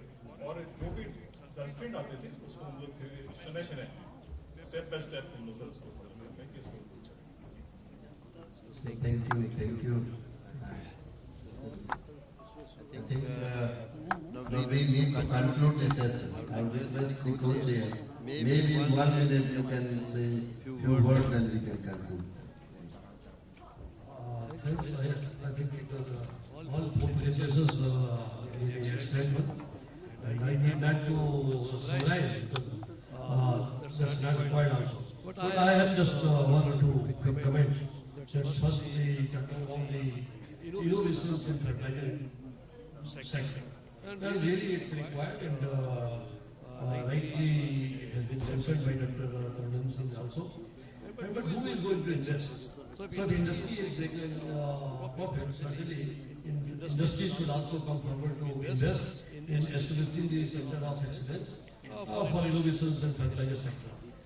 Then the crop residue recycling. I think in most of the forums, everybody talks about the crop residue incorporation, but it's not moving way. So someone really has to do. I have just one comment about what Dr. Ravi presented. Conservation agriculture, and he said like the regenerative agriculture. It's like 50 years back, or let's say prior to 1960, we were the regenerative agriculture. We disrupted it. We went for the regenerative agriculture, again we are coming back to it. So we have to really look at the history, what has happened prior to 1960. And if we can capitalize over the practices, and then we can put some science in that, I am sure that some solutions can be given for most of the diverse situations. And same with the five diversity. Why it is depleted? Earlier we used to have plants on the trees, on the birds. Now we don't have. We were having the undulating land, we were having some trees, some bushes. So we were conserving the soil microbes as well. But we have gone for the clean cultivation. Then we have removed everything. So I think that is some of the point where we have to really relook, and we should formulate some of the research subjects where the data can be generated. That can be done, I am sure. We can take care of this well, and so as will be human answers. Thank you. Thank you, Dr. I must congratulate the speakers for nice presentations. Reporters, co-chair, I'm thankful to particularly Professor Shukla, Vice Chancellor of the University, for giving us this opportunity to chair this session. Thank you very much. Thank you very much for your good reflections. Anything that you can discuss during lunch. Thank you. Thank you. Thank you so much, sir. Thank you so much for concluding the session and doing all the activities. Sir, now it's time to felicitate the speakers, and I will call Dr. S.P. Datta, sir, to come on the stage. SP Datta. And I will request Dr. Kamboj and Dr. Chaturvedi, sir, to facilitate the speaker. Dr. S.P. Datta, sir, Director, ICR, SSC Bhopal.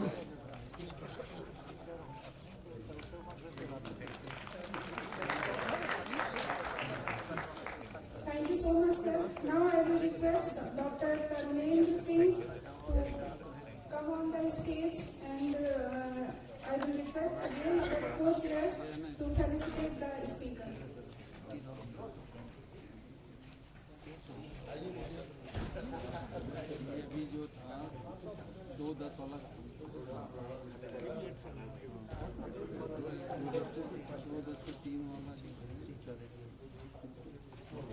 Thank you, sir. Now I will request our Director Extension Services, Dr. Y.P. Singh, sir, to come on the stage and felicitate our co-chairs, Dr. B.R. Kamboj, sir, and Dr. S.C. Chaturvedi, sir.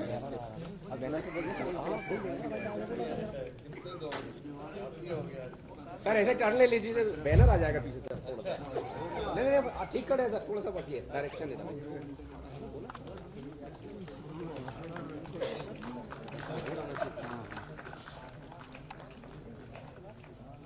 Thank you.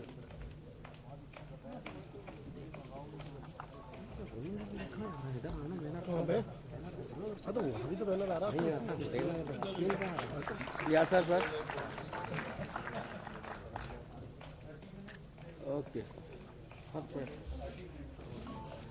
Thank you so much everyone for giving your valuable time, and I am very thankful to Dr. Kamboj sir, Dr. Chaturvedi sir, and our reporters to be here, and all the speakers who gave the information regarding that soil health, soil pollution, conservation, agriculture and nano fertilizer. Now I will request everyone to go for lunch, and please come back in 30 minutes as we are already late. So session will be started after 30 minutes. Thank you. For VIPs, the lunch is arranged in VIP food court of the auditorium. That's all.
बुक्का देने यार ऊपर चले जाना यार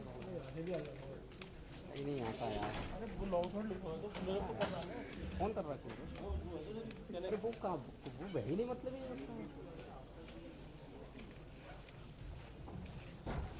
ये बताना एक नहीं दो I request to stage committee.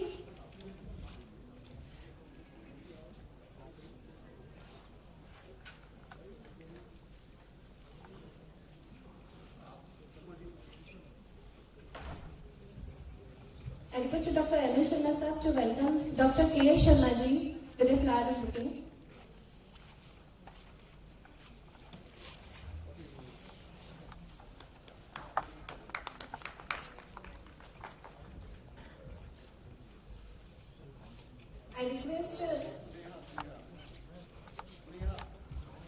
I request Sneha to welcome our rapporteur Dr. Dilip Dixit ji.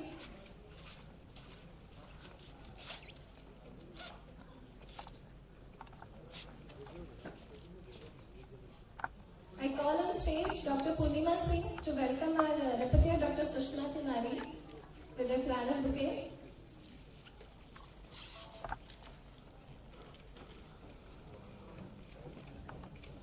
I request her also to welcome Dr. Anuradha Goel Madam to welcome with a floral bouquet. Dr. Purnima, please welcome Dr. Anuradha Goel also.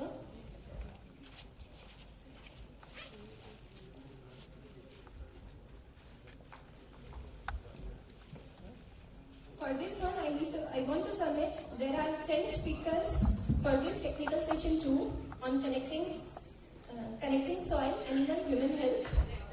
And out of these 10, one speaker will be online.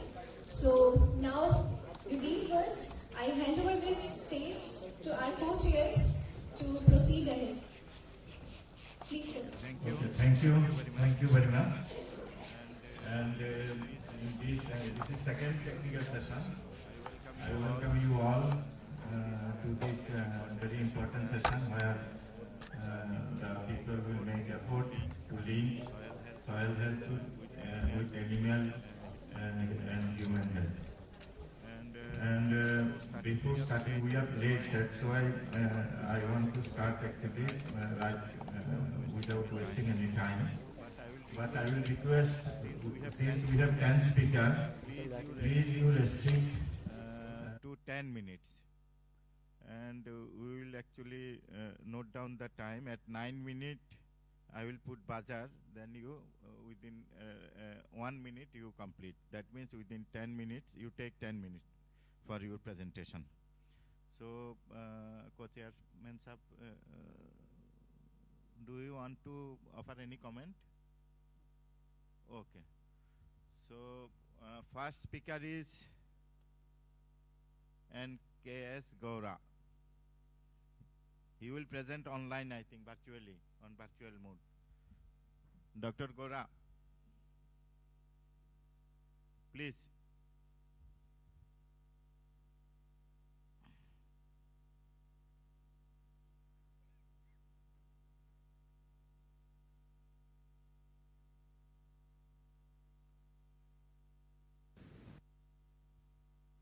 Interesting.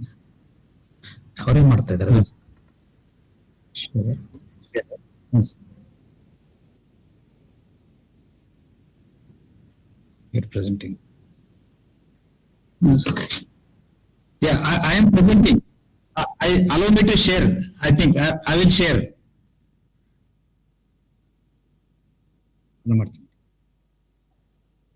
Window. No, I am sharing. Please allow me to share.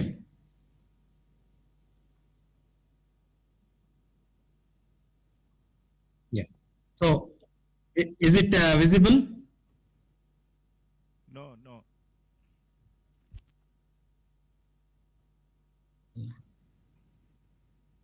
Yes, sir. Now? No. Now No, I think. Yes, start. Yeah. Is it visible and I am audible?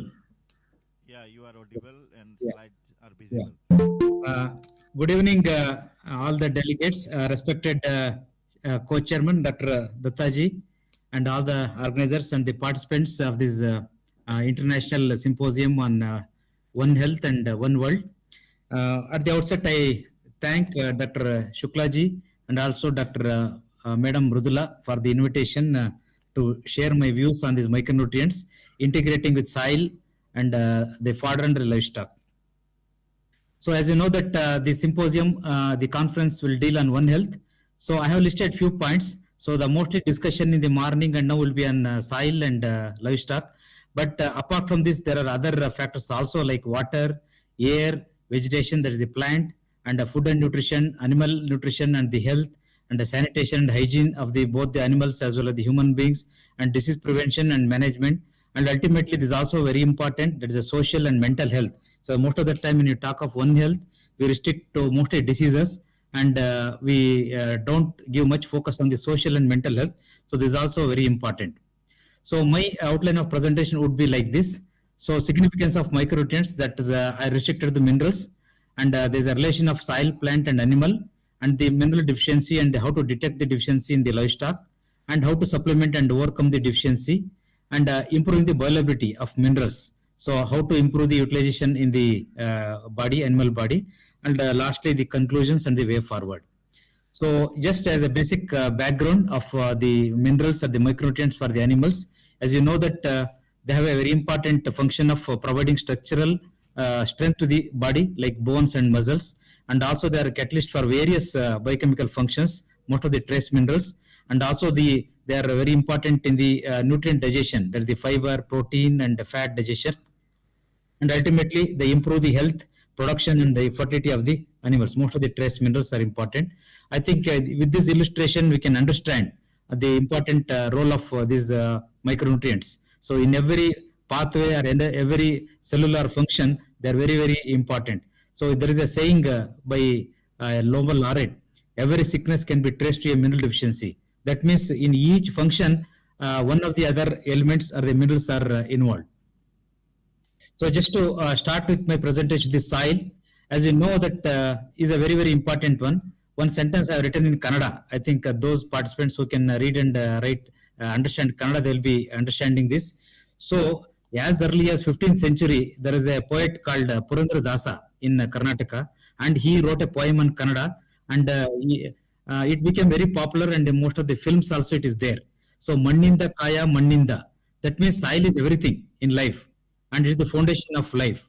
So as you recall, most of our social early civilization started from the fertile soil and the water. So this is the importance of the soil. And this is a very, very important illustration. I think it covers most of my presentation with this illustration. We have three components here. One is the soil, and from soil there is a fodder, or the vegetation, or the plant, and the animals. And in between there is human beings also. So soil provides the micronutrients to both the plants as well as to the animals. Animals get through either grazing or through eating the forages or the fodder. And human beings get the micronutrients through the plants or the animal products like milk, meat, or the egg. So this very, very important relation, but sometimes it looks linear, but sometimes for some minerals it may not be always linear.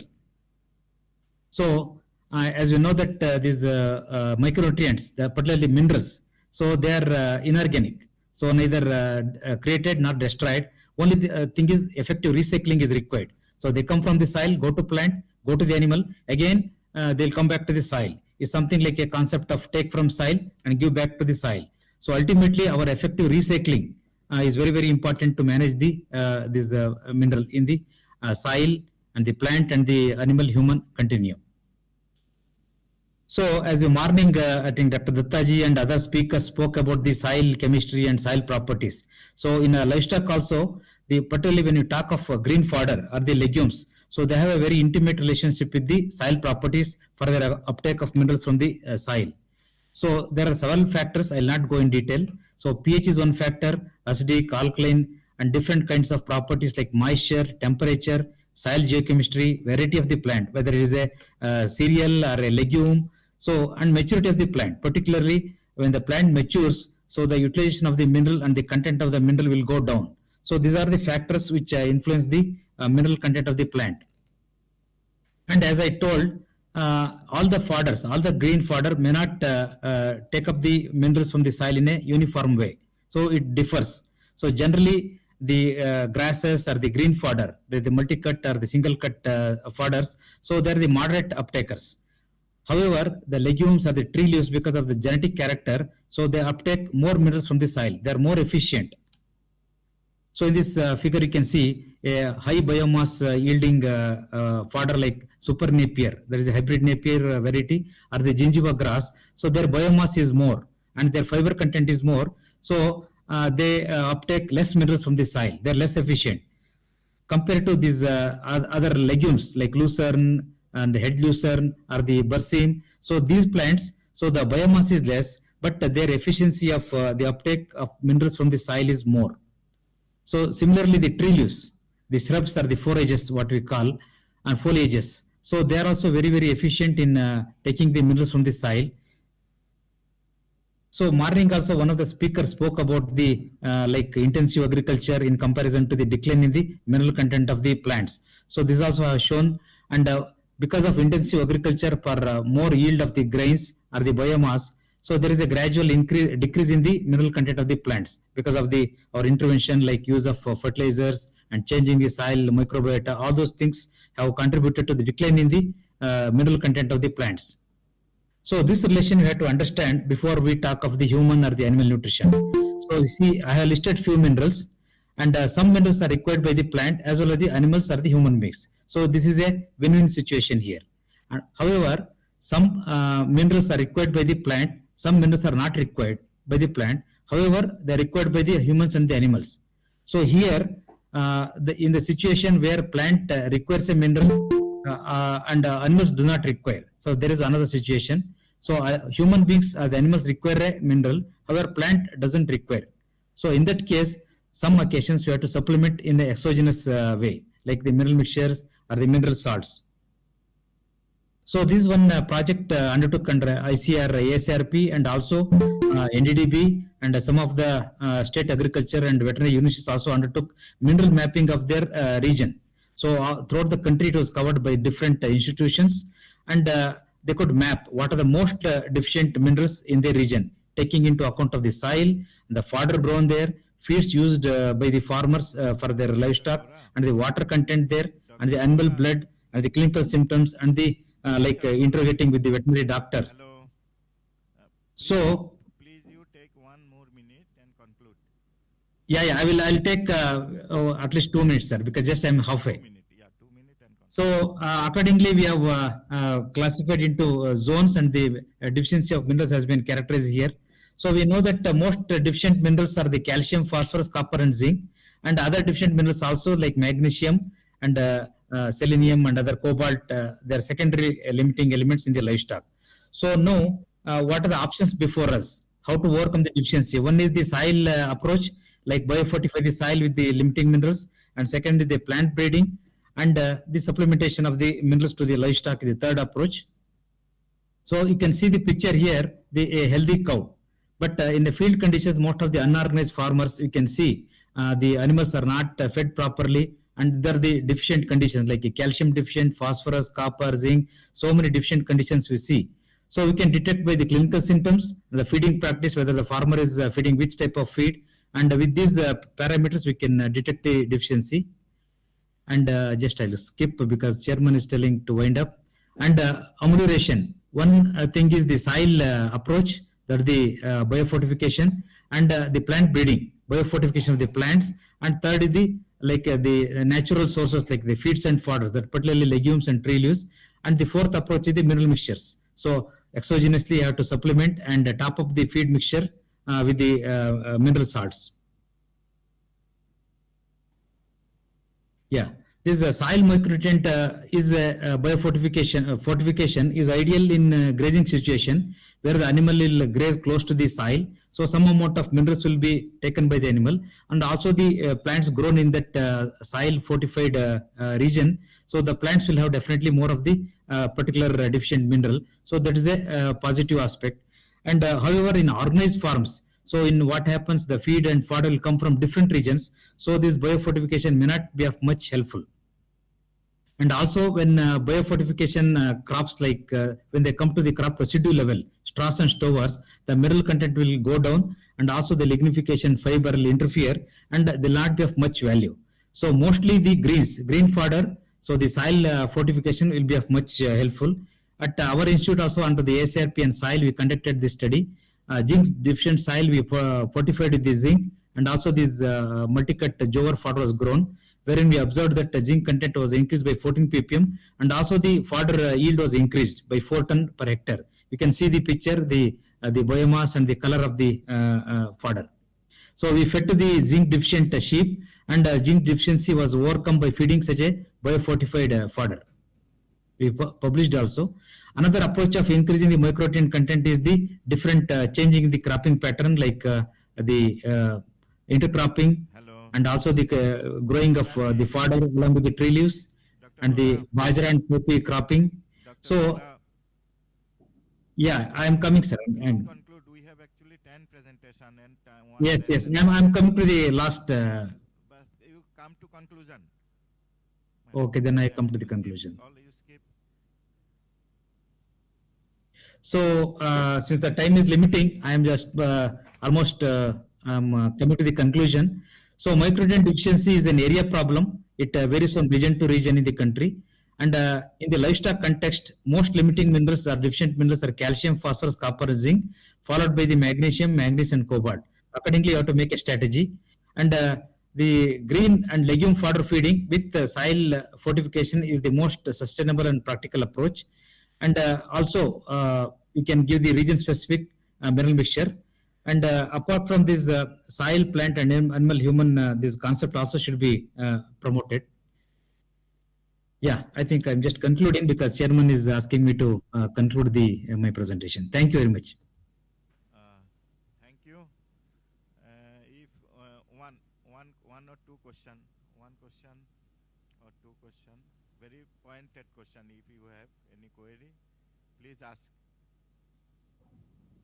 Anybody? Okay, I think there is no question. Dr. Gora, thank you very much. I am really sorry actually because I don't have time. Yeah. Thank you, sir. Thank you, sir. Thank you for excellent presentation. Thank you. you. Yeah, thank you, sir. Now, second speaker will be Dr. Abhijit Pakhare. He will be speaking on soil and human health. After animal health, he will be speaking on soil and human health. Please. मैं बीच में व्यवधान के लिए क्षमा चाहूँगा। बताना चाहूँगा कि आज शाम को 6:30 बजे सांस्कृतिक कार्यक्रम का आयोजन किया गया है और इसमें मथुरा से जो है जो ब्रज की क्रियाएं करते हैं, जो आध्यात्मिक क्रियाएं करते हैं, ब्रज की लीला का पूरा जो है व्याख्यान किया जाएगा। 2 से 3 कुंटल फूल की व्यवस्था की गई है, तो एकदम ब्रज का आप आनंद उठाएंगे। तो आपसे आग्रह है कि आप ज्वाइन करें। Thank you. प्लीज।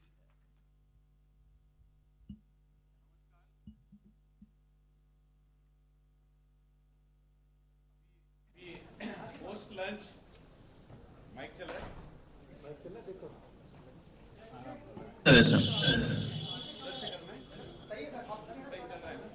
सही है ठीक है। नमस्कार।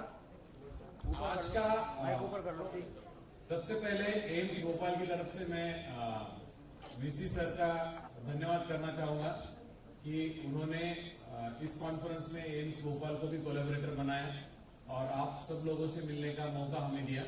धन्यवाद सर, और सारे ऑर्गेनाइजिंग टीम का भी धन्यवाद। आज का जो टॉपिक है उसमें हम बात करने वाले हैं नॉन कम्युनिकेबल डिसीज, वो इम्पोर्टेंट क्यों है और इसका वन हेल्थ से क्या लेना देना है, इसके बारे में हम बात करेंगे। नेक्स्ट कर लो। ये जो आपको पिक्चर दिख रहा है, ये दिखाता है कॉजेस ऑफ मॉर्टेलिटी, मतलब भारत में मृत्यु के प्रमुख कारण क्या है। जो पूरा एरिया है उसमें 3 कलर आपको दिख रहे हैं, ब्लू कलर, रेड कलर और ग्रीन कलर। ब्लू कलर जो है वो दिखाता है non communicable diseases. Non communicable diseases मतलब डायबिटीज, हार्ट अटैक और कैंसर जैसी बीमारियां। और ग्रीन कलर में इंजरीज, एक्सीडेंट्स है, रेड कलर में इन्फेक्शियस डिसीजेस है। तो वन हेल्थ में अभी तक जो हम बात करते थे, एंटीमाइक्रोबियल रेजिस्टेंस की बात करते थे, कोविड की हमने बात की, नॉन कम्युनिकेबल डिसीजेस का वन हेल्थ से क्या लेना देना है, ये हम इस टॉपिक में एक्सप्लोर करेंगे। तो जो मृत्यु के प्रमुख कारक है उसको अगर देखेंगे तो करीब 2/3 कारण नॉन कम्युनिकेबल डिसीज है, मतलब व्यक्ति का मरने का कारण या तो हार्ट से संबंधित बीमारियां है, या कैंसर से, या डायबिटीज से, या उसमें जो रेस्पिरेटरी सिस्टम की बीमारियां दिखाई वो है। अब इन बीमारियों के क्या कारक है वो अगले स्लाइड में दिखाया है। नेक्स्ट करिए। यहाँ पे रिस्क फैक्टर्स लिखे हैं, टॉप रिस्क फैक्टर क्या है, ये बीमारियां होने के क्या कारण है। तो अगर देखेंगे तो सबसे पहला था एयर पोल्यूशन, तो ये एनवायरनमेंट का कॉज आ गया। Outdoor as well as indoor air pollution, दोनों एयर पोल्यूशन है, ये सबसे बड़ा रिस्क फैक्टर है। दूसरा कॉज आप देखोगे हाई ब्लड प्रेशर है, तीसरा कॉज तंबाकू है, चौथा डाइटरी रिस्क है। डाइटरी रिस्क जो हमारा आज का टॉपिक है वो डायरेक्टली रिलेटेड है, वो अगले स्लाइड में उसका स्प्लिटअप आएगा। डाइटरी रिस्क भी देखोगे और माल न्यूट्रिशन भी देखेंगे, ये बड़े रिस्क फैक्टर आ रहे हैं। और बाकी के जो ब्लू गोले में मैंने दिखाया है, हाई बॉडी मास इंडेक्स मतलब ओवरवेट या obesity, high fasting plasma glucose मतलब डायबिटीज, हाई एलडीएल मतलब अगेन ओबेसिटी का मेटाबॉलिक कॉम्प्लिकेशन है, और ब्लड प्रेशर और तंबाकू भी कहीं ना कहीं एग्रीकल्चर से रिलेटेड है। मतलब सोडियम इंटेक की वजह से ब्लड प्रेशर में एंट्री होती है, तंबाकू ज्यादा खाने की वजह से ब्लड प्रेशर होता है, और तंबाकू अनेक बाकी कारणों, कैंसर जैसे बीमारियों का भी कारण है। नेक्स्ट, ये उसको थोड़ा और स्प्लिट किया है। नेक्स्ट करिए। अब डाइटरी रिस्क से हमने जो बोला है इसको और स्प्लिट किया है। ये आपको एट्रीब्यूटेबल कॉजेस दिखाता है, मतलब ये लो होल ग्रेन से एक कारण दिखाया है, नॉन कम्युनिकेबल, और उसके कलर्स में भी ब्लू कलर मतलब नॉन कम्युनिकेबल डिजीज के लिए रिस्पॉन्सिबल है। तो आप देखेंगे ये अनहेल्दी डाइट्स है जिसमें होल ग्रेन की कमी है, फ्रूट्स की कमी है, लेग्यूम्स की कमी है, सोडियम ज्यादा है, और नट्स एंड सीड्स की कमी है, ट्रांस फैट्स ज्यादा है, इंडस्ट्रियली प्रोड्यूस ट्रांस फैट ज्यादा है, और वेजिटेबल्स कम है, फ्रूट्स कम है, फाइबर कम है। तो ये जो सारे कारण है, नेक्स्ट स्लाइड करिए। इसमें ये फूड और हेल्थ का नेक्सस बताया है। सवेरे से हमारा डिस्कशन जो हुआ है कि कैसे एग्रीकल्चर की वजह से कंटामिनेशन होता है, पोल्यूशन होता है, फूड इनसिक्योरिटी के रिस्क के बारे में बहुत लोगों ने बात की, अंडर न्यूट्रिशन के बारे में बहुत लोगों ने बात की, कैसे हमारा एनीमिया बढ़ रहा है, प्रिवेलेंस ऑफ स्टंटिंग वेस्टिंग बढ़ रहा है। वो एक चैनल से, उसके बाद इन्फेक्शन वाला एक चैनल है। आज जो डिस्कशन का टॉपिक है यहाँ पे वो अनहेल्दी डाइटरी पैटर्न एक चैनल है, और उसको कॉम्प्लिकेट करने के लिए जो रिस्पॉन्सिबल चीजें हैं, एक तो पॉवर्टी एंड इनइक्वालिटी, मतलब आपको सिस्टम को समझना होगा। पॉवर्टी और इनइक्वालिटी, क्लाइमेट चेंज और अनसैनिटरी कंडीशंस, और ये चैनल्स मिक्स करके एक फूड का और हेल्थ का ऐसा नेक्सस बनाते हैं कि उसको इंटरवेंशन करने के लिए आपको सिर्फ इंडिविजुअल या हेल्थ या मेडिसिन ऐसा सोच के नहीं चलेगा। उसको अगर हमें नेक्सस को तोड़ना होगा तो मल्टी प्रॉन्ग सोचना पड़ेगा, मतलब सिर्फ हॉस्पिटल्स या सिर्फ मेडिसिन या सिर्फ व्यक्ति के बिहेवियर को सोच के नहीं चलेगा। नेक्स्ट, ये हेल्थ कॉस्ट दिखाई है पूरे वर्ल्ड की, ये इंडिकेटिव हेल्थ कॉस्ट है। हमारा ड्रीम है कि 5 ट्रिलियन इकोनॉमी बनानी है, लेकिन पूरे दुनिया में सिर्फ नॉन कम्युनिकेबल डिजीज की वजह से $7 ट्रिलियन का नुकसान होता है। नेक्स्ट, इसमें काफी सारे डाइटरी फैक्टर्स रिस्पॉन्सिबल है। ये जो कॉम्प्लेक्स स्लाइड दिख रही है इसको मैं समराइज करूंगा। ये आपको बताती है कि हमारे कंट्री में अंडर न्यूट्रिशन है, और अर्ली पीरियड ऑफ जेस्टेशन में या हमारा जो बचपन में ज्यादातर लोगों का एक्सपोजर अंडर न्यूट्रिशन को हो जाता है, और ये इंटर जनरेशनल साइकिल्स है, मतलब मम्मी और पापा, माता पिता अंडर नरिश्ड है, इसलिए बच्चा अंडर नरिश्ड है, और ये साइकिल परसिस्ट करती है। अब कंसेप्ट आया है double burden of mall nutrition.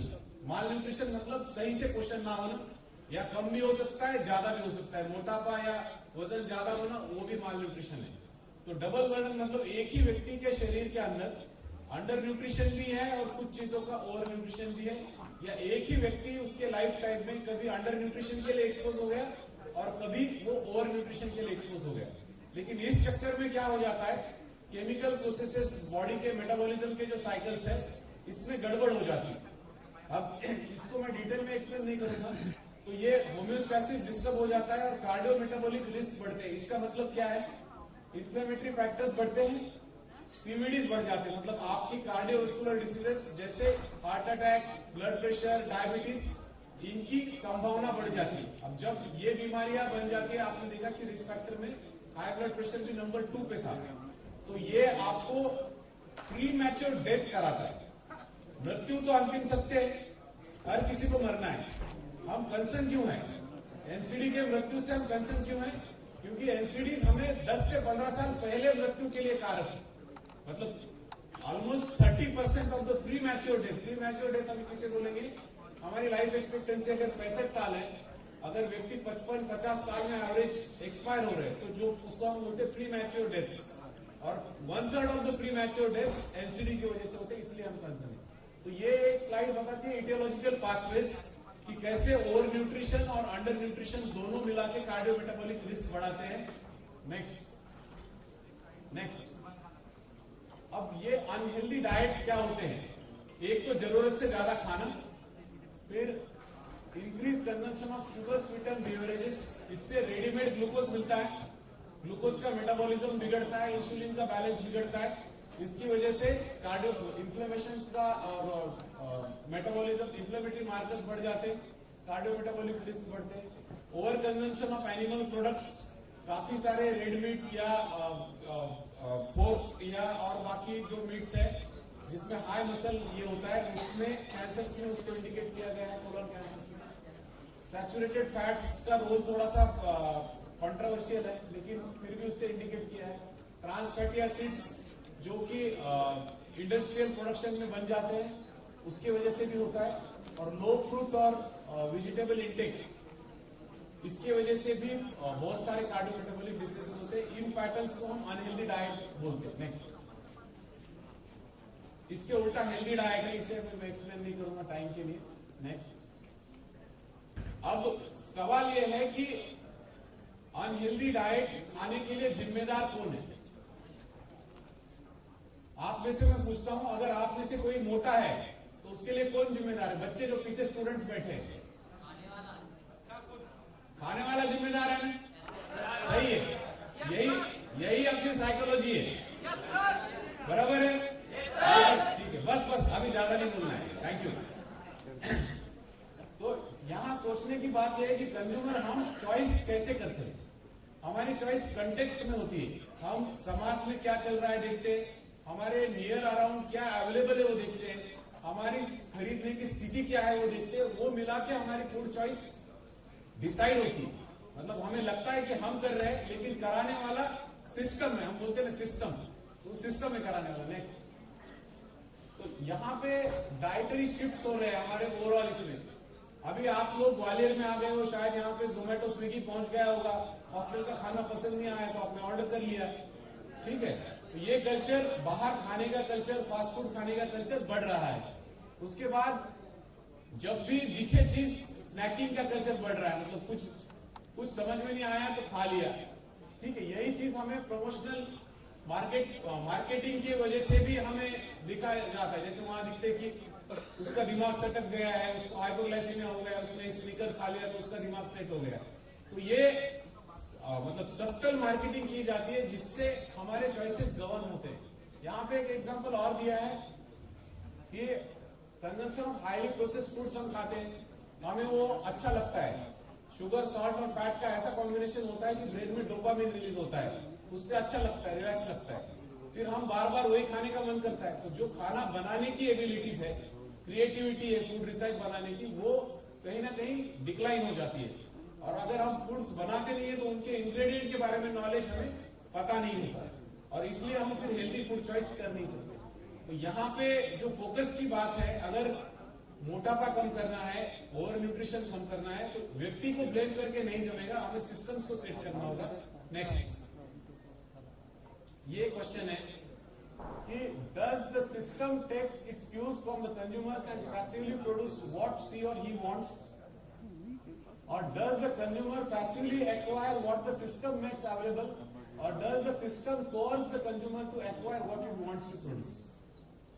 मतलब हमें जो खाना अवेलेबल दिख रहा है वो किन्हीं इनविजिबल हैंड्स को हमें अवेलेबल कराना है इसलिए अवेलेबल है, या हमें खाना है इसलिए हम अवेलेबल करा रहे हैं?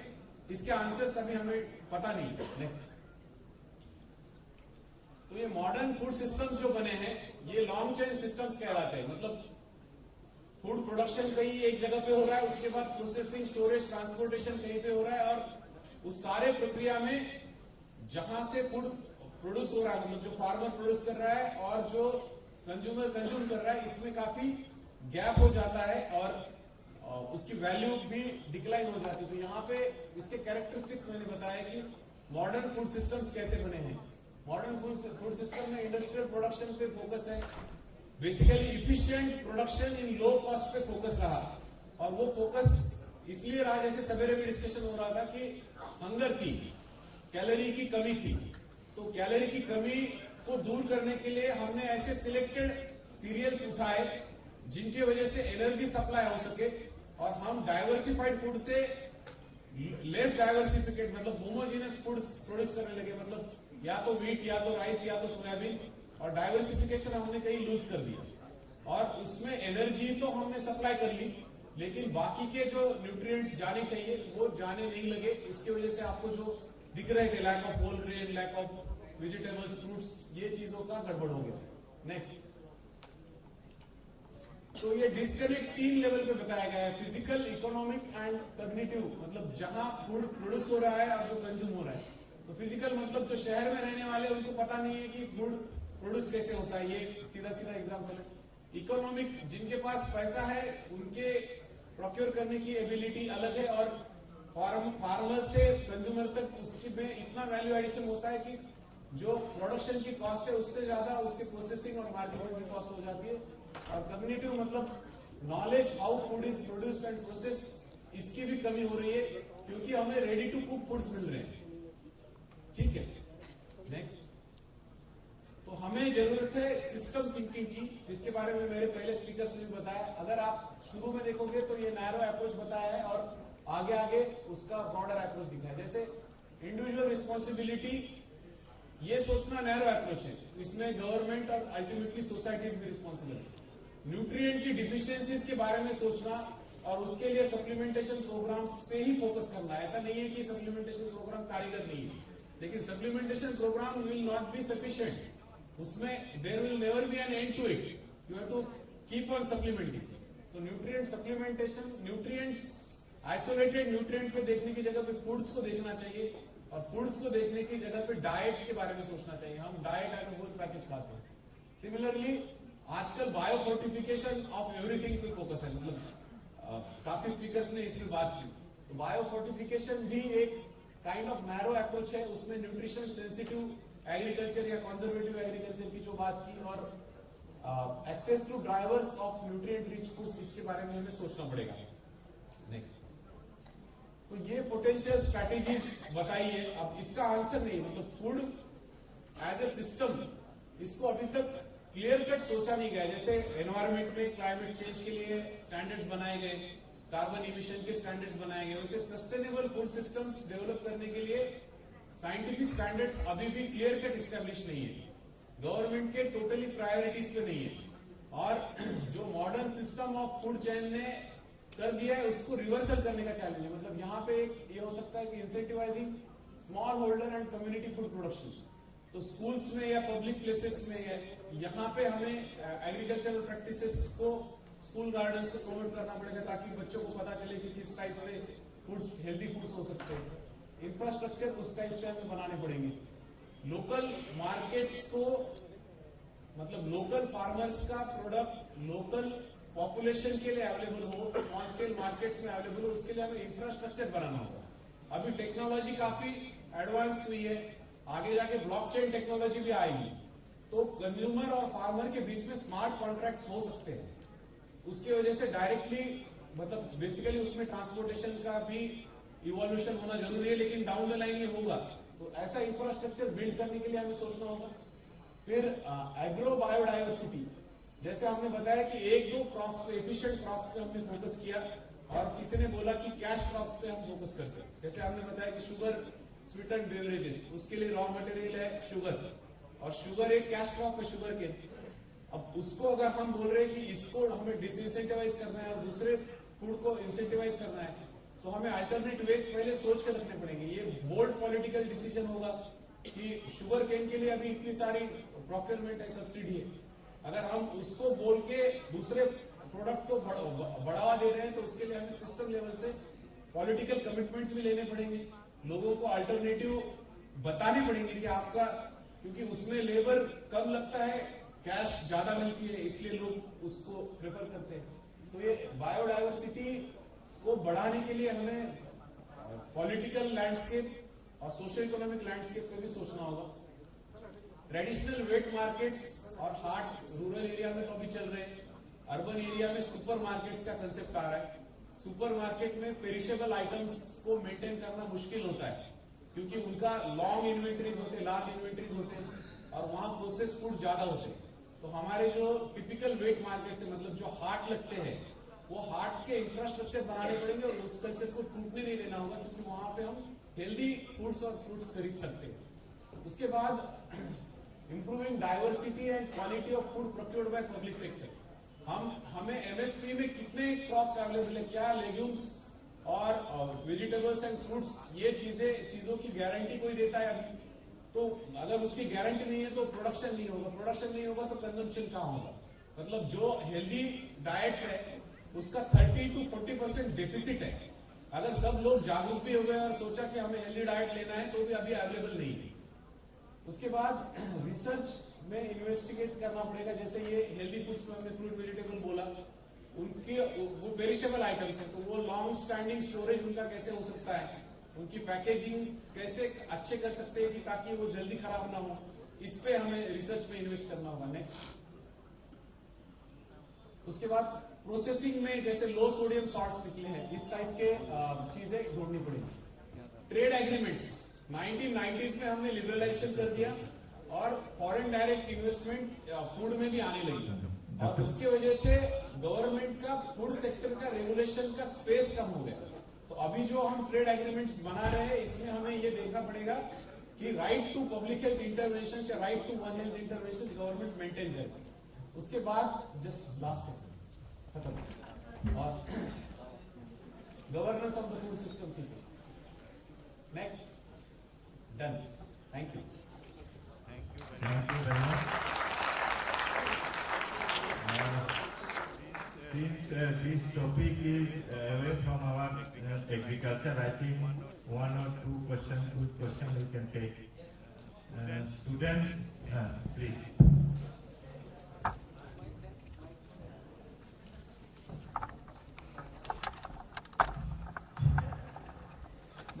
मैं डॉक्टर सुकुमार दीक्षित। मेरा एक बहुत ही आपसे साधारण क्वेश्चन है कि अभी आपने अपने वक्तव्य में एक सेंटेंस जो आपने यूज किया कि फोर्टिफिकेशन इज नैरो प्रोसेस, जबकि हमारे माननीय प्रधानमंत्री जी और पूरा भारत सरकार इस पे मेन एम्फेसिस दे रहा है कि जितनी भी हमारी क्रॉप्स हैं, चाहे आपके व्हीट हो, चाहे राइस हो, चाहे आपकी शुगर बीट हो, चाहे आपकी पोटैटो हो, बीन्स हो, there are more than 85 varieties has been developed. Those are the fortified. They are rich in zinc and iron content and other जो उसमें चीजें हैं उसमें उसको रिच किया गया है। और उसका एम्फेसिस ये है कि जो हमारी मिल्स में जो ग्रास रूट लेवल के जो हमारे पुअर मैन्स हैं या जो हमारे विलेजर्स हैं, वो अगर उसको डेली डाइट में इसको फोर्टिफिकेशंस को शामिल कर दिया जाए तो जो आज हम मल न्यूट्रिशन की बात कर रहे हैं, क्योंकि प्रत्येक व्यक्ति रोटी खाता है, चावल खाता है, दाल खाता है। हाँ, तो just on what basis you say that it is a narrow process, fortification is a narrow process. Just I want to know. Narrow का मतलब it is a subset of a broader thing. Narrow का मतलब not bad. Narrow is not bad. Narrow means it encompasses, it is a part of a broader intervention. I have not said that it is bad. सिर्फ fortification पे focus करना, that is narrow. But fortification को discard नहीं करते. Right? Fortification is a part of broader processes. There is a problem in the question and the answer itself. उन्होंने जो बोला है वो fortification is external fortification. Because he is telling that at the meal level, जब आप milling करते हैं वहाँ पे whatever you are mixing, that is a fortification, that is having the narrow. You are very right. Now there are a protocol wherein we are developing the varieties which are rich in the nutrients. So that is not having the narrow base because the food itself is coming through the chain. And he is talking about mixing. Nowadays UNICEF, WHO, they are promoting fortified food. Like suppose that your wheat you are putting in a meal, they are adding zinc and iron and they are saying that it's a fortified. So there is no consumption of that. Your body is not consuming it. So that's why he is telling. His slide was saying that fortification at a process level, and you are saying that a fortification at a biological level. So thank you. So thank you. Thank you, sir. Thank you. Thank you very much for useful and informative lecture. Now I invite next speaker, Dr. Monisha Singh. She is professor in GR Medical College, Gwalior. She will be speaking on use of pesticides in human health. Please.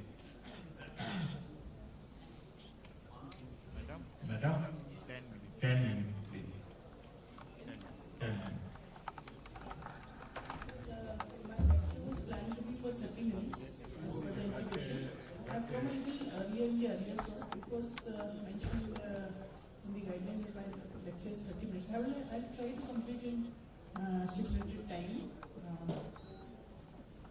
Stipulated time means?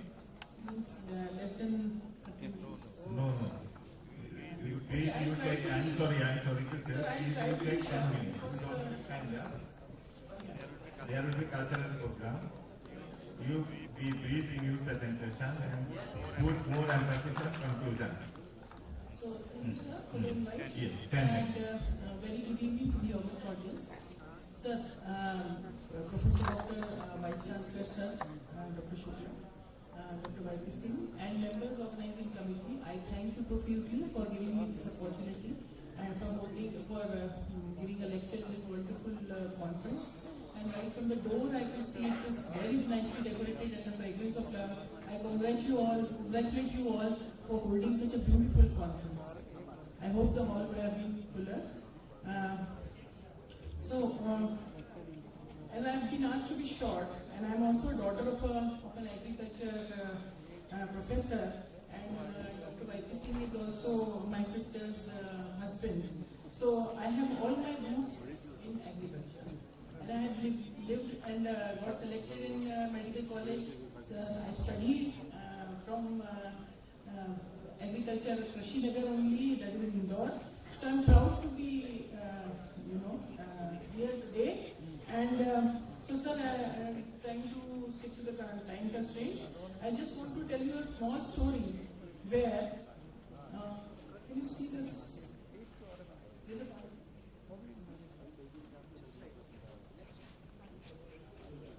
What is the You have to say next and they will change it. Manually it will. Remote run it? Slide changer. No, there is no slide changer. You request.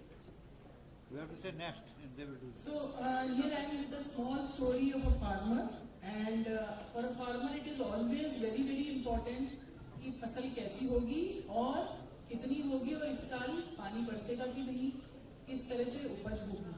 तो यही एक farmer सोच रहा था, तो देख रहा था कि हर साल प्रत्येक वर्ष उसकी फसल घटती जा रही है. और यही चीज उसने अपनी बेटी से भी पूछी जो कि 7th क्लास में पढ़ती थी. तो उसने कहा कि पापा, ये उसने अपना शेयर किया अपने फादर से कि भाई क्या बात है पापा, इतने परेशान और उदास क्यों हैं. और क्या उसने बोला कि मैं सब कुछ कर रहा हूँ फिर भी बेटी मेरे फसल उपजाऊ नहीं रह गई और मैं बहुत इसको लेके बहुत चिंतित हूँ.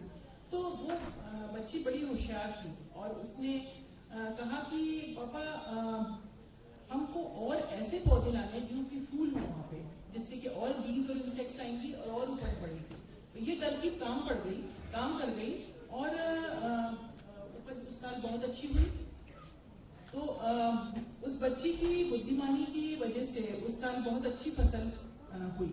अब इसमें फार्मर ने एक चीज जो अपनी बच्ची को नहीं बताई वो थी कि उसने चुपके से उसमें पेस्टिसाइड्स भी डाले थे जो कि मतलब जो कि सिंथेटिक थे. और क्योंकि उन्होंने कुछ कैटरपिलर देखे जो कि फसल की पत्तियां वगैरह खा रहे थे. तो अब ये पेस्टिसाइड्स का हमारे समाज में हमारे ह्यूमन बींग्स पे भ्रूण से लेके और आखिर जीवन की अंतिम यात्रा तक हमारा साथ है.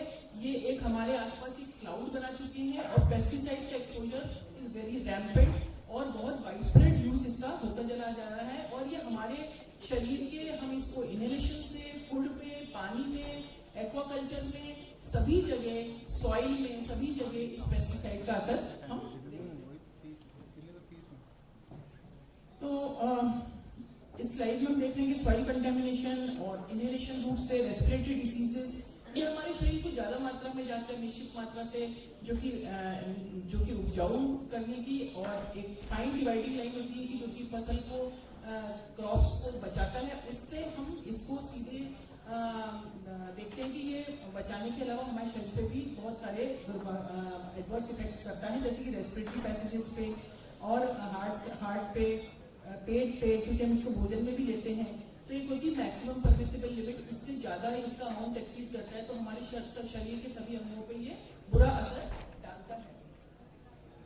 साथ ही सॉइल जिसमें हम ये कंटेमिनेशन तो हमारे ग्राउंड लेवल पे वाटर को भी जाके हमारे बेसिक वाटर बॉडीज को भी कंटेमिनेट करता है, तो फिशेस को भी असर, फिश अदर एक्वेटिक लाइफ पे भी असर होता है।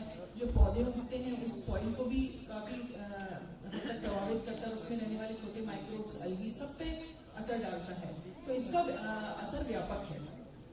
तो हम ये देखते हैं कि पूरे विश्व भर में ये फैला गया है, और एक खाली पेस्टिसाइड्स और उसके डेरिवेटिव्स या डिग्रेडेड प्रोडक्ट्स और रेसिडुअल प्रोडक्ट्स और दोनों ये सब मिला के बहुत बड़ा चंक जो है लगभग 40 से 50% का हमारे वातावरण में व्याप्त है। और ये आगे नहीं जा रहा है, नेक्स्ट स्लाइड प्लीज।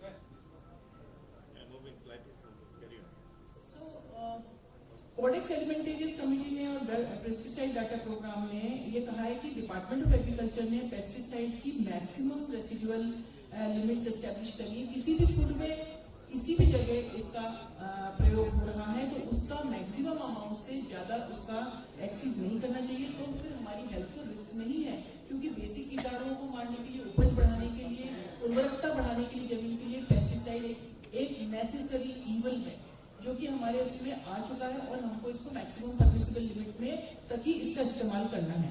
पर इस पर कंट्रोल नहीं है, इसका ज्ञान नहीं है लोगों को, और ये ज्यादा अमाउंट में यूज होता है। तो पेस्टिसाइड है क्या?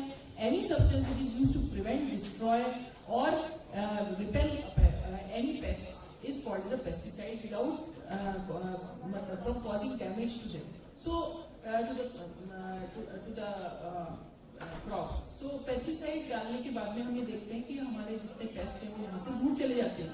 तो पेस्ट क्या होते हैं? पेस्ट एक कोई भी लिविंग ऑर्गेनिज्म जो कि फंजाई हो सकता है, रोडेंट्स हो सकते हैं, इंसेक्ट्स हो सकते हैं, माइक्रोब्स हो सकते हैं, एल्गी हो सकती है, जो कि हमारे ह्यूमन बीइंग से कम्पीट करते हैं। Food competition, destruction of proper and spread of disease.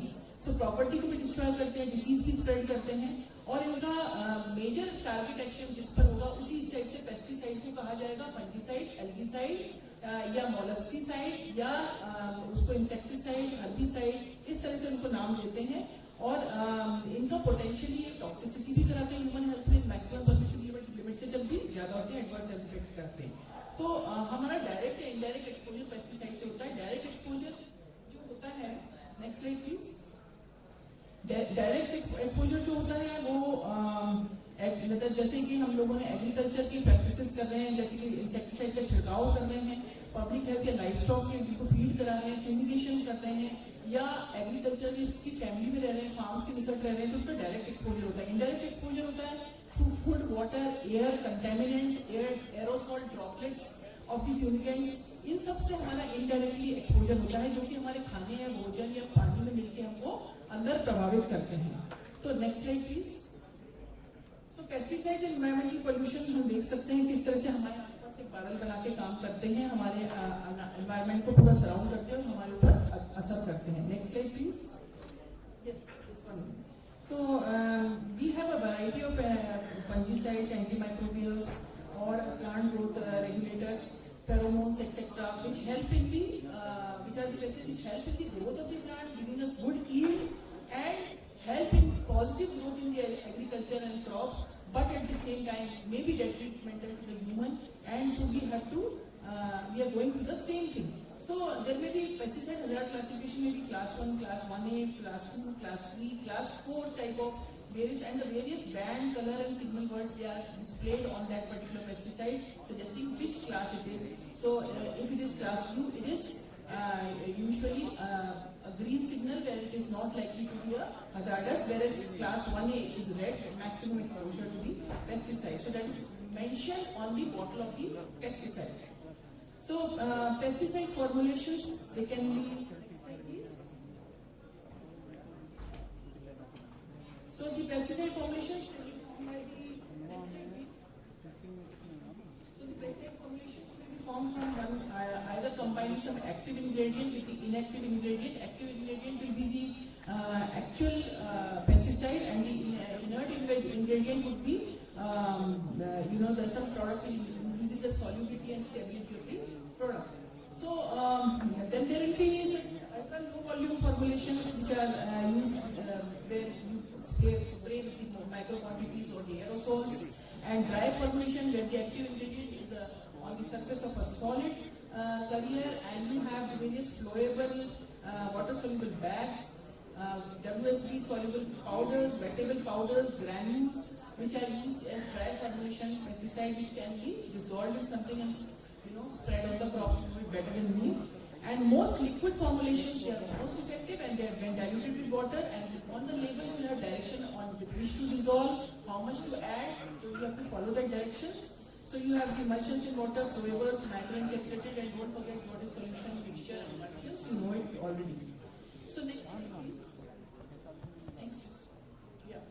So more than 1,000 active ingredients are used in pesticides around the world to ensure food safety and prevention from pests, and highest amount, more than 45% spent on herbicides, followed by insecticides, fungicides, and other types of pesticides. So herbicides are the most prevalent type of pesticides that are used. Increase in production increases the yield, as I told you. So worldwide losses will be 9,000 species of insects, termites, 14% loss.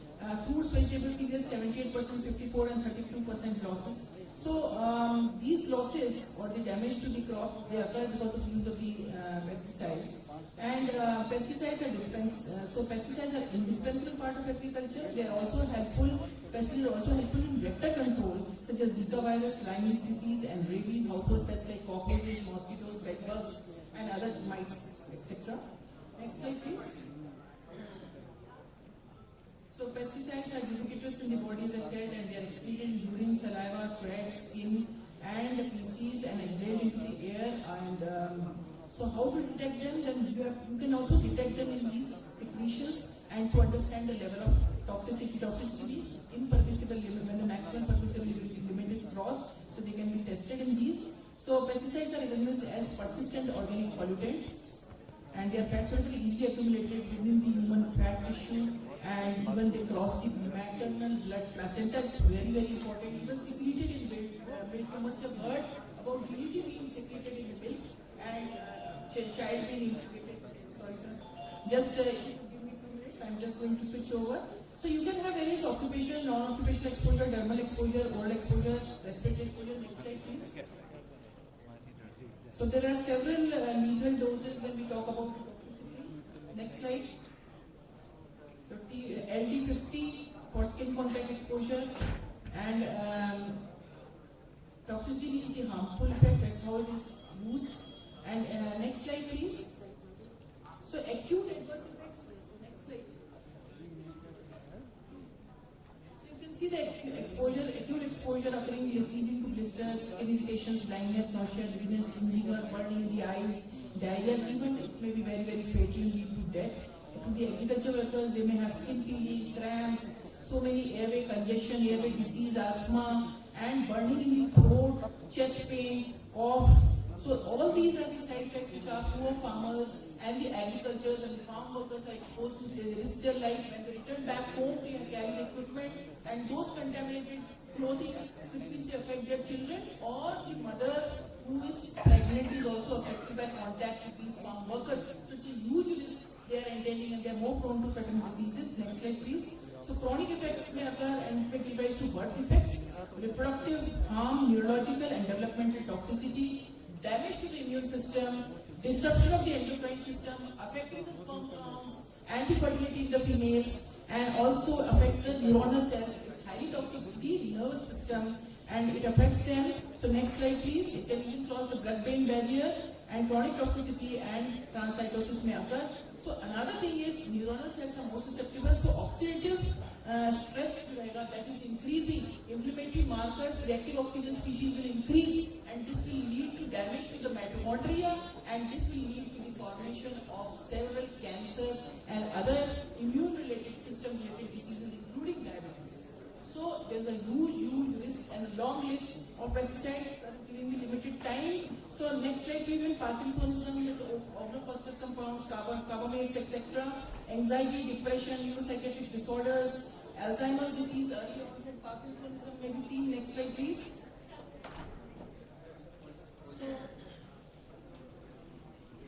So paraquat, triazine, and pyrazole, these are the herbicides. So oxidative stress, they may affect it, and they cause cognitive impairment and other diseases. Then next is genotoxic and carcinogenic effects may be seen.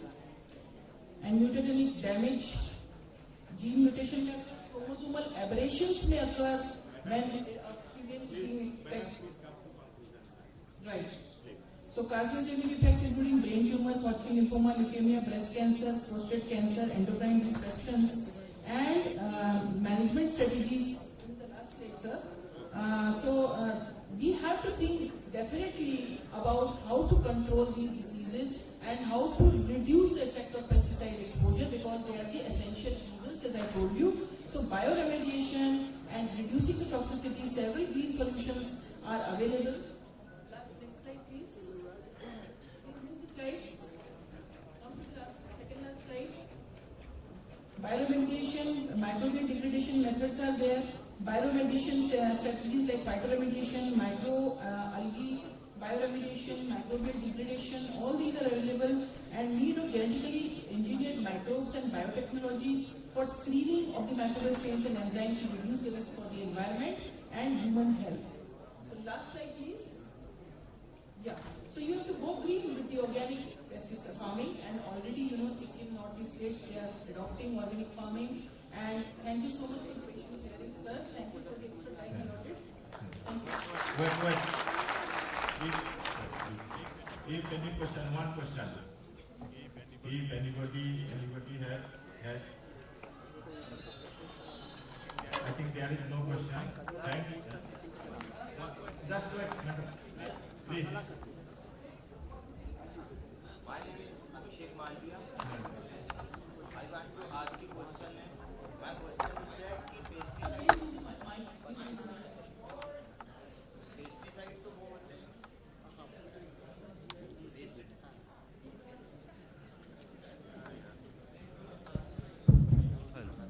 Pesticide तो वो होते हैं जो crop को harmful, मतलब जो नुकसान पहुंचाते हैं, मगर एलगी तो एक बेनिफिशियल मतलब फर्टिलाइजर का काम भी करती है, मतलब और फंगस है, बैक्टीरिया है, ये कहाँ से आपने बताया पेस्टिसाइड। आप किसी क्रॉप में चाहेंगे कि फफूंद लग जाए, फंगस लग जाए या काई लग जाए? नहीं मैम, काई चाहिए मैम। एक सेकंड जो पेड़ी है उसको तो चाहिए ना काई लगे, नाइट्रोजन फिक्सेशन हो। So nitrogen fixation के लिए you have a different method of nitrobacteria. There are certain organisms जो कि नीचे roots में होते हैं, nodules, और उनके थ्रू उनके अंदर आता है वो substance, उनके अंदर built-up होता है नाइट्रोजन, तो वो अंदर क्रॉप में होता है। लेकिन बाहर से अगर एल्गी और फंगस लगता है जो कि उसको प्लांट को अगर डिस्ट्रॉय कर रहा है और उसको डिसीज कॉज कर रहा है एल्गी से, तो वो डेफिनेटली हमको ट्रीट करना पड़ेगा बाय एल्गीसाइड और फंगीसाइड, ये तय है। Thank you.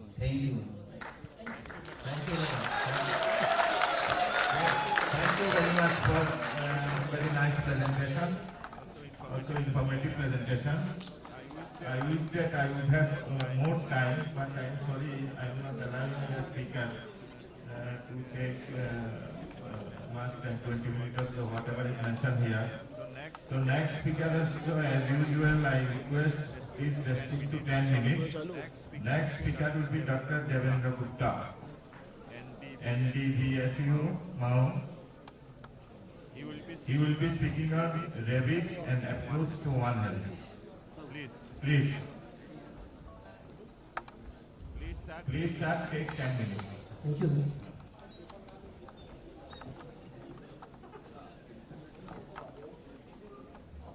So very good evening one to all, respected chairs and dear delegates. Today I am going to present here rabies and approach to One Health.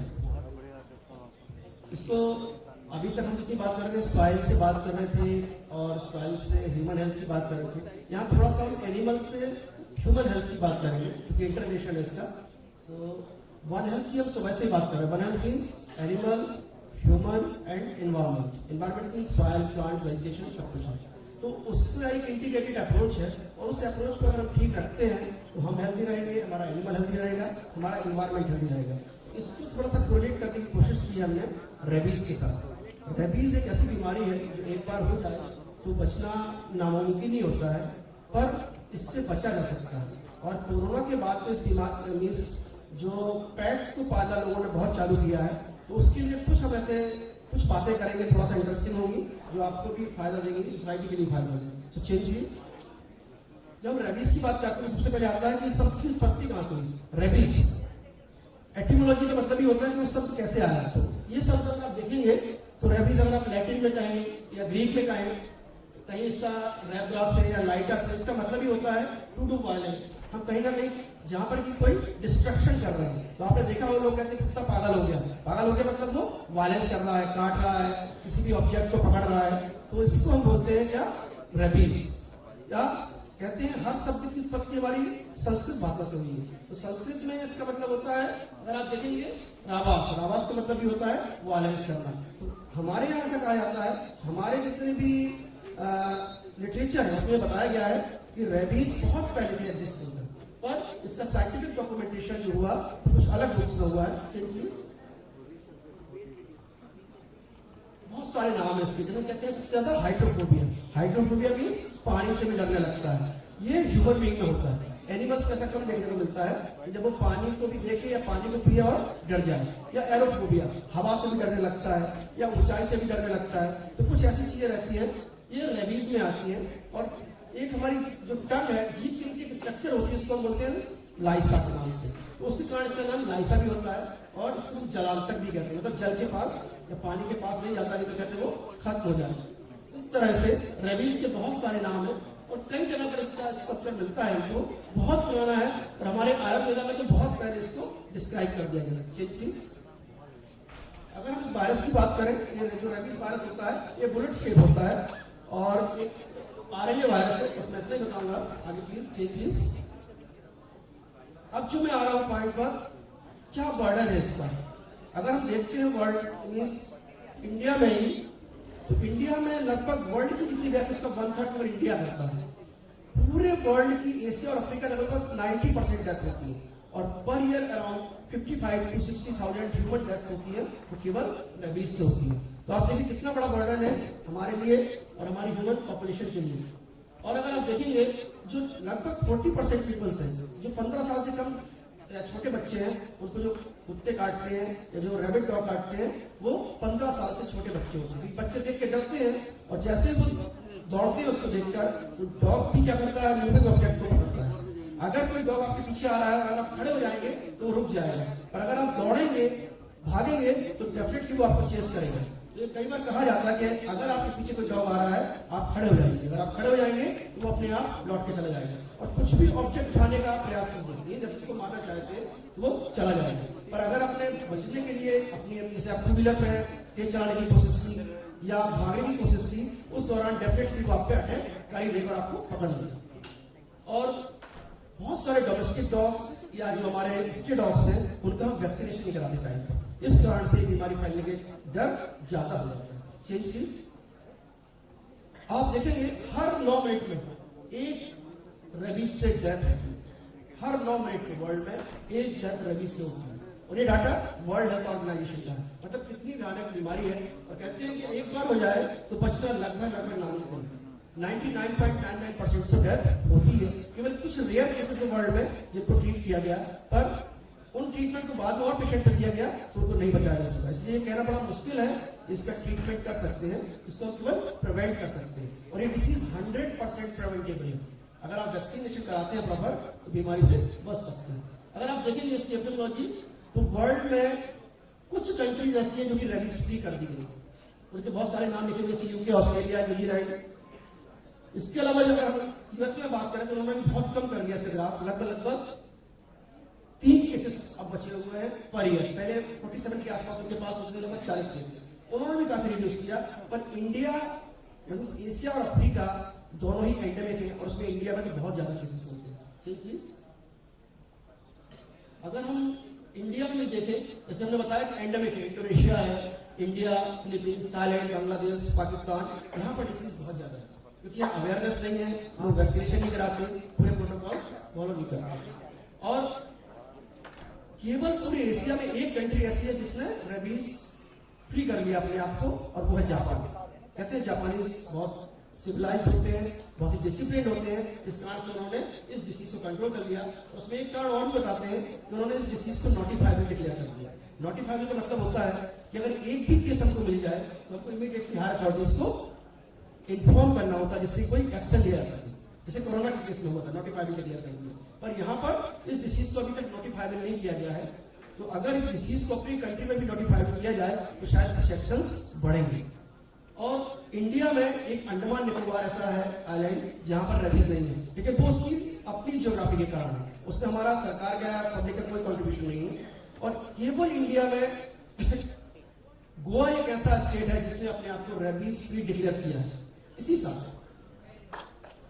2023 में केवल India का पहला state है जिसने अपने आप को रेबीज फ्री डिक्लेयर किया है, और उसको स्टेटस मिल गया है क्योंकि पिछले 5 साल में एक भी ह्यूमन केस गोवा में रिपोर्ट नहीं हुआ है।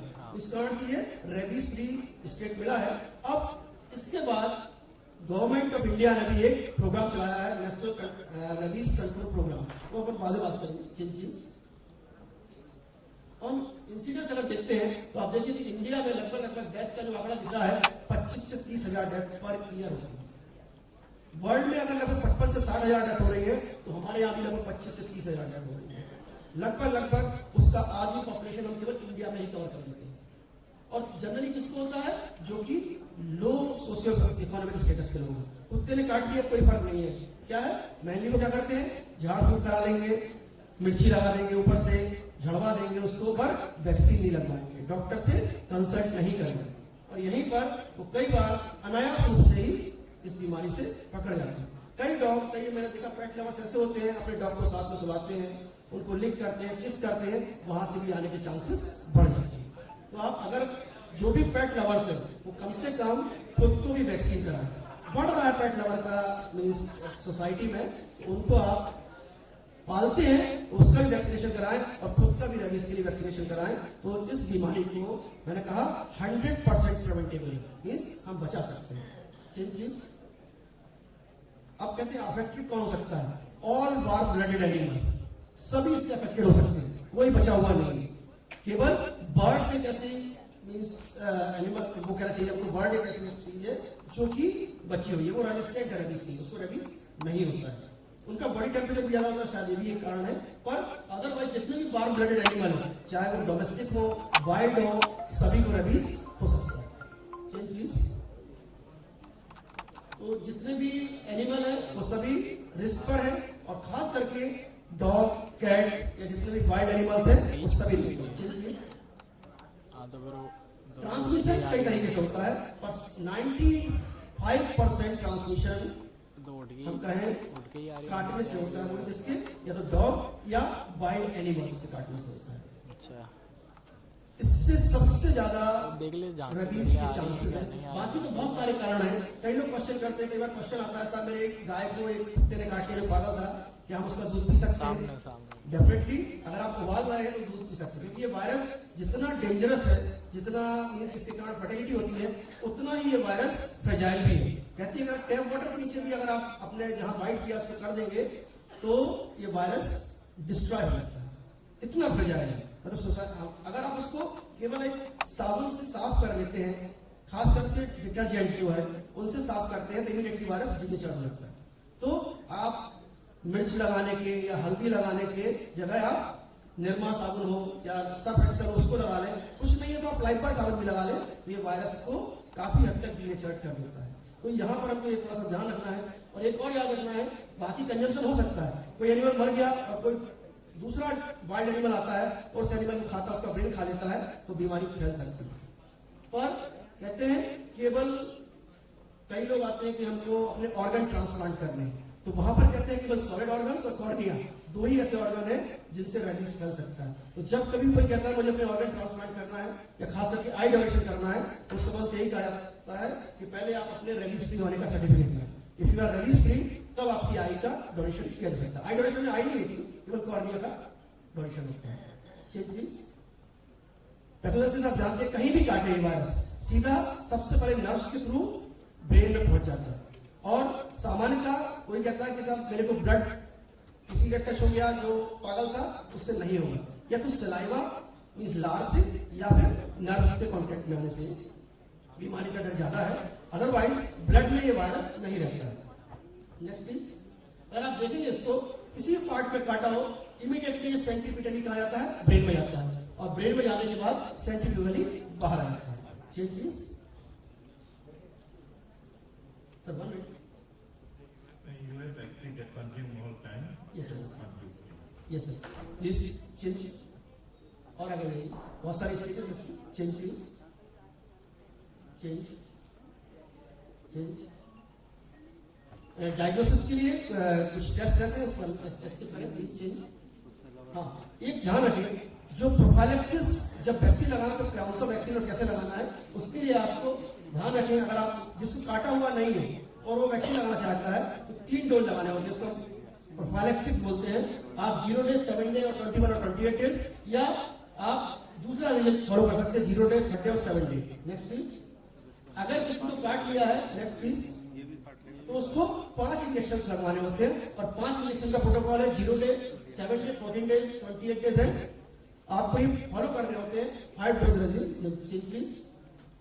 और आगे बढ़िए।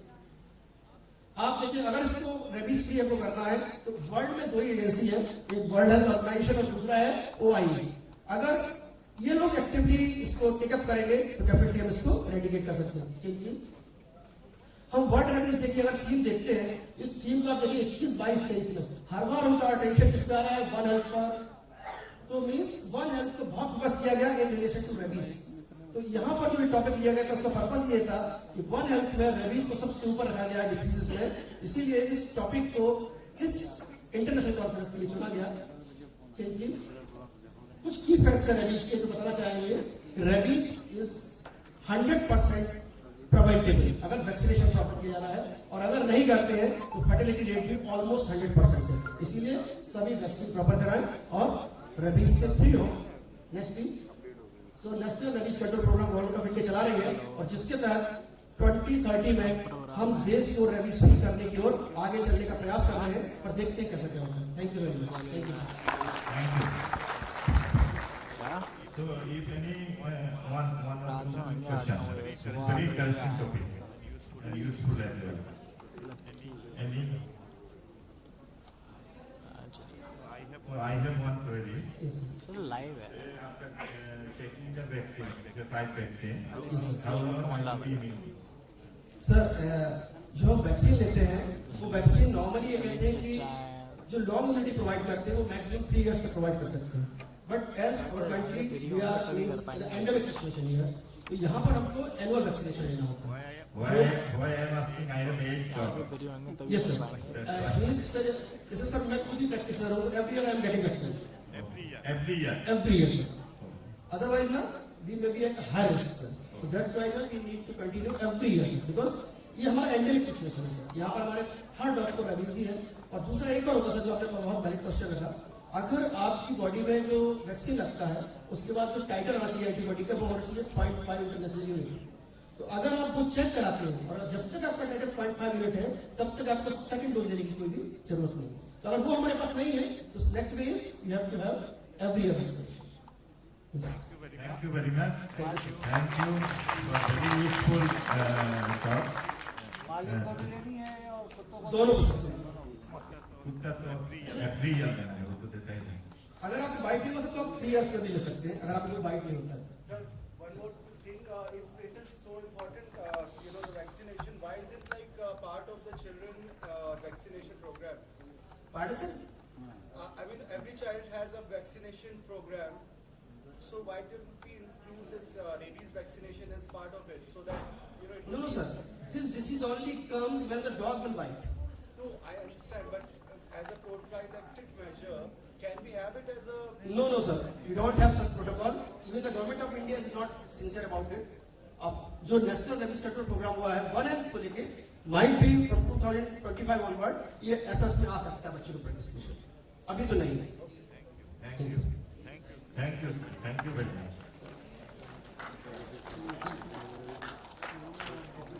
So I invite now Dr.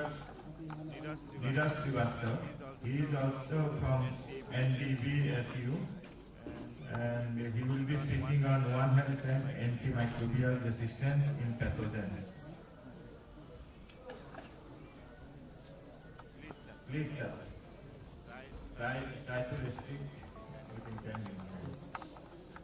So, good evening, everyone. So, सबसे पहले good evening, everyone. सबसे पहले I would like to thank our Honorable Vice Chancellor Tiwari sir and Honorable Vice Chancellor of this university and the organizing members of this conference for providing me this platform. So, आज जो मैं बात करना चाह रहा हूँ वो है एंटी माइक्रोबियल रेजिस्टेंस, मतलब जो एंटीबायोटिक अभी कोविड में आप खाए हैं सब इस्तेमाल करते हैं वो धीरे धीरे काम करना बंद कर रही है और ये वन हेल्थ से कैसे कनेक्टेड है। Next please. इस टॉपिक में मैं कोशिश करूंगा कि एंटीबायोटिक्स ने क्या कमाल दिखाया है और अब जब उसके प्रति रेजिस्टेंस आ रहा है बैक्टीरिया में तो पूरी दुनिया मिलकर क्या करने का उपाय कर रही है। और दूध एक ऐसा चीज है जिससे मैं आप सब कनेक्टेड हैं, तो उसको एज एन एग्जाम्पल लेकर मैं समझाऊंगा कि कैसे हम सब उसके एक पार्ट हो सकते हैं। और कई बार हम जब मैं बात करता हूँ अपने प्रोफेशन में तो मुझे जो परेशानियाँ आती हैं वो जो लोग वह पाल के रखें उसके बारे में भी बीच बीच में मैं एक दो स्लाइड इस्तेमाल करूँ। Next please. सबसे पहले तो ये इस स्लाइड के माध्यम से ये बताना चाह रहा हूँ कि हम और बैक्टीरिया एवोल्यूशनरी तौर पे हमसे कई करोड़ों साल पहले से इस दुनिया में और आगे भी रहेगा। दूसरा, नेक्स्ट प्लीज। और एक चीज ये है कि हमारे शरीर में 10 बैक्टीरिया हैं तो एक सेल है, मतलब 10 गुना बैक्टीरिया हम लिए हुए हैं अभी भी। और वो छोटे साइज होने के कारण वैसे वेट में नहीं आते, लेकिन वो हमसे ज्यादा है आपके शरीर में, तभी आप अपना पाचन क्रिया सही रख रहे हैं। बहुत सारी चीजें उन्हीं के थ्रू होता है। आजकल ब्लड ब्रेन एक्सिस का भी बात चल रहा है कि मेंटल हेल्थ भी उसी से ठिकाने आती है, तो वो सब भी है। Next please. और हर बैक्टीरिया, जैसे आप कोरोना का अपन स्ट्रेन अलग अलग देख रहे हैं तो वैसे ही हर बैक्टीरिया अलग है। जैसे हम होमो सैपियंस हैं लेकिन सब अलग अलग है, वैसे बैक्टीरिया भी अलग है एक स्पीशीज होने के बाद। Next please. तो एंटीबायोटिक्स जब इस दुनिया में हमने खोज की और इस्तेमाल करने लगे तो वेटनरी मेडिसिन ह्यूमन मेडिसिन दोनों ने बड़ी कमाल की चीजें कर दी हैं, लेकिन बगैर एंटीबायोटिक के कोई सर्जरी नहीं हो सकती, कोई भी बड़ा अस्पताल नहीं चल सकेगा। एंटीबायोटिक प्लांट हेल्थ में, एनिमल हेल्थ में, ह्यूमन हेल्थ में होता है। फूड सिक्योरिटी आई है, फूड सेफ्टी आया है, पब्लिक हेल्थ हमारा अच्छा हुआ है, एनिमल वेलफेयर हुआ है अच्छा, सबसे ज्यादा चीजें प्रोडक्टिविटी आई है और कई लोगों की आजीविका उस पर निर्भर हुई है। नेक्स्ट। तो एंटीमाइक्रोबियल रेजिस्टेंस क्या है? जितना हम एंटीबायोटिक का इस्तेमाल कर रहे हैं वो बढ़ रहा है, लेकिन आपको ये याद रखना है कि एंटीबायोटिक रेजिस्टेंस बहुत ही नेचुरल चीज है। वो एंटीबायोटिक के खोज से पहले से थी, क्योंकि वो बैक्टीरिया एक दूसरे के लिए लड़ने में इस्तेमाल कर रहे हैं, लेकिन जब हम उसका ज्यादा इस्तेमाल करने लगे तो वो बढ़ने लगे। वो एक वन हेल्थ इशू है। नेक्स्ट। तो जैसे हमने देखा बैक्टीरिया वायरस के कोई बॉर्डर नहीं होते, कोविड में देखा, वैसे ही हमारा हेल्थ है, plant health, animal health, human health, environment health, सब जुड़ा हुआ है।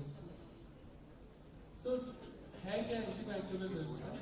एंटीमाइक्रोबियल रेजिस्टेंस ये है कि जब एक बैक्टीरिया को हम या बीमारी को हम ट्रीट करने के लिए दवा खा रहे हैं और वो काम नहीं करता, ये आपके यदि आप पिताजी से पूछेंगे तो वो जो दवाई खा रहे थे वो आजकल बाजार में नहीं मिल रही है, और शायद हम जो अभी खा रहे हैं वो शायद आगे ना मिले। नेक्स्ट। तो ये एंटीमाइक्रोबियल रेजिस्टेंस के कारण ये जितनी हमने जो विकास किया है वो सब धरा का धरा रहने की कगार पे है। सारे हेल्थ के जो भी हैं वो सब गड़बड़ा सकता है। तो ये जो 4 एजेंसी है ना, ये मिलके एक प्लान बनाएंगे कि कैसे हम एंटीमाइक्रोबियल रेजिस्टेंस को रोकें ताकि एंटीबायोटिक काम करते रहें। नेक्स्ट। ये इतना इम्पोर्टेंट है कि ये सस्टेनेबल डेवलपमेंट गोल में अभी 2019 में डाले हैं। तो 5 में से 3 चीजें ऐसे हैं। एक तो एंटीमाइक्रोबियल रेजिस्टेंस के बारे में अवेयरनेस लाना, किस तरीके से उसके क्या काम है, कैसे रोका जा सकता है। दूसरा, एंटीबायोटिक का इस्तेमाल कम करना है, क्योंकि एंटीबायोटिक के इस्तेमाल से ही एंटीबायोटिक रेजिस्टेंस बढ़ रहा है। और तीसरा ये है कि जब भी हम और एनिमल का या अपना इलाज कराएं तो डॉक्टर का सलाह से ही उसको खाएं। ये 3 चीज़ें हैं मोटे तौर पे जो वो सारी स्ट्रेटजी के पार्ट है। बाकी 2 जो हैं वो बहुत बड़े स्तर की हैं, तो वो हमारे काम की नहीं है। Next please. वेटनेरियन हूँ तो ये बताना चाहता हूँ कि हम ऐसी जगह पर हैं जहाँ से प्रोड्यूसर और एनिमल हेल्थ और ह्यूमन हेल्थ के बीच में पढ़ते हैं, तो काफ़ी दायरा हमारा बड़ा रहता है। Next please. तो दूध पे आते हैं। हर किसी की ज़रूरत है, छोटा हो चाहे बूढ़ा हो चाहे जवान हो, हर कोई इस्तेमाल कर रहा है। Next please.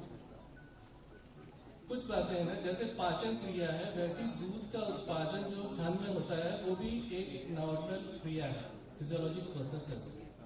और 500 लीटर जब खून वहाँ से बहता है तब 1 लीटर दूध वहाँ पैदा होता है। आप सोच सकते हैं कि गाय जो दूध बना रही है उसके ऊपर कितना स्ट्रेस होता है। Next please. अच्छा दूध, पौष्टिक स्वादिष्ट दूध के लिए आपको उसका चारा और पानी, उसका हेल्थ, उस जब दूध निकाल रहे हैं तब सफाई, उसकी वेलफेयर, सारी चीज़ों का आपको ध्यान रखना है, तभी एक दूध पीने लायक हम उत्पादन कर सकते हैं। नेक्स्ट। जैसा है ना, फटे दूध पे रोना बेकार है, मतलब वो कहावत ही है कि एक बार यदि दूध खराब हो जाए तो अब आगे उसमें इलायची शक्कर कुछ भी डालिए वो नहीं सुधरने वाला, उसका स्वाद नहीं बदल सकते। तो वहीं पर ही ठीक करना है जहाँ पर वो बन रहा है। और सबसे मेन जो थ्रेट होता है, नेक्स्ट प्लीज, वो है मेस्टाइटिस, मतलब थनैला, जब थन में इन्फेक्शन है। और उसी में ही सबसे ज्यादा एंटीबायोटिक लग रही है, उसी वही दूध में भी आता है, वही हम पी रहे हैं और नुकसान। नेक्स्ट। तो ये बैक्टीरिया की जब हम पढ़ते हैं तो एंटीबायोटिक जब हम खाते हैं तो ये इस तरीके से पढ़ाते हैं। Next please. लेकिन जब वो हमारे शरीर में आता है तो बहुत सारी चीजें हैं, और सबसे जो आखिरी चीज है वो है रोग प्रतिरोधक क्षमता ही काम करती है। एंटीबायोटिक सिर्फ मदद करता है, वो पूरा काम नहीं करता। रोग प्रतिरोधक क्षमता आपके शरीर की या जानवर के शरीर की काम करेगी आगे। नेक्स्ट। वैसे ही जरूरी नहीं है कि एक एंटीबायोटिक रेजिस्टेंस ज्यादा है तो वो बहुत भयंकर पैथोजन होगा, नहीं, ऐसा नहीं रहता। Next.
Thank you very much.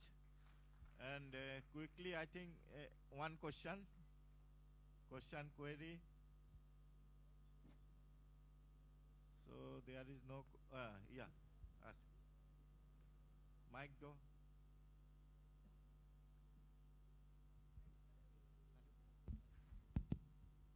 Good afternoon sir, my name is doctor Nilesh Sharma. I am talking कि हम एग्रीकल्चर में बायो फोर्टिफाइड जैसी वैरायटी डेवलप कर चुके हैं. क्या आपने एक स्लाइड देखी जिसमें मिल्क था, क्या मिल्क में आपने कुछ बायो फोर्टिफिकेशन ऐसा कुछ किया है? क्योंकि परदादाओं से लेकर अभी तक वही भदावरी वेज आज भी 12% फैट दे रही है. ऐसा कुछ दूध में कुछ हुआ है advance?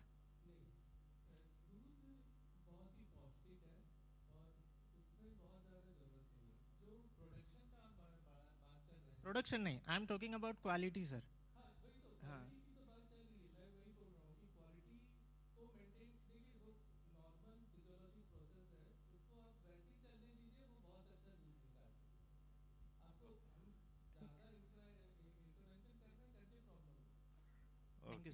Thank you very much for nice and really comprehensive presentation. Thank you.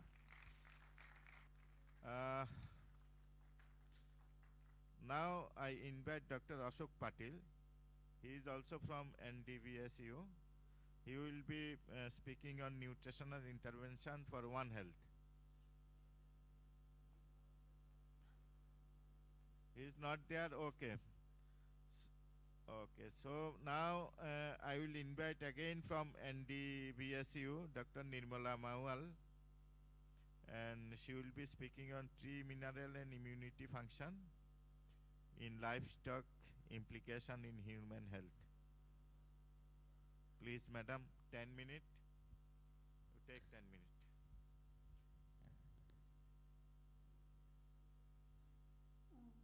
सबसे पहले आप सभी को मेरा नमस्ते. I am Dr. Nirmala Mawal, going to present on topic trace mineral and immune function in livestock, implication in human health. First of all we know that minerals are very important for immunity, production and overall health of human and health. It required in small amount like less than 100 mg per kg dry matter, but reduce our increase our immunity to protect our body function. The benefits of mineral inclusion is increase the immunity and also improve our fighting capacity to infection. Next इसको भी skip कर दो. So how minerals incorporated in One Health concept. सुबह से बहुत discussion हो गया है कि मिनरल्स की वन हेल्थ कॉन्सेप्ट में ह्यूमन का, एनिमल का और एनवायरनमेंट का बहुत इंपॉर्टेंट है. Healthy soil produce healthy plant consumed by animal and produce healthy products like milk, meat and egg. When human consume healthy product produced by animal, it is also healthy and improve their immune system to fighting against infection. Next. Now I want to explain some minerals which help to increase our immunity. So first of all, zinc is a structural component of superoxide dismutase. Superoxide dismutase is a potent antioxidant which increase our immunity to reduce the superoxide free radicals into hydrogen peroxide, and then further catalase interfere in this reaction and further it convert into. So it also regulates the nitric oxide production in macrophages. This also helpful for increasing the immunity. It also helps in the synthesis of DNA, RNA as well as proteins. It also improves our innate immunity and adaptive immunity. Next. So obviously the deficiency of zinc compromise our immune system, and this is the requirement for animal and human also to fulfill the nutrient requirement of zinc. Next. So these are some natural and synthetic products. By feeding we can provide zinc to animal and human. Next. Selenium. Earlier selenium considered as a toxic element in early 1950s, but जब 1950s में एक concept आया जिसमें उन्होंने कि selenium को essential element के रूप में cattle feed में as a feed additive incorporated किया. Glutathione peroxidase contain selenium. For selenium, it also improves the immunity by antioxidant capacity. It also improves our immune system by production of NADH. NADPH is source of energy during respiration. It also helps in the production of antibody, which ultimately improve our immune system. Then it also helps to detoxification of heavy metal by increasing the heavy metals like cadmium, mercury from urine. Next. So this is the requirement for selenium. Next. These are the natural sources and some synthetic sources which can provide selenium to human and animal also. Next. So copper is another mineral which provide immunity. Copper, superoxide dismutase also contain copper and improve the immunity. Celluloplasmin is another component which is part of copper and it contains iron and helps to formation of immunity. Then deficiency of copper. Then this slide shows requirement of copper for human and animal. Next. Back. So these are some natural sources of copper and synthetic sources which provide copper to human and animal. Next. Manganese. Manganese is another mineral which acts as a improve our immune system.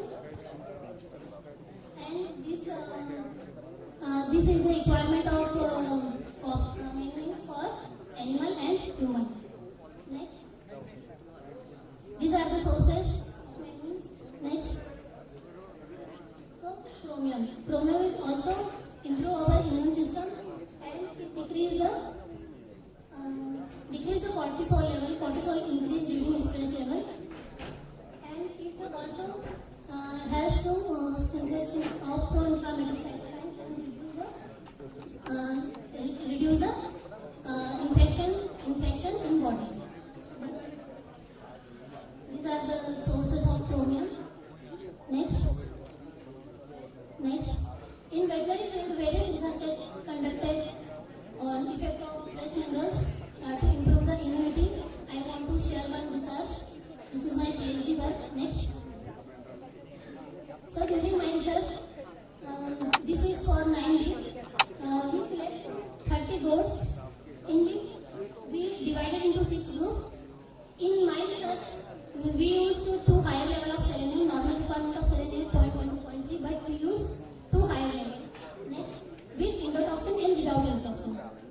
Next, so in 9-week study, the first 21 days are adaptation period. After that, we induce stress by lysozyme, E. coli LPS. So first dose of endotoxin is on 21st day, second dose on 28th day, third on 25th, fourth on 42, then 49 and 56.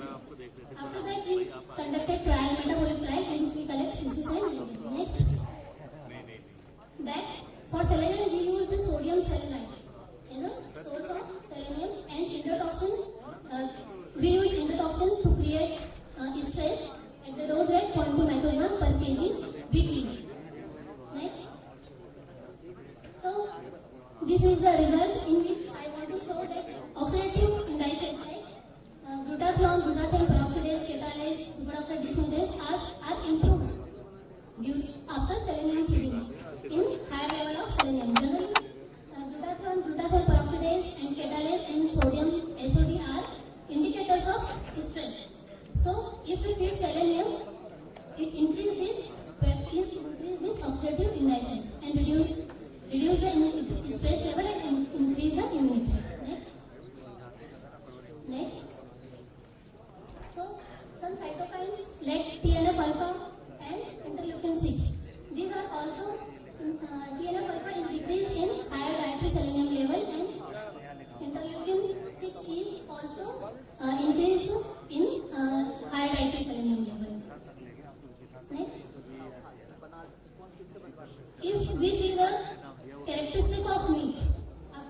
we slaughter the goats after end of trial, and we see the antioxidant status in meat. So TBRS means thiobarbituric acid reductase synthetase. It is an indicator of stress or oxidative stress in meat.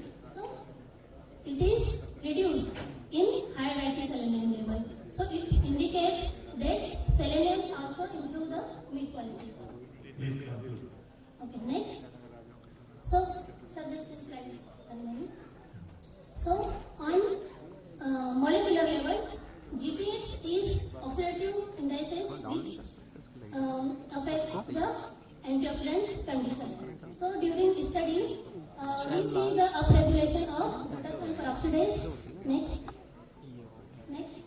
These are some other studies which indicate that trace minerals are important to reduce the oxidative stress and improve the immunity. Next. Next. So, I want to conclude that trace minerals play symbiotic relationship. Okay. And mineral strategies improve the health status of human and animal. And it is a holistic approach for whole environment. Next. Next. These are some mineral mixture which are available in market. We can feed to animal to improve immune system of animals. Thank you. One question. Please, if you have any query, only one question. One query. I think. Okay, thank you very much for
think this One Health concept, although this is beginning, proceed and we will be able to protect animal, human, soil as well as plant health. Thank you very much.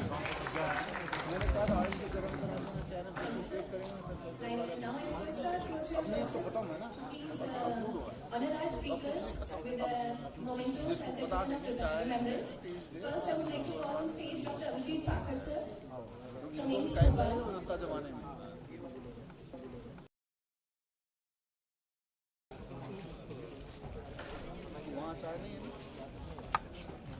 In the chain, I invite Dr. Devendra Gupta ji from NDVSU Maho. के सामने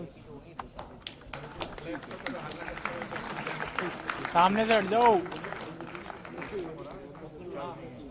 अरे सलीम भाई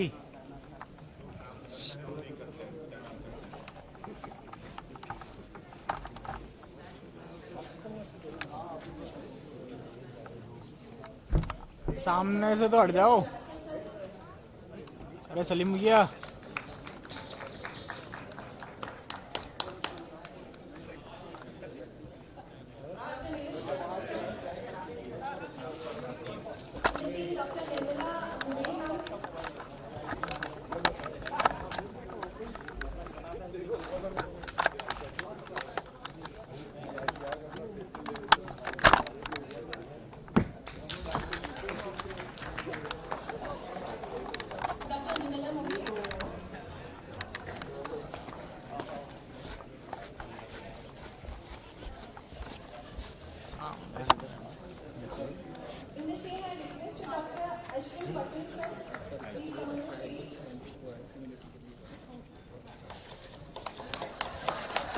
अब बजाओ ताली।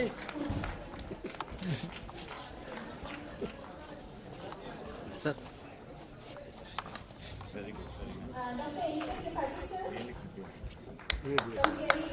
Thank you.